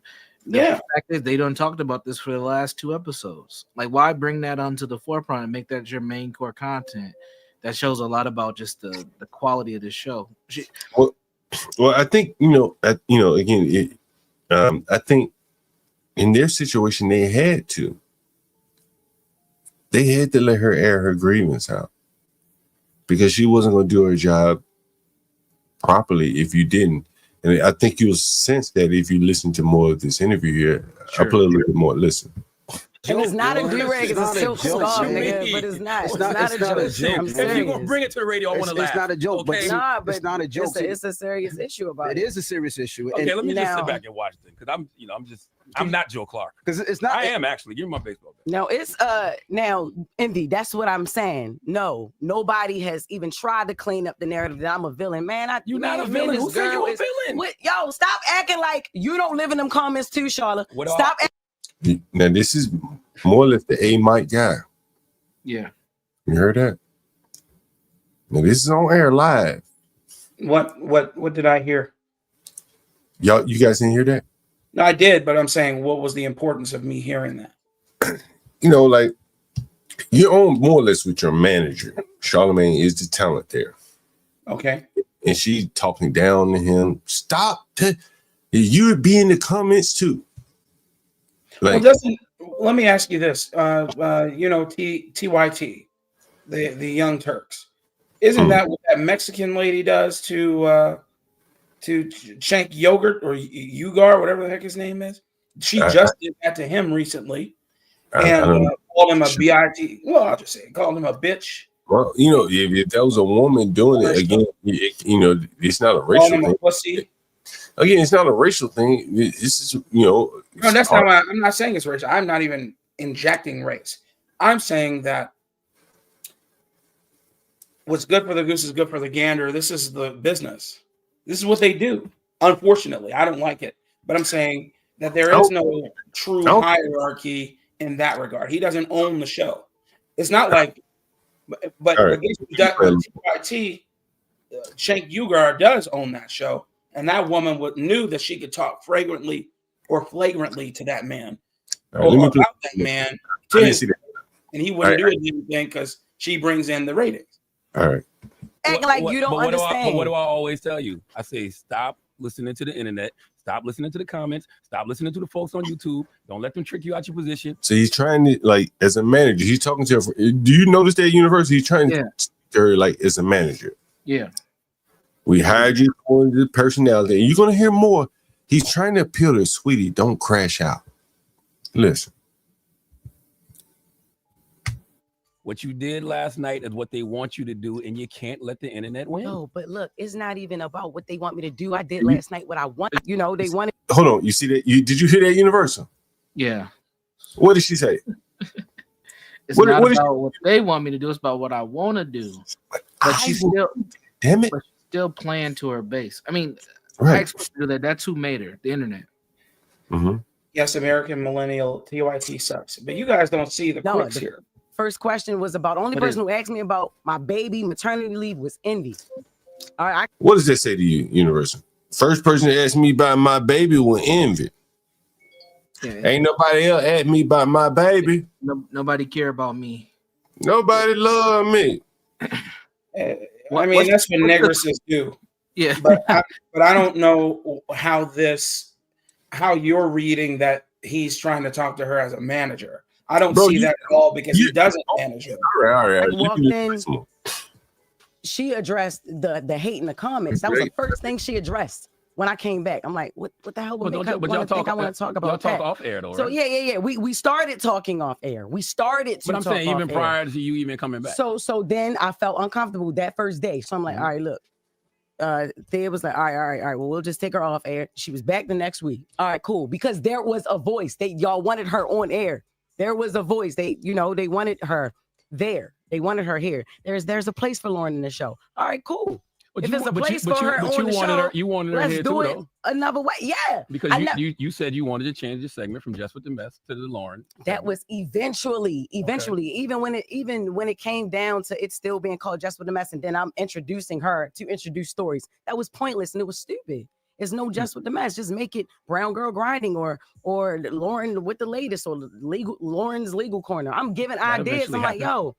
I even with the Taylor, yo, change that, take that Just With the Mess off of there. I feel like I'm getting credit for something I'm not doing, and it's stupid because this is not what she does. Is not Just With the Mess. I read headlines and I give commentary. I say what people thinking. I agree. Can I ask you a know question? What I'm saying? Yes, she's more of a reporter. She's journalism. Can I ask a question? What? Why didn't you wear the do-rag? Oh, shit. It's not a joke, but Envy, that's what I'm saying. No, nobody has even tried to clean up the narrative that I'm a villain. Man, what I'm saying. Not Joe Clark. Because it's not. It is a serious issue. Okay, let me just It's not a joke, okay. but it's not a joke. It's a serious issue about it. It is a serious issue. Okay, let me just sit back and watch this because I'm not Joe Clark. Because it's not. I am actually. Give me my baseball bat. No, it's now Envy. That's what I'm saying. No, nobody has even tried to clean up the narrative that I'm a villain. Man, You're not a villain. Who said you a villain? Yo, stop acting like you don't live in them comments too, Charlotte. Stop acting like you don't understand. But what do I always tell you? I say stop listening to the internet. Stop listening to the comments. Stop listening to the folks on YouTube.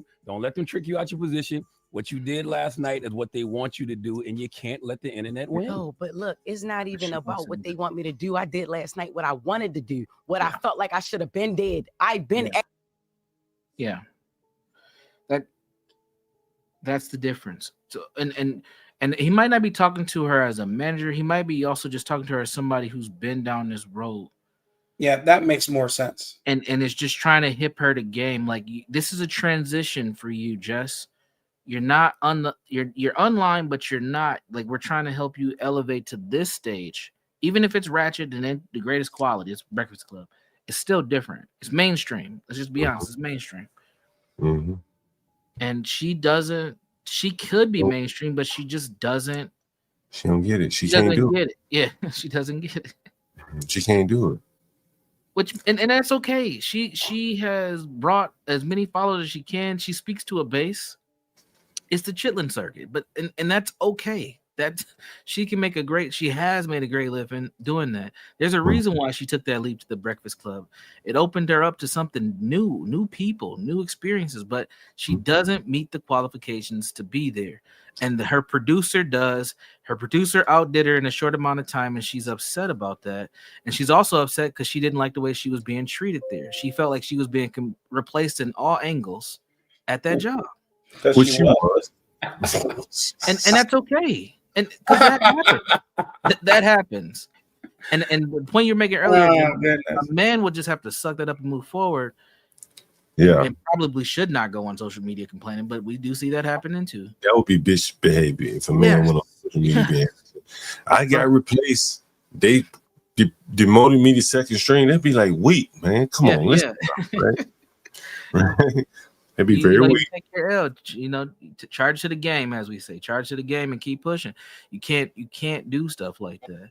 It's more acceptable for women, but even still, you got to have some professional decorum. You don't just hop on fucking Instagram with a rap on your head complaining about everything. I don't know. Hey man, it's blacks doing business, not blacks as in blacks on the panel, just black. But I think honestly, if you take the race out of it, I think you have to manage people differently. You know what I mean? He probably would have been better off bringing her into his office, let her scream it out, get it all out. Maybe her and the other lady get it all out before you go on stream. Because once he brought her on stream, she really got it all out, and now she's crying and shit. And you'll hear more of this. Now, remember, this is all live. Asking questions. The internet loves mess. And one of the easiest ways to create mess is to pit people against each other, especially two women. And I don't dwell in that. And y'all know that. Yeah, but see, this is the thing. He doesn't let the internet dictate what's going on. We've had conversations, and this is the thing. This is why I thought it was corny, and it's just me personally. I thought it was corny because we have conversations up here. We just have a meeting. If you had an issue, a problem, a situation, or something that you felt, why you ain't bring it to the team? When you came back, Jess, I pulled you to the side. I said, Jess, if you feel uncomfortable, if you don't want Lauren in the room, this is your show. We can make that change whenever you want. Did I not say? Why would he ask her that? Because he knows. You know. Right? Why? Well, I also think he thinks like a woman, but that's all nothing. But why would he ask her? Why would he know to ask her that when she came back and to check in on them? Like this is the ratchetness of that I think the industry.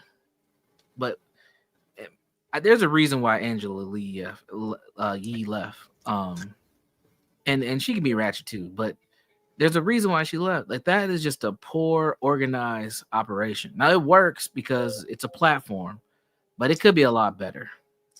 But one of the things, and this is kind of from a management standpoint. I don't know if you noticed, she pointed out that the only person that said, "Hey, how are you doing? How's the baby?" was Envy. Yes. I don't know. I think he's Dominican or something like that.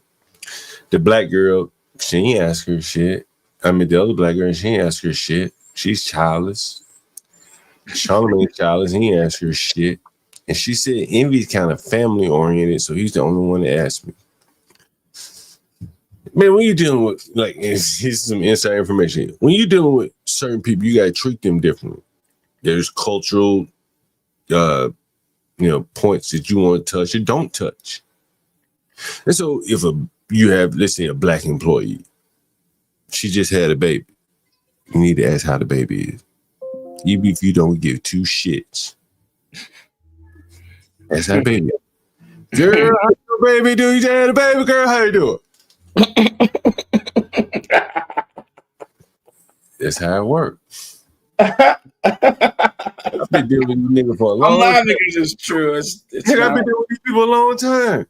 It's true. Right? It's very- You heard me talk to someone like you heard someone on there. Man, I can't believe John Galt talk to this nigga about Joe Loft rights. Nigga, that's how you have to talk to black people. It's unfortunate. It's not a lot. Unfortunately, it's just people are different. Yeah. Right? University, am I wrong? No, you're right. Right, like even when they come to work on Monday with braids, you need to say, "Oh, okay, I see you. Yeah. Gotta acknowledge this shit. Like some people won't. Like what do they call it? What do they call it? The what's your love language? Yeah, yeah. Words of affirmation. They know they need it. Words of affirmation. And right? if you're dealing with them on a sexual level, they want them gifts. Right. And if you don't understand that, like from a professional standpoint, you're dealing with blacks, you're like, damn, I don't know what my problem is with the black. You got to charm them with kindness. You know, give them compliments and shit. That's how it works for them. That is exactly what this woman is saying to me. Yeah, you did. It's not about wanting her in a room, yo. It's about the segment. Like it was like y'all. Have that all right, y'all conversation wanted off her. air. If you had a problem, say it I've to us. had We had a many meeting yesterday. conversations off air. What not is we like talking that, about? Not like nobody having my back, because we have your back. As far as the Corey Holcomb thing, y'all been beefing for 11 years. I'm not worrying about yo. It's not even about you. Worried about comments, and you worried about what people say. After I'm worried about the comments, perception man. and my reputation of being on the show. They've been issuing on me for 15 years. They've been issuing on Charlamagne Charlamagne for 15 years. But that's on you. And the thing. That nigga, that's on you. Yeah. Yeah, she couldn't hear anything he said. It's all me. I'm telling you, he tried to liken a situation to hers. Have some sort of sympathy. And that nigga done took more heat than she has. And he had the whole real estate scam. Yeah. Buzzing on you. Cheating on his wife. A lot of stuff's come out. Came to the show. It's like men can compartmentalize shit like that because they have to, because they got to make a living. That's a fact. Men compartmentalize, women see it all as one amalgamation. Mm-hmm. It's all the same. That's why football works so well. And the next man up, right? And the nigga like DeAndre, whatever the fuck his name was, he's like an outlier. DeAndre and Antonio Brown take his fucking jersey off in the end zone, outlier, right? The average man just gets up and keep going, you know. And when you introduce women into professional environments like this, like they crash out, like in a hyper competitive environment like this. I don't care. I don't let it affect me because I know who I am as a person. I don't give a F what them people say in the comments. I know who I am. I know what I do. If you let them people get in the comments and F with you, you're great at what you do. Everybody simmer down. Like you are dope. She's very if you dope. let them people piss you off, no. He's still complimenting her. You're nice. Like what you do is funny. I tell her that all the time. He knows he has to. You see that he's complimenting her, and I can I'm not even looking at the video, but I can see she's rolling her eyes, looking off in the distance. I can hear it. I can hear it. You can hear her popping her gum. Oh my god! I can hear the eyes rolling in the back of her head. But for him to tell her to ignore the comments, he has to couch that in a compliment. He has to, right? Right? You understand? Like this is management in a way, right? Would you say this is like management, guys? Like if you manage people, like certain people need those words of affirmation before you tell them what they need to do. Yeah. Right. And that's what he's trying to do with her. And it's just not working. She's like, I don't give a fuck how you feel. You brought that energy that we needed to the Breakfast Club. Yeah. And you let a bitch ass person in a comment say something to steer you up. I tell you, F them niggas. Now you have to introduce the same energy that she does. And all that. And we doing it on air when we could have did it behind the scenes. Like I F with you the long way, not on some internet-ish. And they hear that through there. That's the long way. It sounds very light-skinned. Well, let's go to the phone. Right now he sounds like a child. Yeah, he does. But he's trying to trying to resonate. But he's trying to manage a sister who really out here hustling like a man. Yeah, I'm okay. I let her crash out and then fire her. But if you go to her website, man, she got shows lined up. She just had a baby. And I mean, she got all these shows lined up. She even mentioned that I'm doing shows and I'm happier there doing shows than I am on this channel. But she need that 700,000. She's got accustomed to that way of life now. And doing shows doesn't give her that. So that's why they're going to have to ease her out the back door. Hey, do you think she's getting some sort of severance for her time? That's what they're negotiating right now. I would guarantee you. What do you think, Universal? Yeah, most likely. I was trying to figure out what she was suing about because I don't see a action here. I don't see anything that she can sue for. Having a baby and did she get paid? She's suing for wrongful termination. But you know, like they took my job. I don't know. Listen to this, Universal Blacks. I refuse to deal with this. Oh shit. Okay. Oh, Charlamagne wanted. It's always my fault. I don't care. D. Laris went crazy on Instagram. I mean, you don't get upset, whatever. But I knew that it would upset Envy. I knew it would upset Lauren. So she's saying that Instagram that she put out, she knew that it would upset y'all motherfuckers. She knew fuck. Yeah. Nigga. Exactly. So why would it upset Envy and Lauren? Why would it upset Envy? Because of what she said. What did she say about Envy? She said, I don't remember exactly, but she compared it to like East Side High School, childlike environment. That's why. You're rocking the boat. That's why you closed the elevator this morning. That was crazy. Did you hear that?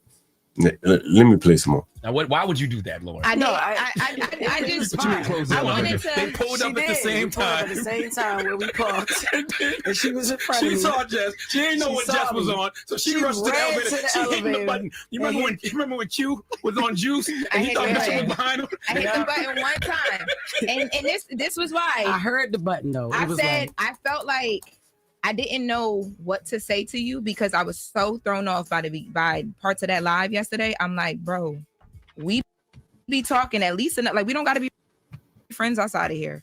But I feel like I've always said to you off air, whenever things have happened, we've had conversations about a lot of different things. Let's talk. Call narrative. Like, I understand F the comments and F the people and all that. But it's not all about them. It's how I'm feeling too. What if I'm feeling the same way the people feel? You know what I'm saying? So what? Because niggas online feel a certain way. I feel the same way they feel. I've done that. Yes, you do. Yes, like I've done that. You know what I mean? These are adults. So Charlamagne said, "Why not just call me and cuss me out?" She said, "I done that, nigga. I done cuss your ass out."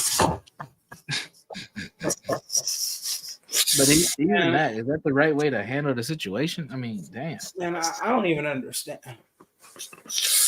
Man, nigga. This is. I mean, here's my thing. We're all adults here, and we know how to articulate a point. I would, just from our experiences with one another, I'm pretty sure all of you guys can articulate a point. Why am I listening to idiots online who have a nationally syndicated show who can't articulate a point? Everything that comes out of their mouths is just slang and garbage, and nobody can tell me how they are feeling or what they're going through. Why is she telling you? Yeah, she's telling you in her own little way. No. It's like I'm listening to a 12-year-old. That's the level of her vocabulary. And then Envy and Charlamagne, theirs is maybe a 16-year-old. What do you think, Universal? I think Blacks is right, but again, there are hundreds of thousands, probably millions of listeners to the show. It's a base. It's unfortunate that that's true, but they fit a dynamic. People want to hear that. Jess Hilarious has millions of followers on her social media platforms because there are people who that's what they resonate with. I wish it wasn't, but it is what it is. It's sad. Yeah. I think honestly, and to manage people like this, Blacks, honestly, you really have to let these people vent. If you're going to get in bed with them and hire them, this is some of the type of behavior that you're gonna have to deal with. Honestly, like it is what it is. Children, you're right. I don't disagree there. It's a hard pill to swallow when you're dealing with people like this, man. Oh God, it just is.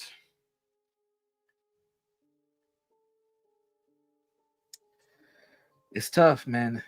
You know, when you're dealing with this culture. We might talk about different situations, but I think a lot of times if there's an issue for real, and then it don't be no movement in here, it's like there's an issue outside and then there's no movement. So you know that she's up here crying. Nothing about that is funny. Like she's referring to just hilarious up there crying. There's real issues and real problems, and we don't really get to the gist of it. I want the record to show I see Just cry like. So it doesn't matter if you see. He said, "I see a crowd." Oh boy, this is Negro business, man. It is. But that's all this is. Because really, what she just did was just expose probably a flaw that they've had in this whole operation for quite some time. That's all this is. And I think that they need to work on whatever they got going on. They need to get it fixed. I'm surprised the Breakfast Club is even still on. Honestly, me too, man. It's been what 20 years or a little. I've never really been a fan. I've always like seen clips of people and things like that. I've watched whole episodes of specific guests, but it's just not something that that I find interesting overall. And I mean the whole platform. I used to hear, "Wake that ass up." I'm like, what? Like even that, like that's a great point, right? That's the opening statement to that show every morning. Wake that ass up. Universal, what do you see right there? What do I see in this photo? Yeah. I see a whole bunch of colors. I'll tell you what I see. And y'all go, and I'm gonna go from left to right. No, just focus on the two women. Oh, okay. Left to right still. The woman in the cream shirt and jeans has her actual hair, okay, and looks like a woman. I pan over to my right. I see a hair-hatted hooligan. Okay, that could be a man, that could be a woman. You don't know because of the syntheticness of it all. Hey, what do you see, Universal? I see. So when I look at Jess, I see somebody who, well, she's on the radio, but she looks like she's dressed where she's just on a regular Saturday, got the ripped jeans on, furry boots, right? The baby hairs. And then on the left, I see a little bit more of a professional dress, got the wig on. She does have a hoodie on. It looks like a hoodie hanging over. I see one person looking more prepared to do a show. A laptop's open. And I see another person who's just there airing their grievances. No laptop, no notes, no nothing. What about that bat? You talking about the rolls?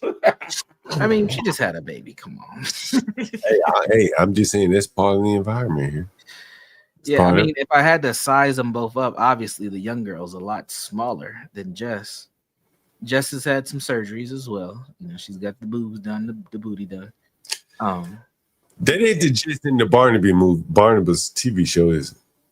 This is a long way from that gist. Yeah, this is what we call a glow up. Like she has she has elevated her appearance since that movie she did with Barnabas. Yes, she looked better in that movie with Barnabas that she does, right? Most likely, but for her base, the men that she likes, this is a better version. Do you think so for that big old bag? Hell yeah. I think she looked better in that video, but I could be wrong. Like, you ain't really hollering at Just Hilarious. in that other video, I might though. What I'm saying is that I think at this moment, because this is East Side High, West Side, whatever high we going. So she compared working there like East Side High. You know, Joe Clark. You know what she's talking about, right? Yeah. We here and we together, so we got to figure this out. And it's not, everything's not a joke.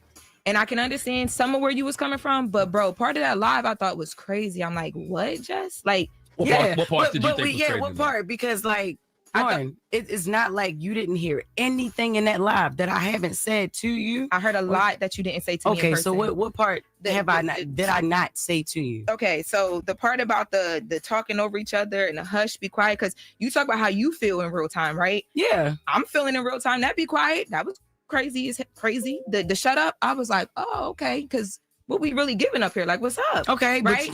But I didn't. none of that was said. I didn't, You didn't say anything about that. And then when I pulled you Shouldn't into the have to. office with our EP with Eddie, the first thing I said to you was, Jess, we fighting for airtime, and it shouldn't be like that. I want Shit. Just ratchet behavior. Yeah. It paused. I don't know what happened. Is it? want to know what can I do better as a producer? What can we do better as the two women sitting right here next to each other to make sure that don't happen, because it doesn't look good. It's not going to play well for either one of us. I literally swear to God, I don't even remember you saying that. And that's exactly why I had Eddie in the room, or EP, to have I the never ever conversation. heard that, because when you've pulled me to the side a few times to ask me, are you okay? How do you feel like about the stories and things like that? You've never said what you just said to me. Now listen. I have said hush. Let me show you guys something. You don't just be telling people hush at work, though. Come on. I know. You about to hear something too. Look at this shit, Universal. Blacks. Yeah. Can y'all see her arm? Jesus Christ. Yeah, she's tatted up. Oh, yeah, she's tatted up, man. Damn. Baltimore girl. She's like tatted up on her sides too, like her thighs and all that too. Yeah, she is. I know a girl I served in the army with who looked just like that for a time. Just like that. Shut up. You overtalk. And like I said, I'm not about to be up here fighting for no mic. Like, I'm not doing that. If I already got the job, like, what am I doing? Like, I'm not. It's four voices. Three of us are very opinionated. You know what I mean? Me, you, and Charlamagne. I'm not saying Envy don't got no opinion, but he don't jump in every single. You hear that language? Jesus Christ. Yeah, she just threw Envy on the bus and he weak. He ain't got no opinion. And me, these two sisters, we got the opinion. And Charlamagne, the homo, he got opinions too. And but even the double negatives like this, her language just isn't prime time, bro. Not drive time. Single time there's dead air. You know what I'm saying? When you overtalk. And it's like the only time you can quiet down is somebody be like, shut up or hush. My mom don't even tell me shut up, Jess. I'm a grown ass woman. And A grown ass? He had to come out. I'm grown. I'm a grown ass woman. Being grown and being professional. It's amazing how those are two separate things in some communities. I'm a grown ass woman. My mom don't even tell me to that shut up. air right then and there. But right after, when you say you put me in the office, you never put me nowhere to tell me that. Because the way that I do things when it comes to my job and my career, that's not what we on. And I told you from the jump, I was never going to give that to you. Ever. Okay. And I did or not. Our first conversation, I said, if I ever have an issue with you, I'm gonna handle it in a way where we can get through a conversation, because we grown. And regardless, you don't gotta love me, you don't gotta like me, but we here together. I'm here. And listen, like I said earlier, the internet loves me. The opportunity that I extended, regardless. Like, no. I'm not sitting here like you don't deserve to be here. I'm not sitting here like you're not here. You're not going anywhere. That's first and foremost. You shouldn't be here. I said from the whole jump, yeah, Shorty do the job great. She's amazing. That's why I want it to be her segment. I think y'all can work very well together. And once again, you got to stop letting the internet pit y'all against each other. Anyway, that's more or less the gist of there. Yeah, man. It's hilarious. There's just a certain decorum in business that I think as Black people we just miss, and it's unfortunate. I think we kill a lot of our own opportunities by trying to placate to the quote unquote culture, trying to keep our invite to the cookout. And sometimes you gotta let some of that shit go and redevelop yourself to put yourself in a better position. And I'm not saying be white, because that's usually what people think. I'm just saying improve your ability to be in certain spaces, because this culture does not fit in all dynamics and settings. It just doesn't.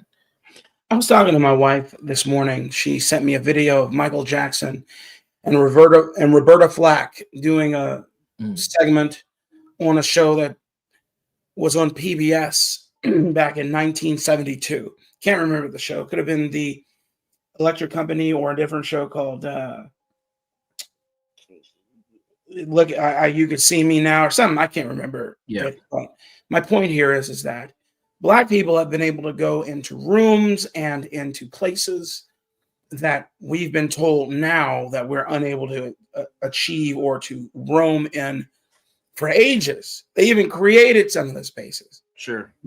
And I was telling her, you know, you'll have people say, had I seen this, talking about the Michael Jackson segment that I'm talking about of him when he was a young child or teenager, I don't believe that I would have acted this way. I'm talking about people who are, I don't know, in their late 50s and, you know, who were there during that time.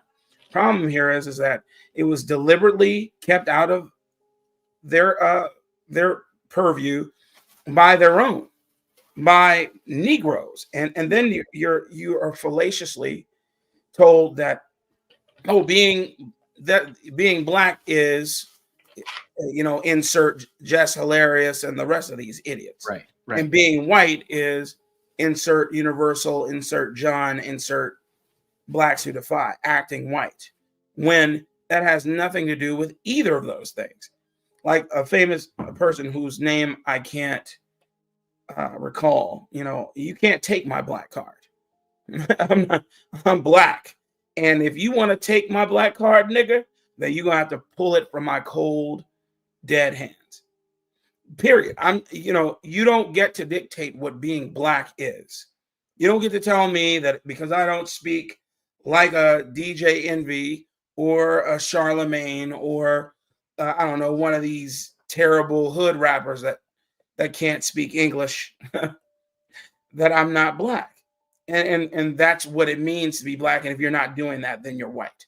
It's insane.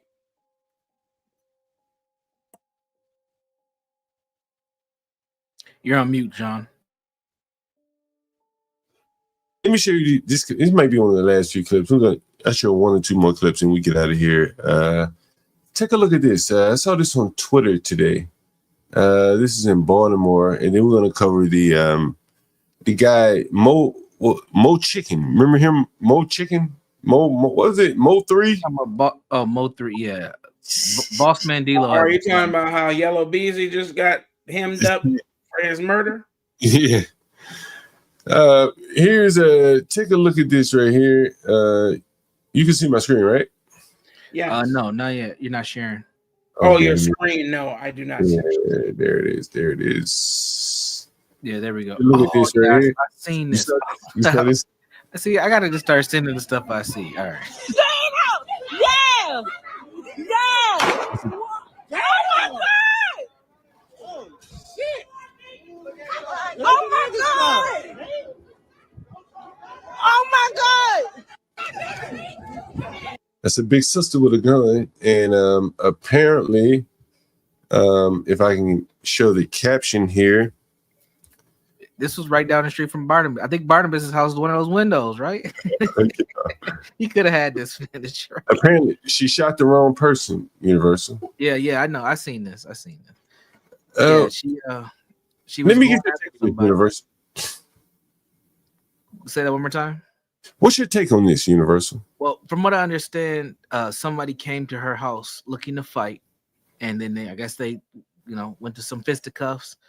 They ran out the house. She chased him down with the weapon, and decided to, you know, pull that trigger and hit the wrong person. And I don't know if that person died or not, but I did see another clip where they were trying to resuscitate that person on the ground. EMTs were.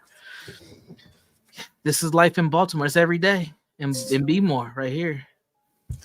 I guess what I'm saying is it seemed to me that a lot more of these women have become very, very violent, bro. Like this is like, yeah, hunted him down and shot him or her. This phenomenon has been a snowball for the last few years. Honestly, before the pandemic, you will notice this trend of suspensions in fights in schools. The number one uptick across the nation has been black girls for like 10 years now. And so what do you think is next, right? That violence spills out of school systems into communities. So I wish Kimmy was here to ask her some questions about what she sees in just her district or with her students. But you see a lot more girls being a lot more aggressive. Even if you watch videos of like fights and stuff on X, all over X, there are a ton of women.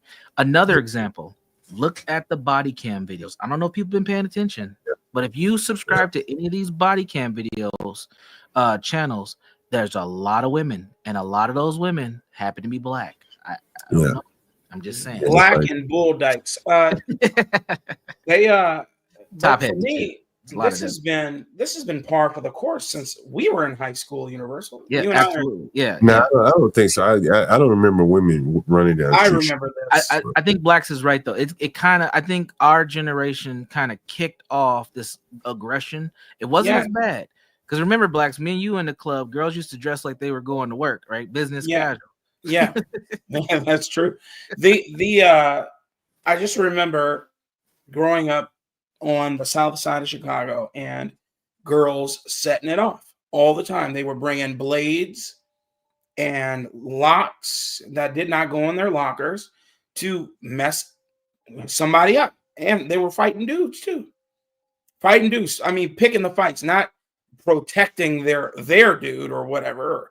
They were going to pick. I remember there were these big heifer twins, man. Two big, fat, light-skinned twins. Twin sisters. And I remember when they set the entire school ablaze with a fight that they had with a dude. And he wasn't fighting them back, trying to, because he didn't want to, cause any more problems. But he just ended up getting his behind whooped by these two big, fat, light-skinned girls. And I remember it like it was yesterday, man. The entire school flooded out. This had to be 2000. Okay, year 2000, and I just and then it just has, like you said, I agree with the snowball effect analogy for sure. But this isn't a new phenomenon. This is, man, people are just terrible, especially in the quote Black community unquote. I'm going to end it. Well, damn.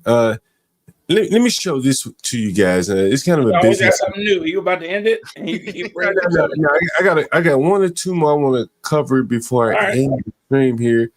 And I've talked about this a while back. Universal Blacks, I want to get your thoughts on this. Where the fuck did I put it? Oh, here it is. All right. Can you see my screen? Yeah, we can see it. All right. And Dash Pass annual plan. And buy now, pay later firm Klarna. This one is landing and partnering up with DoorDash. In the coming months, customers will be able to use Klarna services to purchase groceries, retail, and a Dash Pass annual plan. And customers will have the option to pay for their purchases in full in 4 equal installments or defer payments to a more convenient time. Here, shares right now of DoorDash up by 1.5%. Yeah, and I'm not proud to admit this, but I am a Dash Pass member. Really? Yes, I am. How long? Member For since? like 2 years now. Okay, since 23. It's a good deal. It's a good deal. But for DoorDash, this is their first buy now, pay later partnership. We've seen this shift in consumer sentiment, this decrease in consumer confidence, this expectation that we're going to have inflation elevated over the long term. And we know that a lot of consumers, they've been pretty squeezed when you go to the grocery store. So the fact that we're seeing this buy now, pay later partnership for DoorDash, I think could be a positive, hence the share uptick that we're seeing today. But this is also coming ahead of Klarna's expected IPO. And I think just partnering with, more of a sexy name like DoorDash, a name that people know and recognize, that could potentially get some retail investors on board to potentially invest in this stock. And this comes just a couple days after they partnered with Walmart. And Walmart had a previous partnership with Affirm, which was a Klarna competitor. So right now, Klarna is just wheeling and dealing ahead of this IPO. Yeah, they certainly are trying to at least show to the street that they have a lot of power to throw around within this buy now, pay later landscape, and with some of the biggest retail partners that are out there for many consumers, for Walmart's. What do you guys think about it? Before we dive into it, let me add another piece of information to further this conversation. So I just Googled what is the average price of a DoorDash order. In March of 2024, DoorDash put out their own report on the platform. The median DoorDash order was about $30, and 75% of the orders placed last year, 2023, was below $43. Damn. So if you're talking about $30. If you're talking about let's just bump it up to $43. Let's say the average order is $43 with the tip, and we're adding Klarna in here to help pay in 4 installments a $43 order. That means people are in bad shape. I mean, people are in bad shape, man. You Yeah, got to people pay are in dire $10 a straits. month to get that food. People are in dire straits when it comes to financial literacy and financial what's it called, freedom. They don't have any money, and that is multiplied exponentially in a household where you make under $100,000. You know, I think there are two things at play here. How many people have called into this panel that work for Uber Eats and DoorDash? A lot. Lots. How many of them same niggas don't have a kitchen? A lot of them. Do you see the feedback loop there? Yeah. Forever going to be in debt. You don't have a kitchen and you're relying on, let's say, a DoorDash service. Let's just say you're having 1 meal a day, John.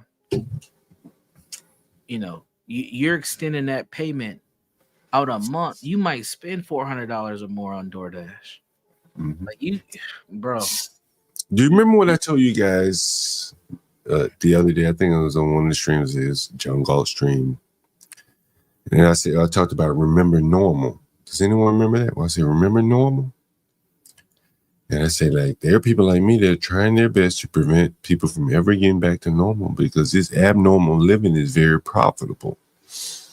Very true. It's profitable. Klarna, DoorDash, Uber Eats, Afterpay.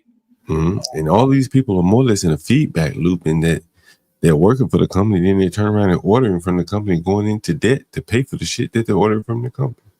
Fucking amazing. Like a 15-minute city on the economic standpoint. They more or less earn and spend with the same company. Yeah, well, remember, we're harkening back to the days of the coal miners. Remember the coal miners had coal miner bucks that they would spend in the towns at the store that the coal miner, that the coal, industry owned, and they couldn't spend those dollars anywhere else outside of that city. Yeah, they were like, "Oh, don't worry about it. You don't need any actual money. We'll give you these coal miner bucks, socialism, and we'll go and you'll be able to trade those bucks in for the things you need from the goods." I wouldn't be surprised if Uber Eats starts doing that. Say, hey, nigga, you're working for us. We'll give you a discount on food and shit. Yes. Just keep driving. For those who don't understand, that is socialism. Yes. So now you understand what socialism is. Mm-hmm. But, you know, people don't care. As long as they can get their Jordans, they can get a couple meals, they can go to the club, have wild hyena hood sex. They're okay. That's what they want. They want to do that anyway. They want to go out on club. Week starts on Thursday, ends on Sunday. They go pretend to praise the Lord on Sunday. Monday, it starts all over again. And that's what they want. You know, I think the thing is that they don't understand. And I think we played the video the other day. Hold on. 50 orders at a time, brings it to an office, puts it, there's a shelf on every floor. You get notified when your food arrives, and it arrives the same time every day. And you just go to the shelf, get it on your floor, and dip it right back into your meeting, saving people time at the office, giving them selection on food, especially in food deserts. But even going, like there's a Sweet Green right down there in my office right now. The guy that just called in works at Sweet Green. I could save 20 minutes by just using our own service versus doing that. And you get it the same price because the courier economics, the courier is delivering 50 orders at a time. So courier costs go basically to zero. You understand? Yeah. They're the drive to zero costs. Yep. It's the CEO of Uber saying we're the drive to zero costs.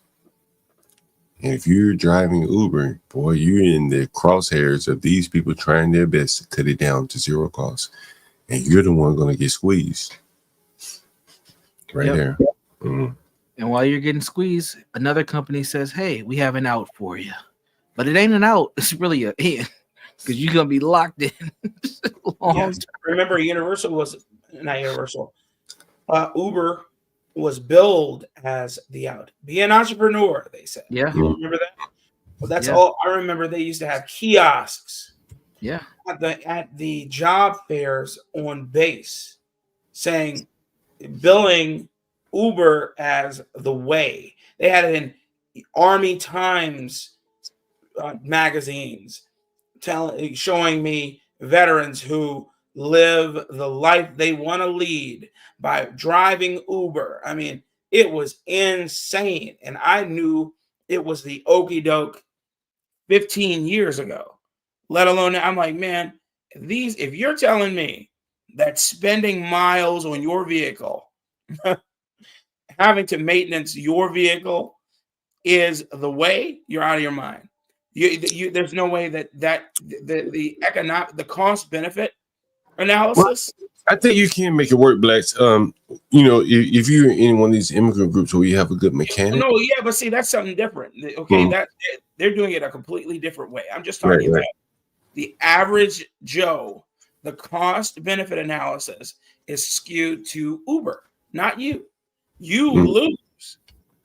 Okay, they even have a program. I remember they have a program where they would help you maintenance your vehicle, but everybody who tried to use it, it didn't cover anything. Man, it's interesting. Man, I guess we're about done here. We probably went longer than we should have today.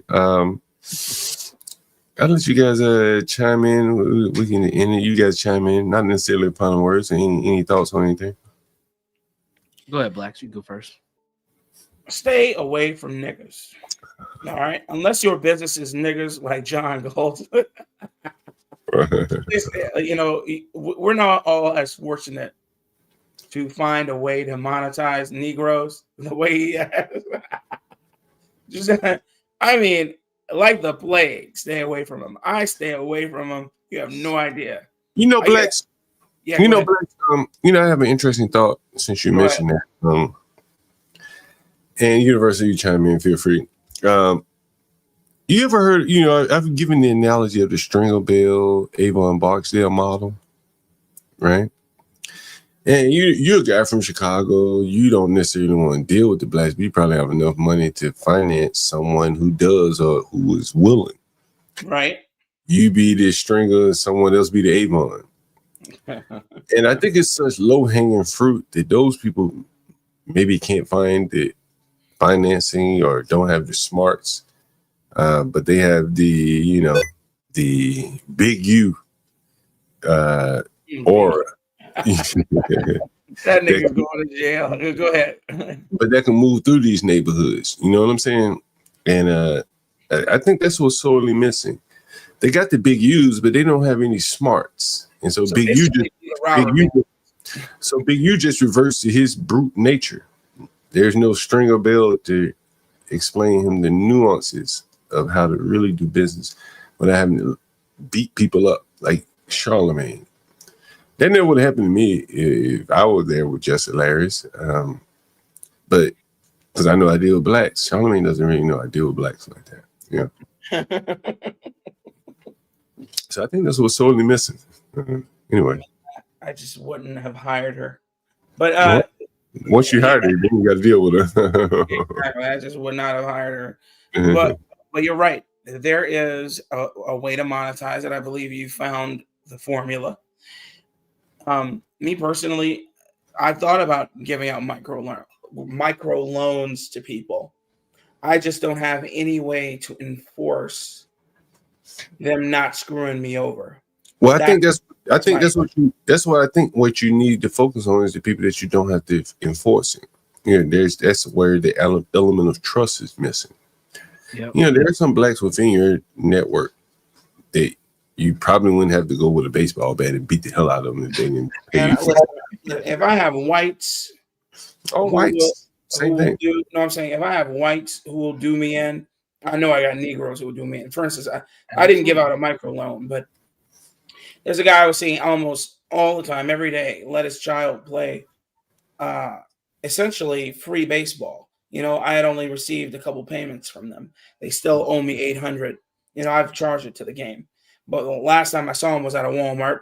it was like he saw a ghost when he saw me. And I just was like, hey, look, you said you would give me this money. What's up?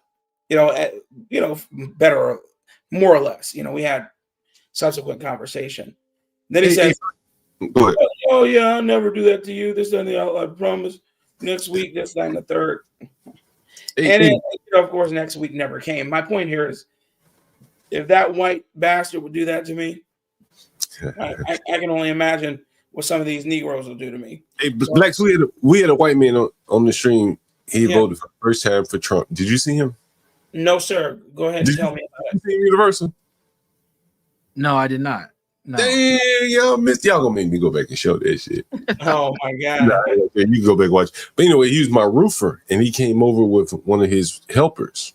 Yeah. And he was here, like literally live, not on the panel. And he just talking a bunch of shit. And old white guy, kind of like a Be Brave type, right? Mm-hmm. And so he gets on the stream, he's like, man, I voted for the first time for Donald Trump. Man, I wasn't making any money under Joe Biden. That motherfucker can't speak, can't talk. And he blue collar white man, grew up roofing. You know what I'm saying? Say he picked up a black prostitute around here. He told me $40 universal. 40 ball.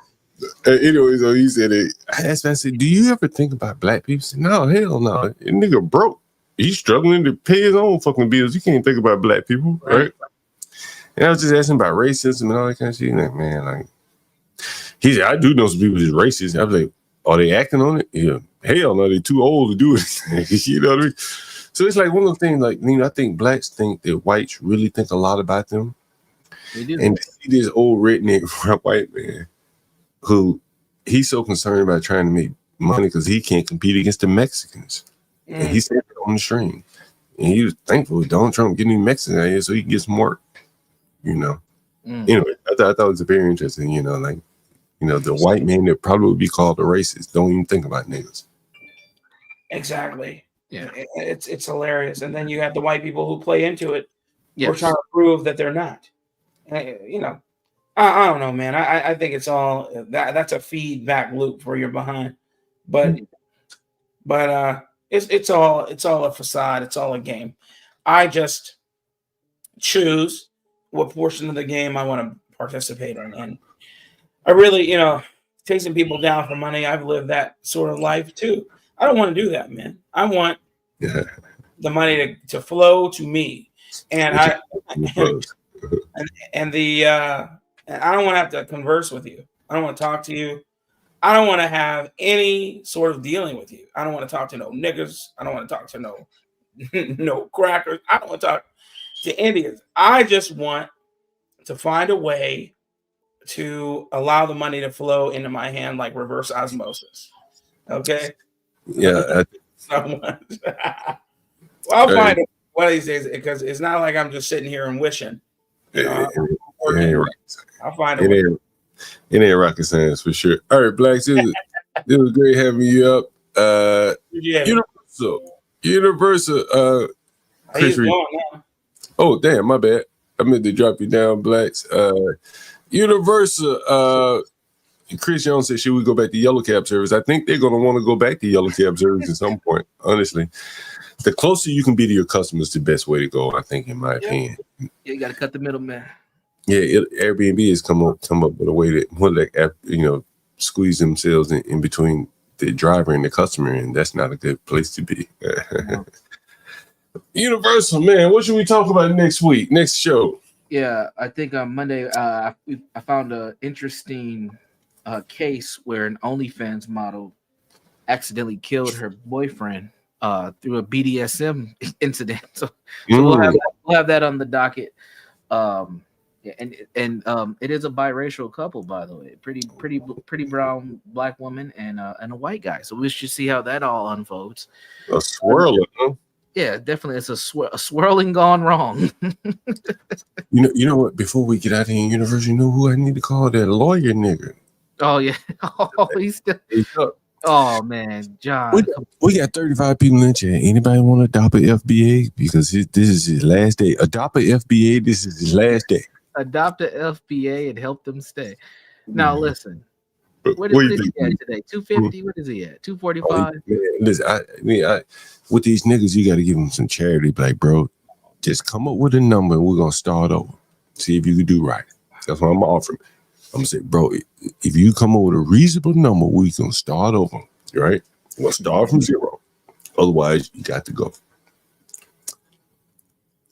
Now, we just heard an African say he got 800. With 2 pieces of a job. He ain't even got a whole job, John. He still got the 800. He got 2 pieces of a job. No focus on a woman. Now this is no focus. Now this African is this nigga is on his it should be his payday today. Oh. How much money? Look, people in the chat, how much money you think he got? Man, I mean, John, you might have to get Clinera. You might have to set up a Clinera service, John.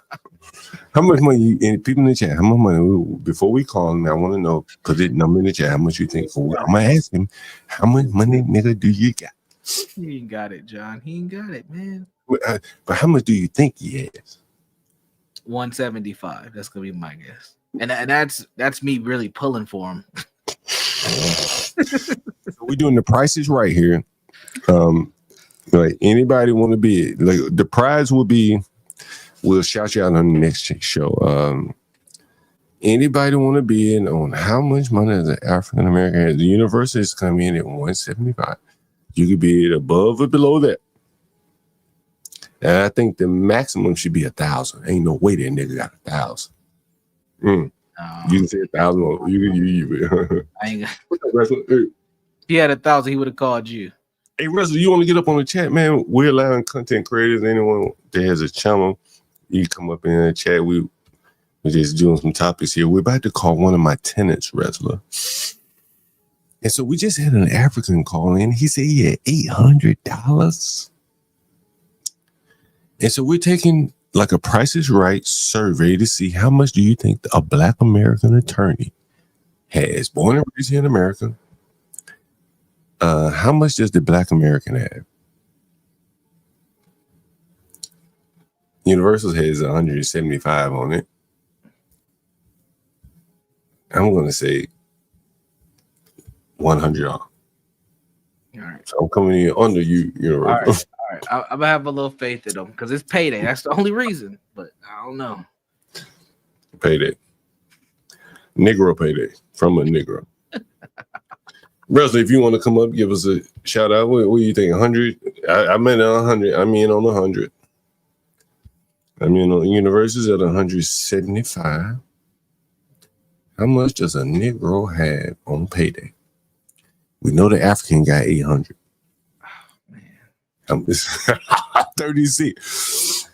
Somebody said that. Hey, no, he had 50. No, you can take that back because he had $54 the other day. He sent me 54. So I mean, that's setting back to zero. That's setting back to zero. So zero. Somebody say, okay, 50. All right. Somebody says 215. All right, 215. We're about to call him. Anybody else want to chime in before we call him? Should we play some wagers on this shit? Universal, we should start wagering on this shit.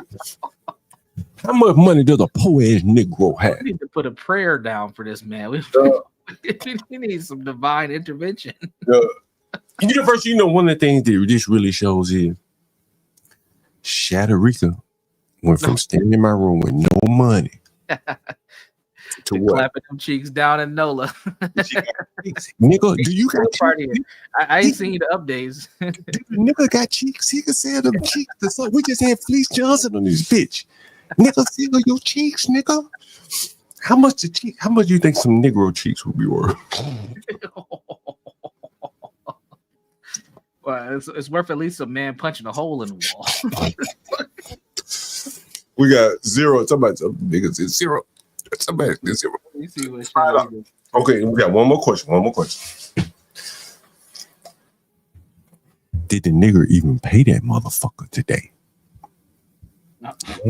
Ooh. Did the Yeah. What was the nigga then? What's the name of that law firm? Man, I don't remember. I don't remember the name of the law firm. I remember this shit. Look. Hey, I'm gonna ask you this question: do you think this nigga right here paid that nigga? Remember, black rent matters. Black rent matters. Oh, what we gonna do? Y'all nigga want to revise y'all numbers of what university you want to revise? I'm gonna stay with it, but I am one eye open with this one. Look, these the bros. 5 bros, Universal. 5 bros. Do these niggas come up with his paycheck this week? Do these nickels come up with his paycheck? 5 bros. Somebody said the Urban Esquire. Urban Esquire. You think they come up? You think they got a university? What you think?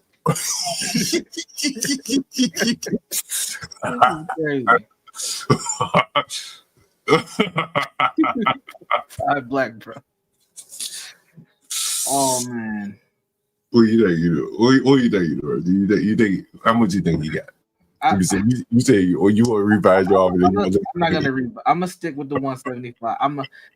You've been putting the pressure on him. Let's see if he can at least scrape up 175.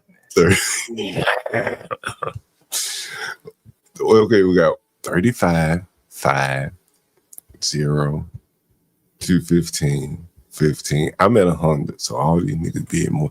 Damn near everybody bid more. Like the people that bid 5 and 0 and shit, they really have no confidence in the black man.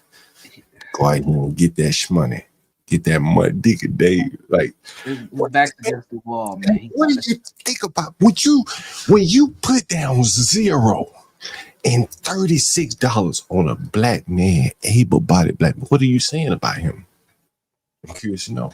What are they saying about him, Universal? What do you read into that? Restless at 215. What do you think? What did they say? When they say 215, what are they saying, Universal?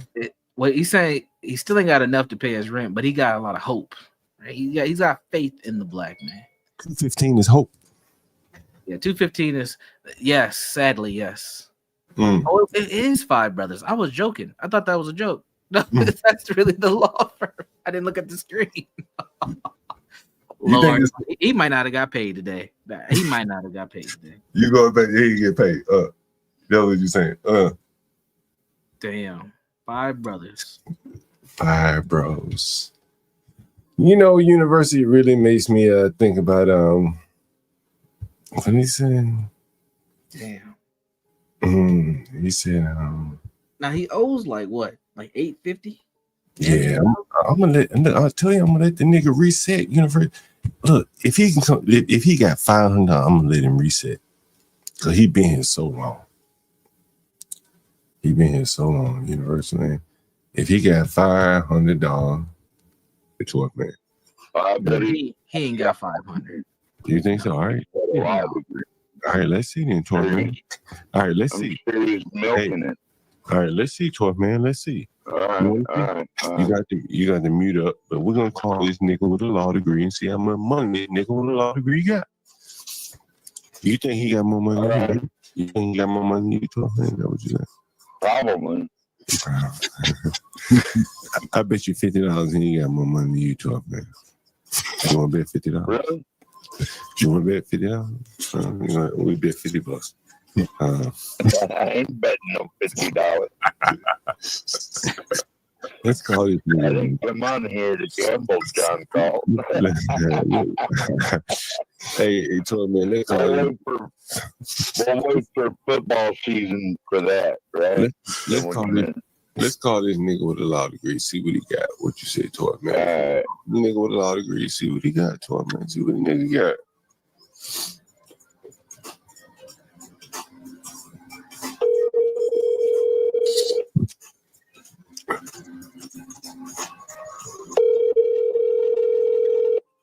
Oh shit.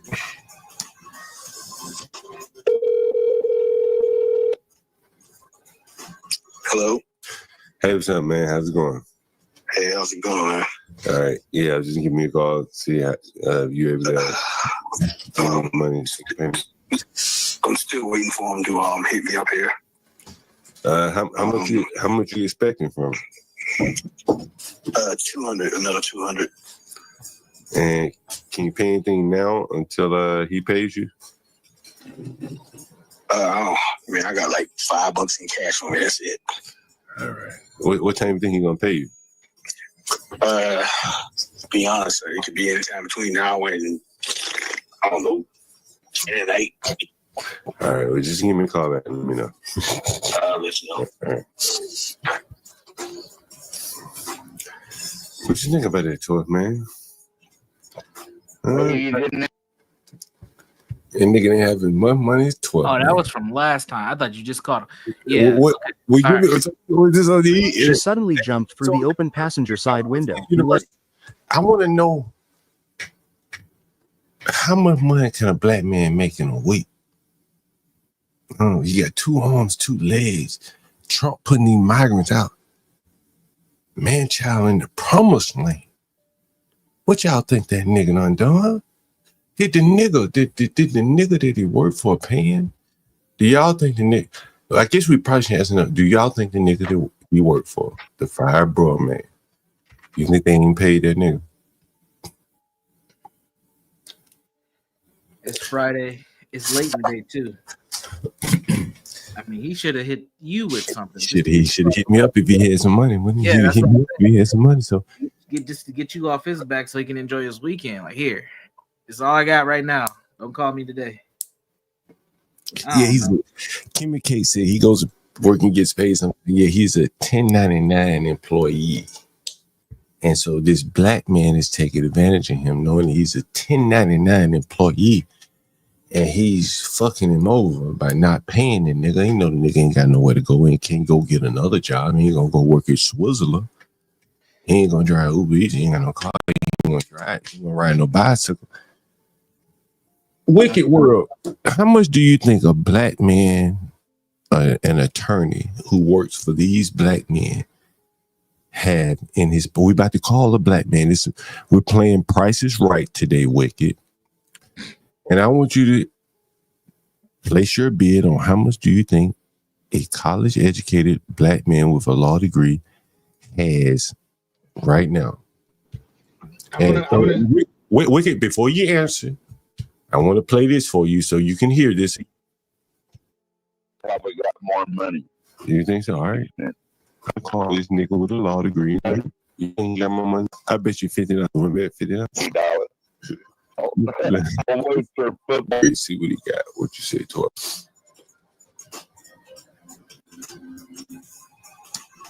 Hello. Hey, what's up, man? How's it going?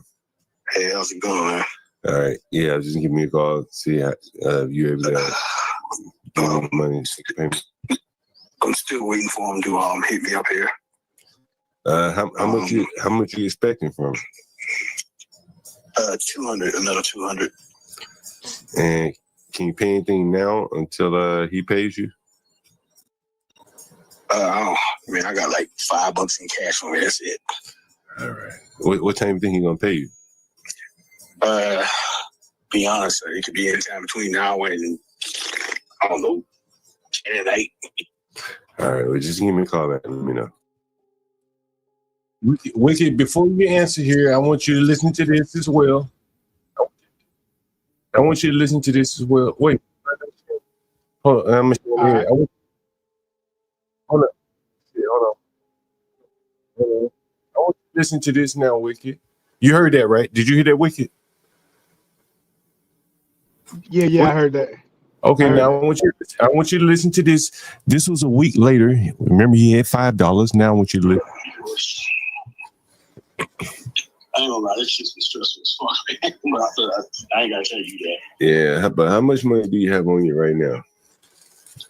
Yeah, I got $6 on me right now. Yeah. That's one more than you had last week. Yeah. 6. All right, so the nigga went from 5 to 6. Nigga, then they're moving on up. Now it's time to call the nigga and see what he done. What he got now? Wicked, where you want to come in at? Niggas been coming in. Wow, they be talking about that nigga got $200. Right. I'm gonna say $5. Wicked, what do you think these niggas? What do you think it says when these niggas say this nigga ain't got but $5, what does it say about a black man with a law degree that ain't got but $5 motherfucking dollars in America? And we got Africans calling here with $800 in their pocket. We had an African calling here today with 800, right? Universal. Nigga had 800 in his pocket. I mean, we've had a chain of Africans over the past few weeks. 2,000 here, 1,800 there. You know, they ready. So what does it say about the blacks in the chat? This time about this nigga ain't got but $5, $6, $12. This nigga a lawyer. He's an elite black nigga. We got all this education for this nigga. This nigga ain't got but $5. That's what you think about a black man, broad man in America? Y'all think a broad man ain't got but $6? Fuck around with y'all. Divine 9. I mean, something tells me, John, he could have $5 or $50,000. He spend that on stupid shit. He might as well have $5.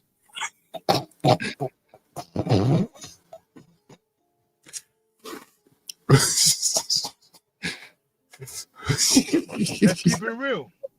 Hey, who want to bet? Who want to bet? What's the highest bidder? Look, if anybody think he got 300, put your cash up. And I seen 25. He got more than 300. Anybody want to go over 300? If he got over 300, I seen $25 on top of that. I seen $25 right now. Anybody think that nigga got over 300? You know what? I'll bet he got over 20. He got over $20.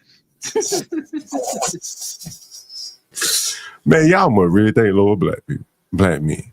This is America. Somebody That's the thing, man. We really do, but we don't want to be honest about it. We won't say it, but the feeling's there. So you call people like me Coons and John Coons, but at least we'll just be honest about the situation. Jesus.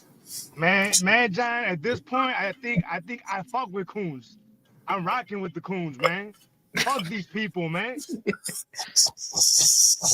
Like, man, come on, man. We just gotta be honest. Though. Yeah, they ass backwards, dude.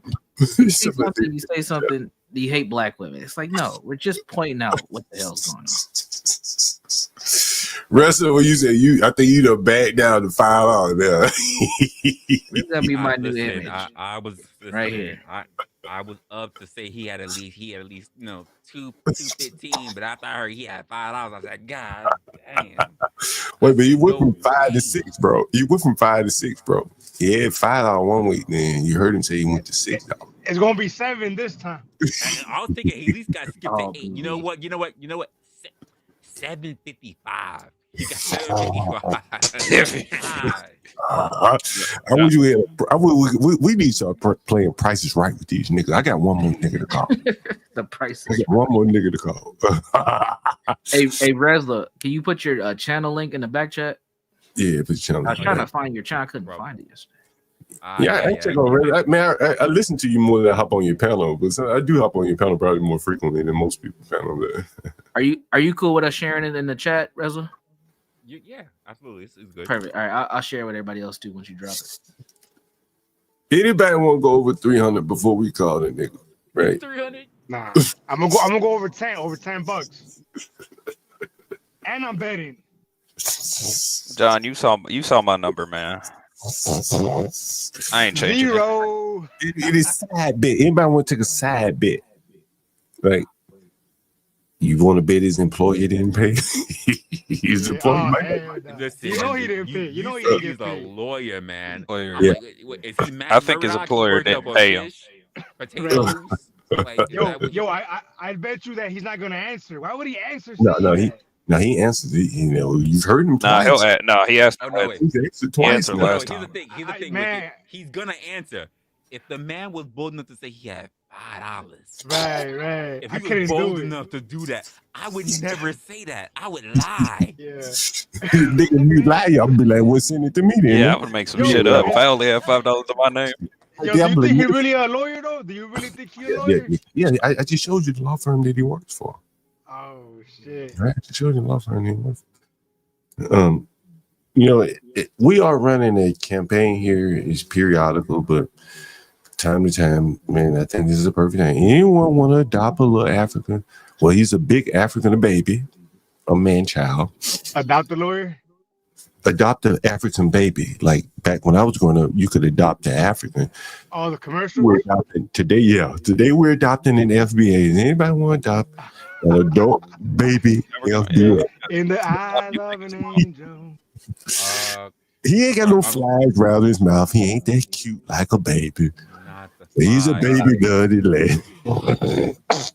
Anybody want to adopt an FBA baby? Man, you know what, John? I've been looking for a lawyer, John. Now that you mention it, I've been looking for a lawyer. You don't want this one. He's just wait, bar. how good is he if he got $6 in his pocket? How good is he? Right. No good. John, I'll adopt a Negro. Do a switch come with it? Not for nothing. Not for nothing. If he gotta make him go get his own. If he gotta go down to the courthouse, man, you telling me he don't come with a Glock? He's asking the judge for half the fare to go back up home. Like, what right? Can you imagine how he looked? His appearance at court? Oh, you going to jail, bro? Somebody see Jerry's kid.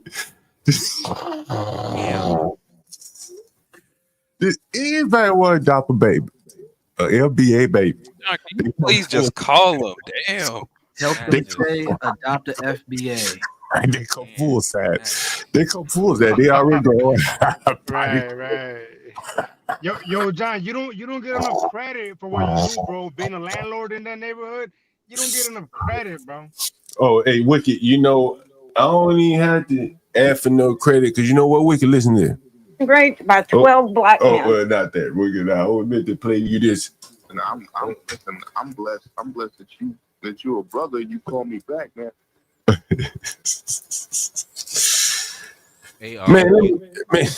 Man, let me share something with you guys right now. I'm about to play again. And you guys heard the dead man's family when they came to pick up the last little few belongings. And you remember I told y'all guys about that. I think that was on the show. And so the dead man's wife sent me a text message. I'm gonna send this. I'm gonna let you guys read this shit. And I'm gonna send it to myself. Give me 1 second. I'm about to send it to me to message. Dead man message. That's what I call it. How about that? All right. Let me share this with you right here. Where go right here. Oh shit. Before I show this, wrestler, do you know what that means right there? What are you looking at? Those letters right there. Universal anybody. Oh shit, I'm not sharing. My bad. Can y'all read that? Universal, can you read that? That second line, black parents. Oh yeah, I can read this. So white parents say, "Come home, it's getting late." Black parents say, "Get your black ass in the goddamn house right now before I beat your motherfucking ass." That's what black people. That's a fact. That is a fact. You talk about black culture there. Where you go? Hey, let me show you. Let me show you something. I just got this message. I don't know when I got it. I guess yesterday, whatever the fuck. Damn, did I say it? What the fuck? Let me send it again. What the fuck?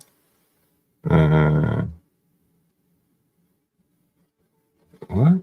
Wait, what is Kimmy saying?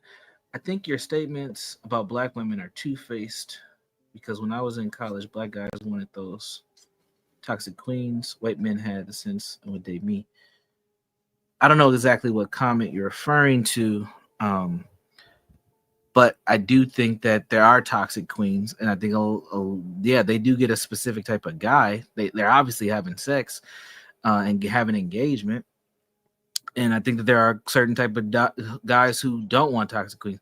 And let's be honest, the toxic queens are easier to sleep with too. That's probably another reason why dudes end up smashing them as well. So I don't know how I'm two-faced, but we can talk about it. Damn, the message didn't come through. What the fuck is that? All right, perfect. Thanks, Resla. Oh, fuck. The message didn't come through. Hold on, let me show it again. Hey, Blue Jay, I think the lawyer's single if you're interested. What lawyer?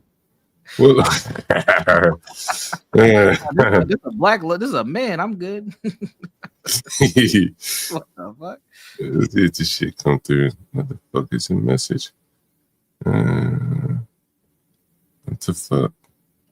I don't know. But anyway, so I got this message from the dead lady, the dead man's wife, the other day, a girlfriend.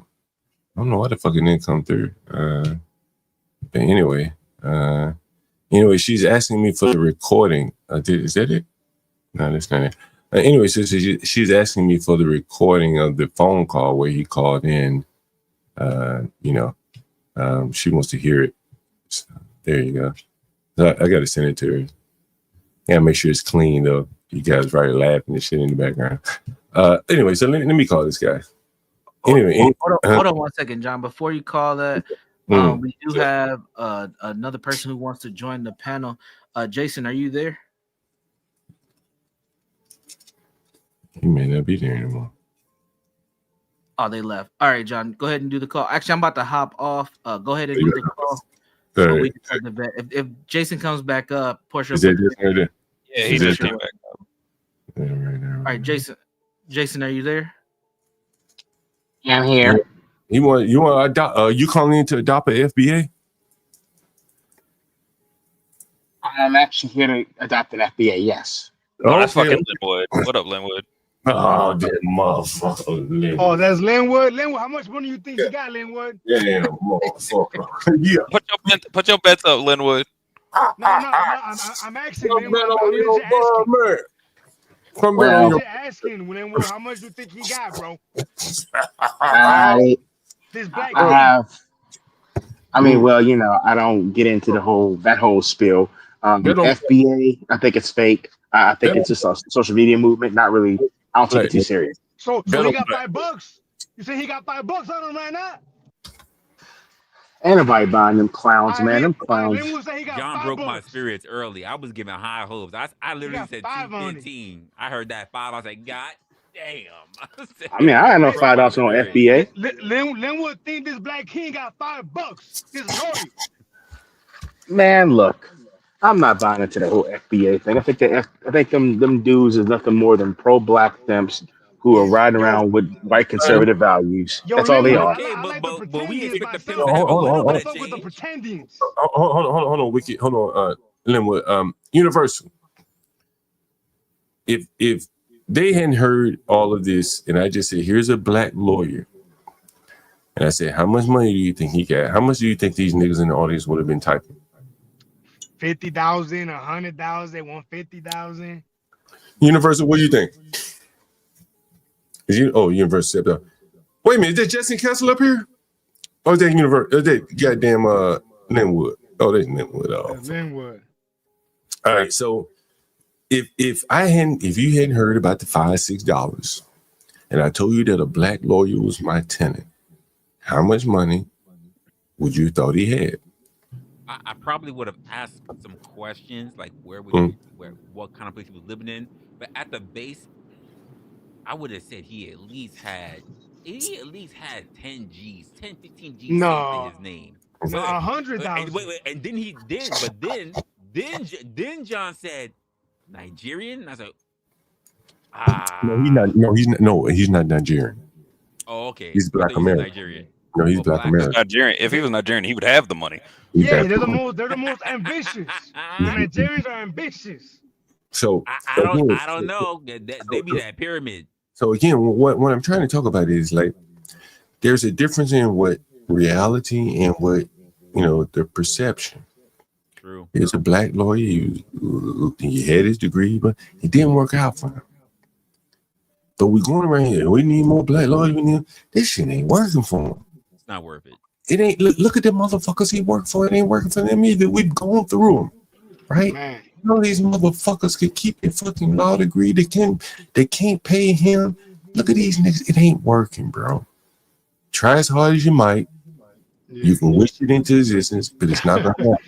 Right? Explain this shit, Linwood. Help me understand this. They paying in fish and chicken McNuggets. He'd be better off, bro. I would say. I don't want to hear what you guys saying. He'd be better off. I would say that there are black lawyers out there, but many of them are kind of shysters, and they're all about. I mean, I learned that mistake from watching the Rodney King trial when Milton Grimes represented Rodney King. It's like, is this nigga serious? Landlord, You I know, think this is the white man's fault, Landlord. What we seeing right here is Jim Crow in effect. In reality, man, and I don't know if you can see these guys on the screen. And you know, if you hear wrestling, I don't know if you've ever seen these guys before, so I'm going to share it again with you. And it's something that I harp on a lot here on this channel. Let me see if I can find it. And I just want you to see, you know, what the problem is. And yesterday I had a term for it. I wish someone could refresh me what the term was. It was like the Black River Nile. One of them looked familiar. Oh, you're right. I think they may be from Brooklyn somewhere. Let me see if I can find this video for you. They had a video somewhere. It probably is on. Damn, there's a video. Let me see if I can find it. Yeah, I think I know where it is. If I can't find it here, I'll find if you don't have a Johnny Cochran, you don't have anything. And he's been there for some years. Can you see my screen? Everyone can see my screen. These are the people. These are the people that are responsible for paying this guy. Well, they take good pictures, John. Goddamn. It's always music with these niggas.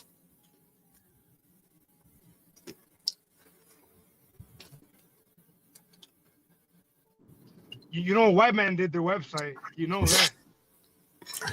They look clean, don't they? Here's the funny part about it. I don't think a white man did. I don't think so either. They look real clean, don't they? They look real clean. They look like This is called showcasing. That's what you're gonna expect. And you got a nigga like me sit here right here and motherfuckers in here begging me to buy my dope. Right? You know what's so funny? I could have easily done that work for them. What's that? I could have easily done that work for them. Yeah, I mean, there's nothing spectacular in there, yeah. But again, like you see where their interests are. It's in more or less shucking and jiving, looking good, smell good, but no attention to the business. And downstream from these niggas looking good, smelling good, are people that are dependent on them to pay their bills. And here we are, the black ecosystem. You motherfuckers out here in the chat and on the panel don't even think this nigga got $300. Nobody said $300. And this is his payday. So does anyone want to get another balloon and go higher than $300? This is nigga now. Yeah, 300. Anyway, this is payday. He got family, friends, family. $300. Anybody? Nobody want to go before I call him. Gary, you here? You want to go higher than 300? John, you've been beating around the bush for the past 30 minutes, man, and I haven't said nothing. Somebody at 300, man. Trying to get somebody at 300. Oh, nigga, call him. Yo, damn. Give me 20. Let me do $20. He's gonna have more than $20. You want to do John already said if he got over 300, he'll get 45. You said 40 what? 25. Anybody? What are they? 25, $50. They don't fucking matter. $100. If you got I would say a lawyer of that magnitude. I would say cash on hand. It's not really going to have cash on hand. Maybe a American Express card, a checking account where he has that has more than about $1,000 out. It'll be in the hundreds of thousands of dollars depending on his client. Now, would he rent from John? I don't think so. He more than likely, if he's in the DC area, he's going to where the politicians suck dick and lick balls on King Street. He's going over there with them. You see who this nigga work for? Ain't no ball licking on no politician with these niggas. These broke niggas. No, I don't think they broke. Honestly, I think that does not. Well, let me rephrase that. Let me rephrase that. They may have money, but they don't have wealth. All right, and then I'm gonna drop you down. We about to give a nigga a call. I don't trust that you be able to keep quiet. We about to get a nigga call. So here's the thing. So give me you got full context. The nigga on the right was a judge, and he lost his judgeship because he was tweeting about Kyle Rittenhouse. So they showed the intellect of these son of bitches. No, you're playing. No, say that one more time. He was a judge. He was a judge. Yes. How true is that? No, we looked it up. It's true. If you lose your judgeship, there's nothing else to say to you. I would not be giving you a place to sleep. Say what? Be giving you a place to sleep. You lose your judgeship.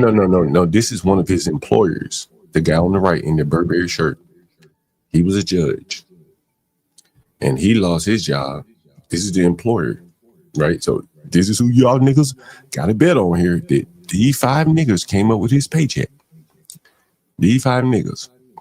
Anybody want to go to? I'm gonna lower this shit right now. 275. Anybody? Any takers on 275? No. That's too high, John. I'll be honest with you. The only dude that I think actually might have a little bit of change in his pocket is the dude way on the left. No one else. Well, no. See, these are the managers. I'm talking about one of these niggas' employees, which means that if they got it, they got to be willing to pay him. So we talking about some black working together type shit here. They're not doing that.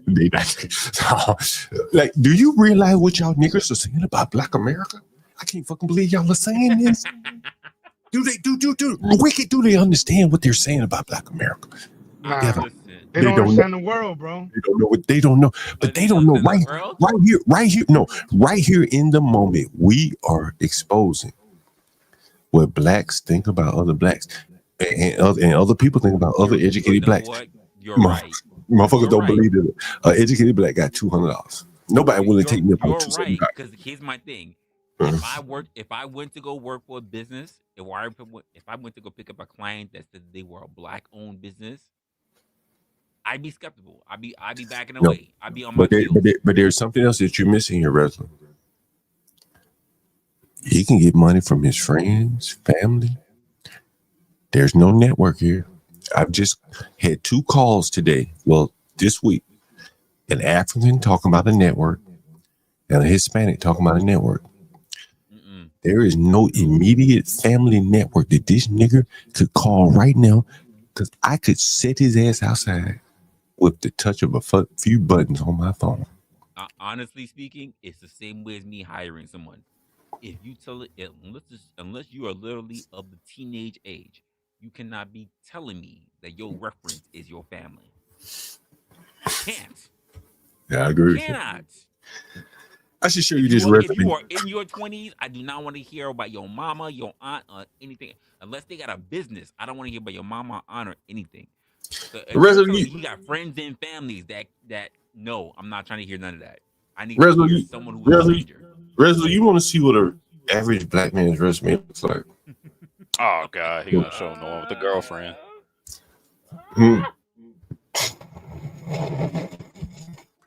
You all still got that shit? Damn, I mean, I ain't had it. Go ahead. Yeah. Oh, you showed the one with the girlfriend. Go ahead. No, I need that. Motherfucker, I got that motherfucker. Oh Lord, have mercy. When your resume look like this, you got to break a few bones in life. You got to break a few bones in life. Yo, wait, right off the bat, Georgetown? Yes, nigga. Master's degree. Look, master's degree. Bachelor in accounting. Man, he lying like a lawyer, John. Nah, that's his real reference, bro. Oh, that's real. It's real, nigga. This is one of my tenants, nigga. He's got the references. He's got nigga. Gary, you want to let the nigga in on the secret, Gary? Let him in. Let him in on the secret. Tell him you see something about the references, Gary. I'm trying to. I don't see the girl. I don't see her name. You don't got her name up on there. I have no idea what the hell that shit means. Signed the whole Masters of Sports Industry. I have no idea what the fuck that means. Where is nigga? You know what that mean, nigga? That means somebody made about $200,000 off this nigga. That's what that means. I have no idea what fucking degree that is. Well, I just explained to you. Somebody just made about $200,000 off of that nigga. Does that explain it to you any clearer? Somebody made I see marketing. I see law. I see analysts. I see accounting. But that entire title, is garbage, hot garbage.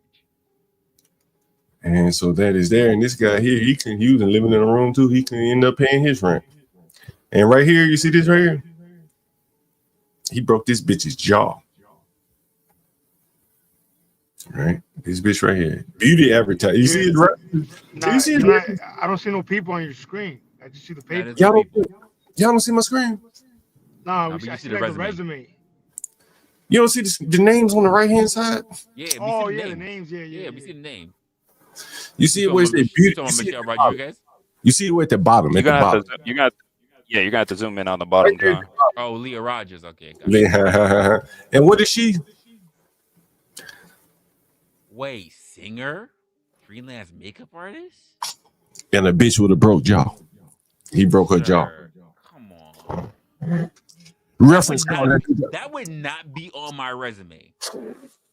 Somebody called up. Hey, I want to call. I got the resume. Hey, my mouth wide up right now, but that nigga broke my jaw. No disrespect to her, she would not be on my resume. My mouth wide up right now, but What's your opinion on this man? You got me wide up. Man, would she give him a good reference though? I don't know. Yeah, she wise. He got a good punch. If she know better, she would not right? be on my resume. If I have county police department, if I have judges, if I got like, How the heck this man got county police department? Not to mention he beat her ass. Yo, did he when he was getting arrested? Did he ask for the police name? Be like, hey man, can you put you on my resume, man? The criminal investigation division. Why do I got some glorified beautician up there? That shit don't make no goddamn sense. Whose ass I beat? Hey, nigga, I might have to call in another turd. Wait, stop. The Department of Homeland Security is up there. Why is this heifer on the fucking resume? Look at them name. Muddy Black Network. The Black Muddy Network. Bitches who jaws, broke niggas, you don't fault. Niggas, you ain't paid rent. That's your credit score, nigga. I keep talking to you guys about the social credit score, and this is what you're seeing here. The social credit score on this motherfucker is 0. It go below FICO 400. We down to 0 on this nigga. I think it's time we call this nigga. Wait, I think I have one nigga to call. Let's see. I just realized you can look up all of these emails. You probably got this shit off Google. Yo, I can't. Like, the fact that he's Wrestler, ain't that? I mean, he obviously, there's no family members, there's no friends, and all of this stuff is like public information. All right, John, let's see what he got. Hold on, we gotta go one more nigga. I don't know who the fuck this is. Fuck this is. The fuck?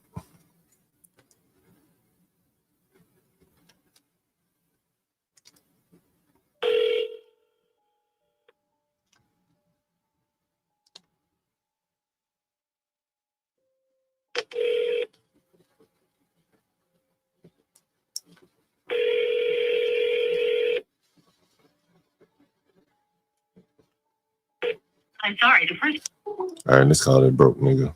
Let's see. Broke nigga, see what he got.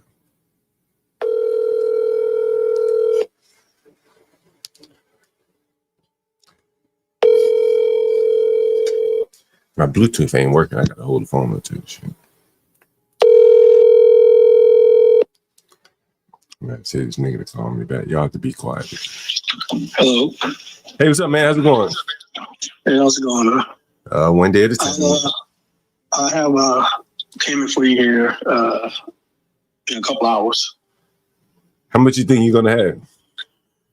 I'm not sure. I'm waiting for my boss. I'm at work right now, waiting for my boss to get back. I'll know when he gets back. He ain't told you how much he's gonna pay you? I didn't get a chance to ask him. He's been going all day, but I know I'll have it in a couple hours. Do you have any idea how much you think he'll pay you? Like,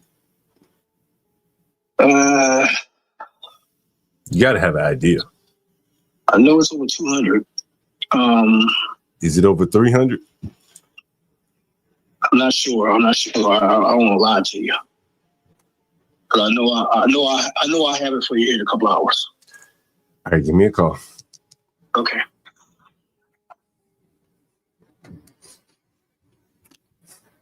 John, was the bet based on when you called him?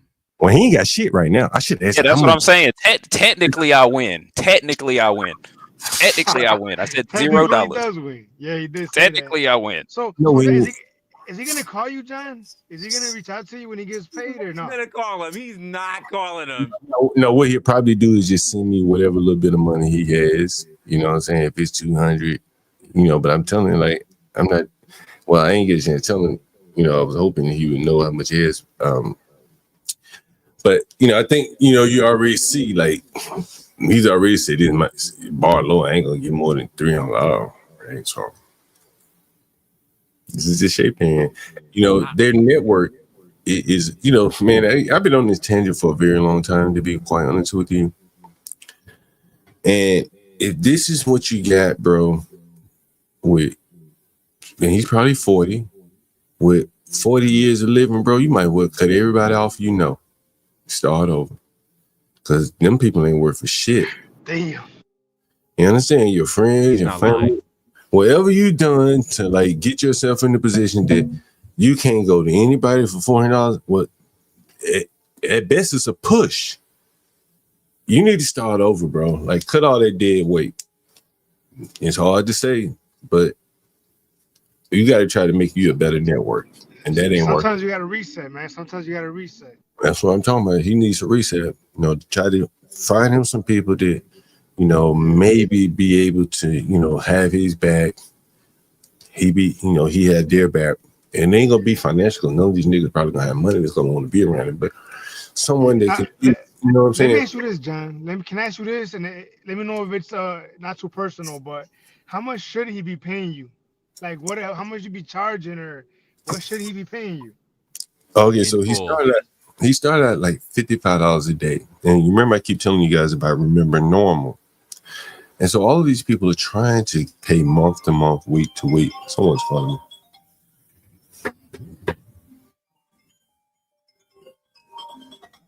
Let me see what this is. Oh, this is my account. I take that call in. All these people are paying month to month, week to week, whatever. And they're all trying to get back to paying monthly, right? That gives them a little bit of breathing room in between payments. But everything else has been condensed. Every other cycle has been condensed. And so I condensed my payment cycle. So he started out daily back in January. He finally worked himself up to weekly, you know, and he can't handle the weekly, you know, and he doesn't have the immigrant mindset where he'll rent a car, rent a bike and drive Uber. Get to work. You know what I'm saying? Like, and with welfare, and he gets food stamps. They basically give you a bike to rent for free. But he doesn't have that mindset. Immigrants come here who see a bike as transportation and not recreation. They take their free bike and go make $1,100 a week on it. We talked about that here on the channel. Yeah. It's black. God bless you, John, man. I couldn't do what you're doing, man. Dealing with these kind of people, God bless you, bro. we got one more of these motherfuckers to call. It's a black woman. We talked to her the other day too. It's a sister. She has a baby and she lives in Virginia, or her family lives in Virginia. She could easily go live with them, with her baby, but what? She get kicked out or something? She don't get along with the mama. Oh. So she leave the baby with the mama to go work and try to get an apartment to finally get back custody of her baby. But then what? What did I call it yesterday? She enters the Black Mud River, right? And that the blacks have closed off so many networks now. Then when a black person said they work 2 jobs, they're 2 bullshit jobs. Because who the fuck else is hiring them? So she said, I work at Red Lobster. Ugh. Who eats there? Low class. Yeah, she's a waiter at Red Lobster.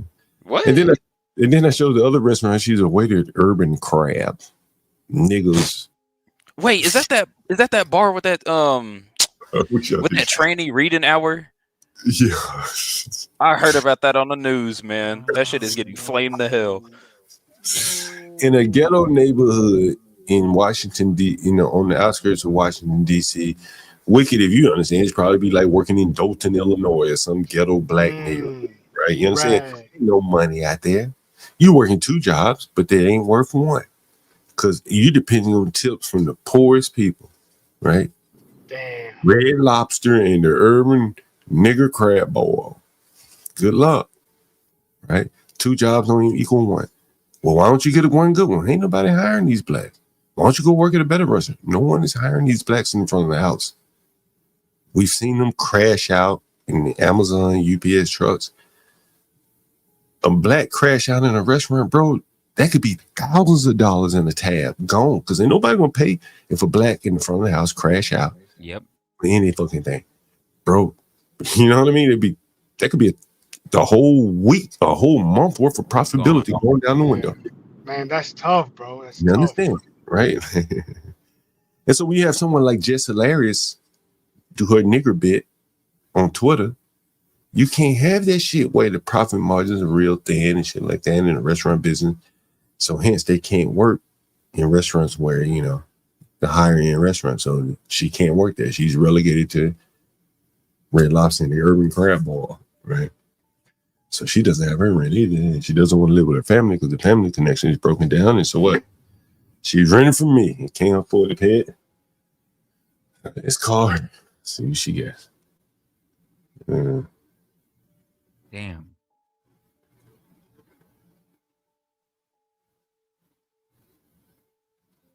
Let's see. Okay, what's her number? So, Rest, what do you talk about on your channel? Yeah, more civilized conversations. Yeah, that's kind of why I'm asking. I was going to say you another one of those nigga streamers talking about women and relationships for the 5 billion time. Not at all. In fact, the only time I ever brought that up was on one stream for Valentine's Day. But outside of that, I don't talk. I never bring that shit up. Here's something you will not catch me talking about. You won't catch me talking about DNP, which is Dick and Pussy Conversations. You won't catch me talking about religion. You won't catch me talking about politics. You won't catch me talking about the whole masculinity bullshit. You won't catch me talking about that. Yeah, we talk about politics a little bit here. Probably more. I don't have a problem with it, but some people don't know when to let something go. Honestly, when I try to have conversation, I try to have conversation about things that everyday normal people go through. Yeah, like John. I don't have a niche. I don't know where I sit. That's what John does. John the urban psychologist. I let it all play out for itself. Let me call this fucking girl here. But go ahead, Wrestler, while you're talking. Tell us more about your stream here. So my channel is pretty much about critical thought. That's really what it is. It's trying to give power back to people and actually thinking.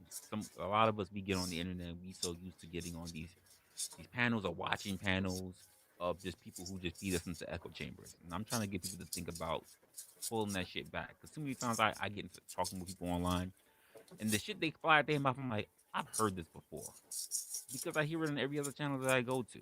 So when I start challenging a person and start breaking it down, well, it's not that difficult. And they get stuck. And I'm like, all right, so what you've been feeding me is what you've been hearing. What do you actually think? And we just work from there. Yeah, a lot of people have been propaganda. So, yeah, it's interesting to kind of pierce the veil there. Yeah, we think about, I was thinking about doing like a social content creators industry night here where we talk about ways to kind of monetize our audience, monetize our experience here above and beyond YouTube. Because I think YouTube has a lot of people that have vice, or as people kind of dancing to the tune of YouTube as opposed to talking about what they want to talk about because they're, led by an algorithm and stuff like that and analytics. So I think I'm gonna start doing it maybe like midnight or something. Social media content creator hour. The industry nights. Industry nights. Oh, let me call this this lady here. We betting on this one too, or yeah, that's right. Fuck. You guys want? She's a black sheep. No, this the Red Lobster girl. no, she'll probably get some money in tips, and since she's still, you know, since you're still renting to her, I'm gonna say probably $10. $10. More consistent payer. She's a more consistent, you know, client than that last nigga. So I'll give it $10. Broke as hell. You know what? You know, I'm gonna give her a little bit more. I'm a 1945. Oh motherfucker! Anybody out here with the change? We're playing the prices right here. No, she's not a cop. This is a Red Lobster girl, Red Lobster crab ball girl. What are we coming in at on her? Or anybody want to guess? I don't know. Maybe she might get some money from all those training reading nights or something. Maybe she do extra hours during that shit. I don't know. I'm gonna stay with 0. 0 for you two. Wicked. Yeah, put me down for 0. Somebody say 100. What are we coming in at, guys? Come on. This is a black woman. She got a pussy. She light skinned. She could sell that motherfucker. Yeah, I was gonna say, is she selling it? Light skin? Yeah, like she got a pussy, right? Okay. She can sell that motherfucker. She got something of value that the other nigga ain't got. Yeah, she like she can make some money on. She could definitely sport her stuff out on the side. Maybe she's one of the prostitutes that one white guy you had over here picked up. Oh, Reza, did you hear the white guy that came on stream this earlier today? He's my roofer. No, I didn't. So he was he's a roofer, and he said I voted the first time for Trump. And he's like, you know, this Biden was fucking ridiculous. And, you know, we talked to him about racism. He said, man, I don't even think about black people. I'm so fucking broke. I gotta focus on myself. You know, anyway, that was him. We ain't getting any answers in the chat on this woman, so we might as well go ahead and call on. Let me see if we can call in. Hopefully she answered the phone. She may be at work. Slinging them drinks. Hi. Hey, what's up? How you doing? I'm good. I'm at work right now. So you paid $466 the other day or something like that? I sent $450 because I had a limit on how much I could send. I'm gonna stop on my way when I get off and do it again. Okay, how much will you be sending today? $250. Okay, good. And you said you paid the balance. I just need the remaining, and then I will pay tomorrow and Sunday as well. Okay, I'll let you know. Do you owe the balance? Yeah. I'll call them and let you know. I'll find out what it is and I'll let you know. Okay, thank you. Hey, where you working? Red Lobster the other crab place? At this second right now, I'm at Red Lobster. Can y'all okay, I was about to say, can you bring some of that crab food home from that? Can you do they give you like free crab food? I can get it for you, yeah, if you want it. I may look at that menu and see what they got. Okay, just text it to me. All right, thank you. That bitch got $250. Why do black woman got more money? What the fuck? Get some crab legs. It makes sense though, John. Looking at This nigga you get free sea roach with it. Have fun with that. John, at face value, right? The black women are the forefront. They're the pillars of that community, John. It makes sense. We just proved it out. And she said she paying Sunday, man. She said twice. She said tomorrow and Sunday. Yeah, Sunday, bruh. $450 the other day. Bruh. I mean, not for nothing. Some of these guys, as lawyers, need to be getting up under some of these women. I can't believe it. I can't believe. Yo, yeah, yo, I can't. Maybe that lawyer got to apply to Red Lobster, John.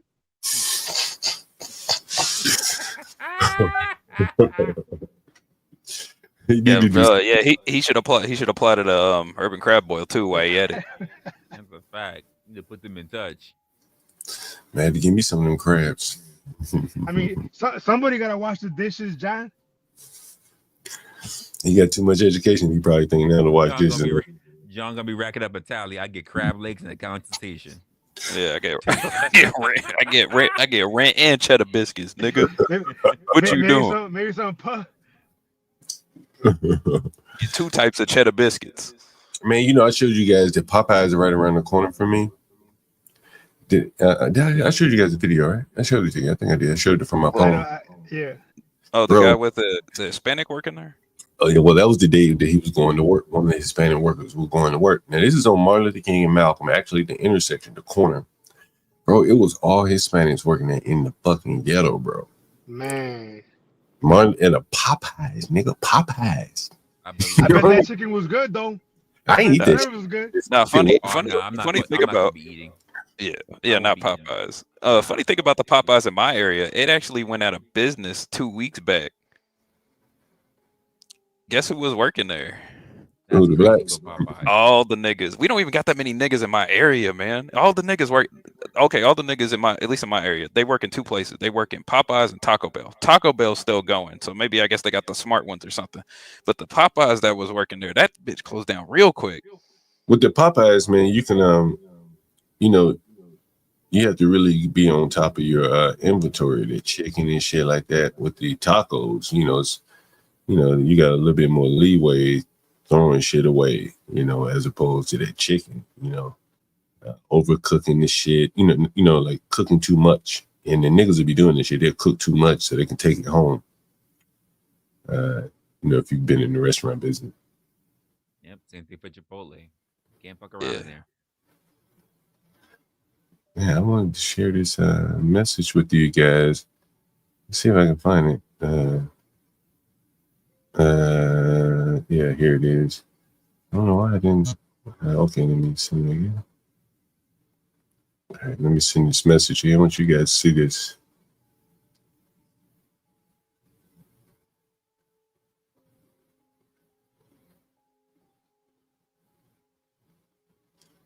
For some reason I can't fucking send it. Oh, I get it.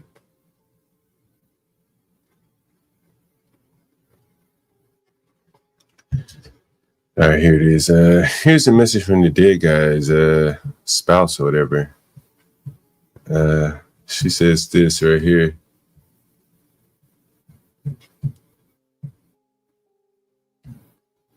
So, can you see that? Oh, you can't see it. Here it is. No, John, it's not dope. There it is. That's a message from the dead guy's spouse there, right? And I'm blessed. I'm blessed that you're a brother. You call me back, man. So what she wants is the conversation. She's referring to the conversation that I told her we had recorded. I have to send her that and get that to her. Is this her first time texting you about it? Let me see. I know she messaged me about it, or we talked about it. No, she sent me the email, asked me when can I send it to her, and then she messaged me again about that message. She really want that thing, don't she? She gonna play it at a Super Bowl or something? Well, I don't know if you remember hearing her. She said his father hadn't talked to him in 15 years. Oh, so okay. They wanted to at least be able to hear his voice there. You can hear it. I think that we had the phone call on the stream here, so you can't hear it yourself. But I have to publish it somewhere private so she could hear it.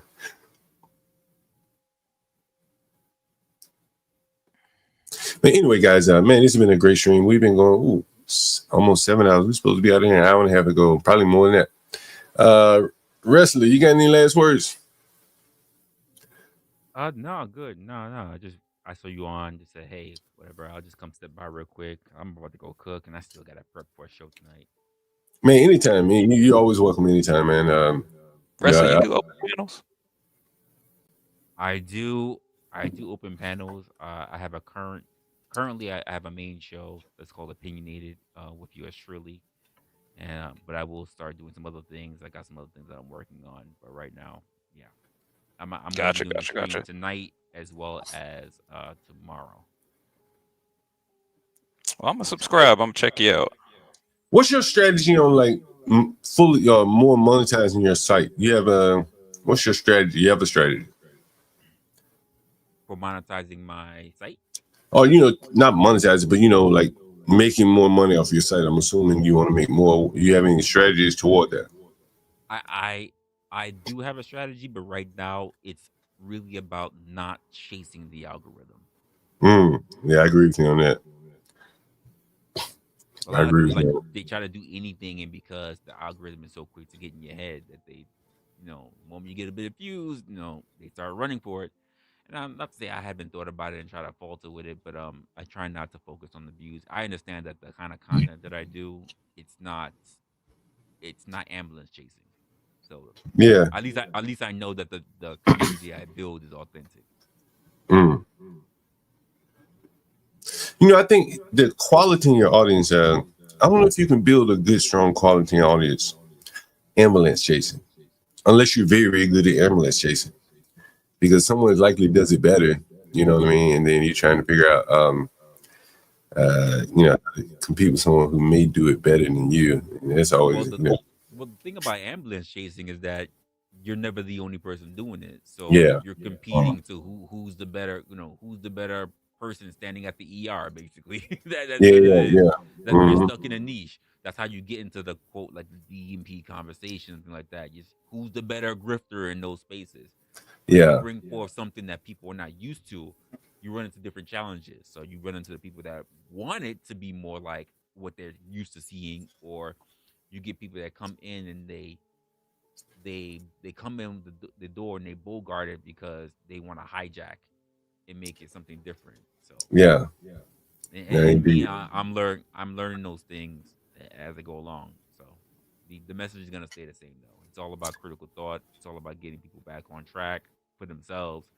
Because a lot of y'all people out there, and I used to be one of them, being on the internet as well, being in these spaces, we get indoctrinated real quick, really quick. Yeah, I can see that. I can definitely see that. That's you look at something. So the feel good vibes, and you get caught, you're stuck. No, I definitely agree with you. You gotta have a a good sense of yourself. Otherwise, you'll be looking for likes and clicks in the virtual world. Yeah, I mean, let's be honest. A lot of people get you caught up by picking on your emotions. And I say this to people, and it's not me. And I'm like, that's definitely you. So when I say things like, if you're easily offended, you're easily manipulated. I would definitely agree with that. Definitely, yeah. What's up, Garen? Any last words? Yeah, good stream. I really did appreciate. I didn't get to catch the whole thing, so I'm gonna have to watch it on the clapback. Nice meeting you, Resta. Subscribe to your channel. I'm gonna check you out whenever I can. Oh, Resta, what's the difference between Wrestler and Tesla? Sorry, Garen. So Tesla wound up to be a bit of an alter ego. Like, so for instance, like Tesla was more like how I was even on the Fight Club days, back in the days of Fight Club. A lot of people didn't even know I was up in there too. So when I decided to do this channel, I had to be very strict with how I wanted to run it. So while I'm still being me, it is kind of curated towards a certain theme, and I try to stick to that. So it's a little bit of professionalism based on my background, but at the same time, a little bit of freedom. Now, if it was Tesla, I just be going in, and I just be the hell of it. The dark background and everything. Man, thanks for joining, man. Always appreciate having someone of a good conversation. We like to try to limit it to content streamers, other streamers, because they know how to handle themselves on the panel, and you definitely lived up to that. Oh, I appreciate it. And I'll check you out at nights. Wrestler, pitch your channel one more time. So if you're looking for me, you can go on YouTube, just put @Wrestler, RESLA, and you'll find me. If you just put Wrestler by itself, you're gonna get a mix-up between some dude that had the name we used to do music and the Tesla company. It's kind of like that way for a reason, but at the same time not.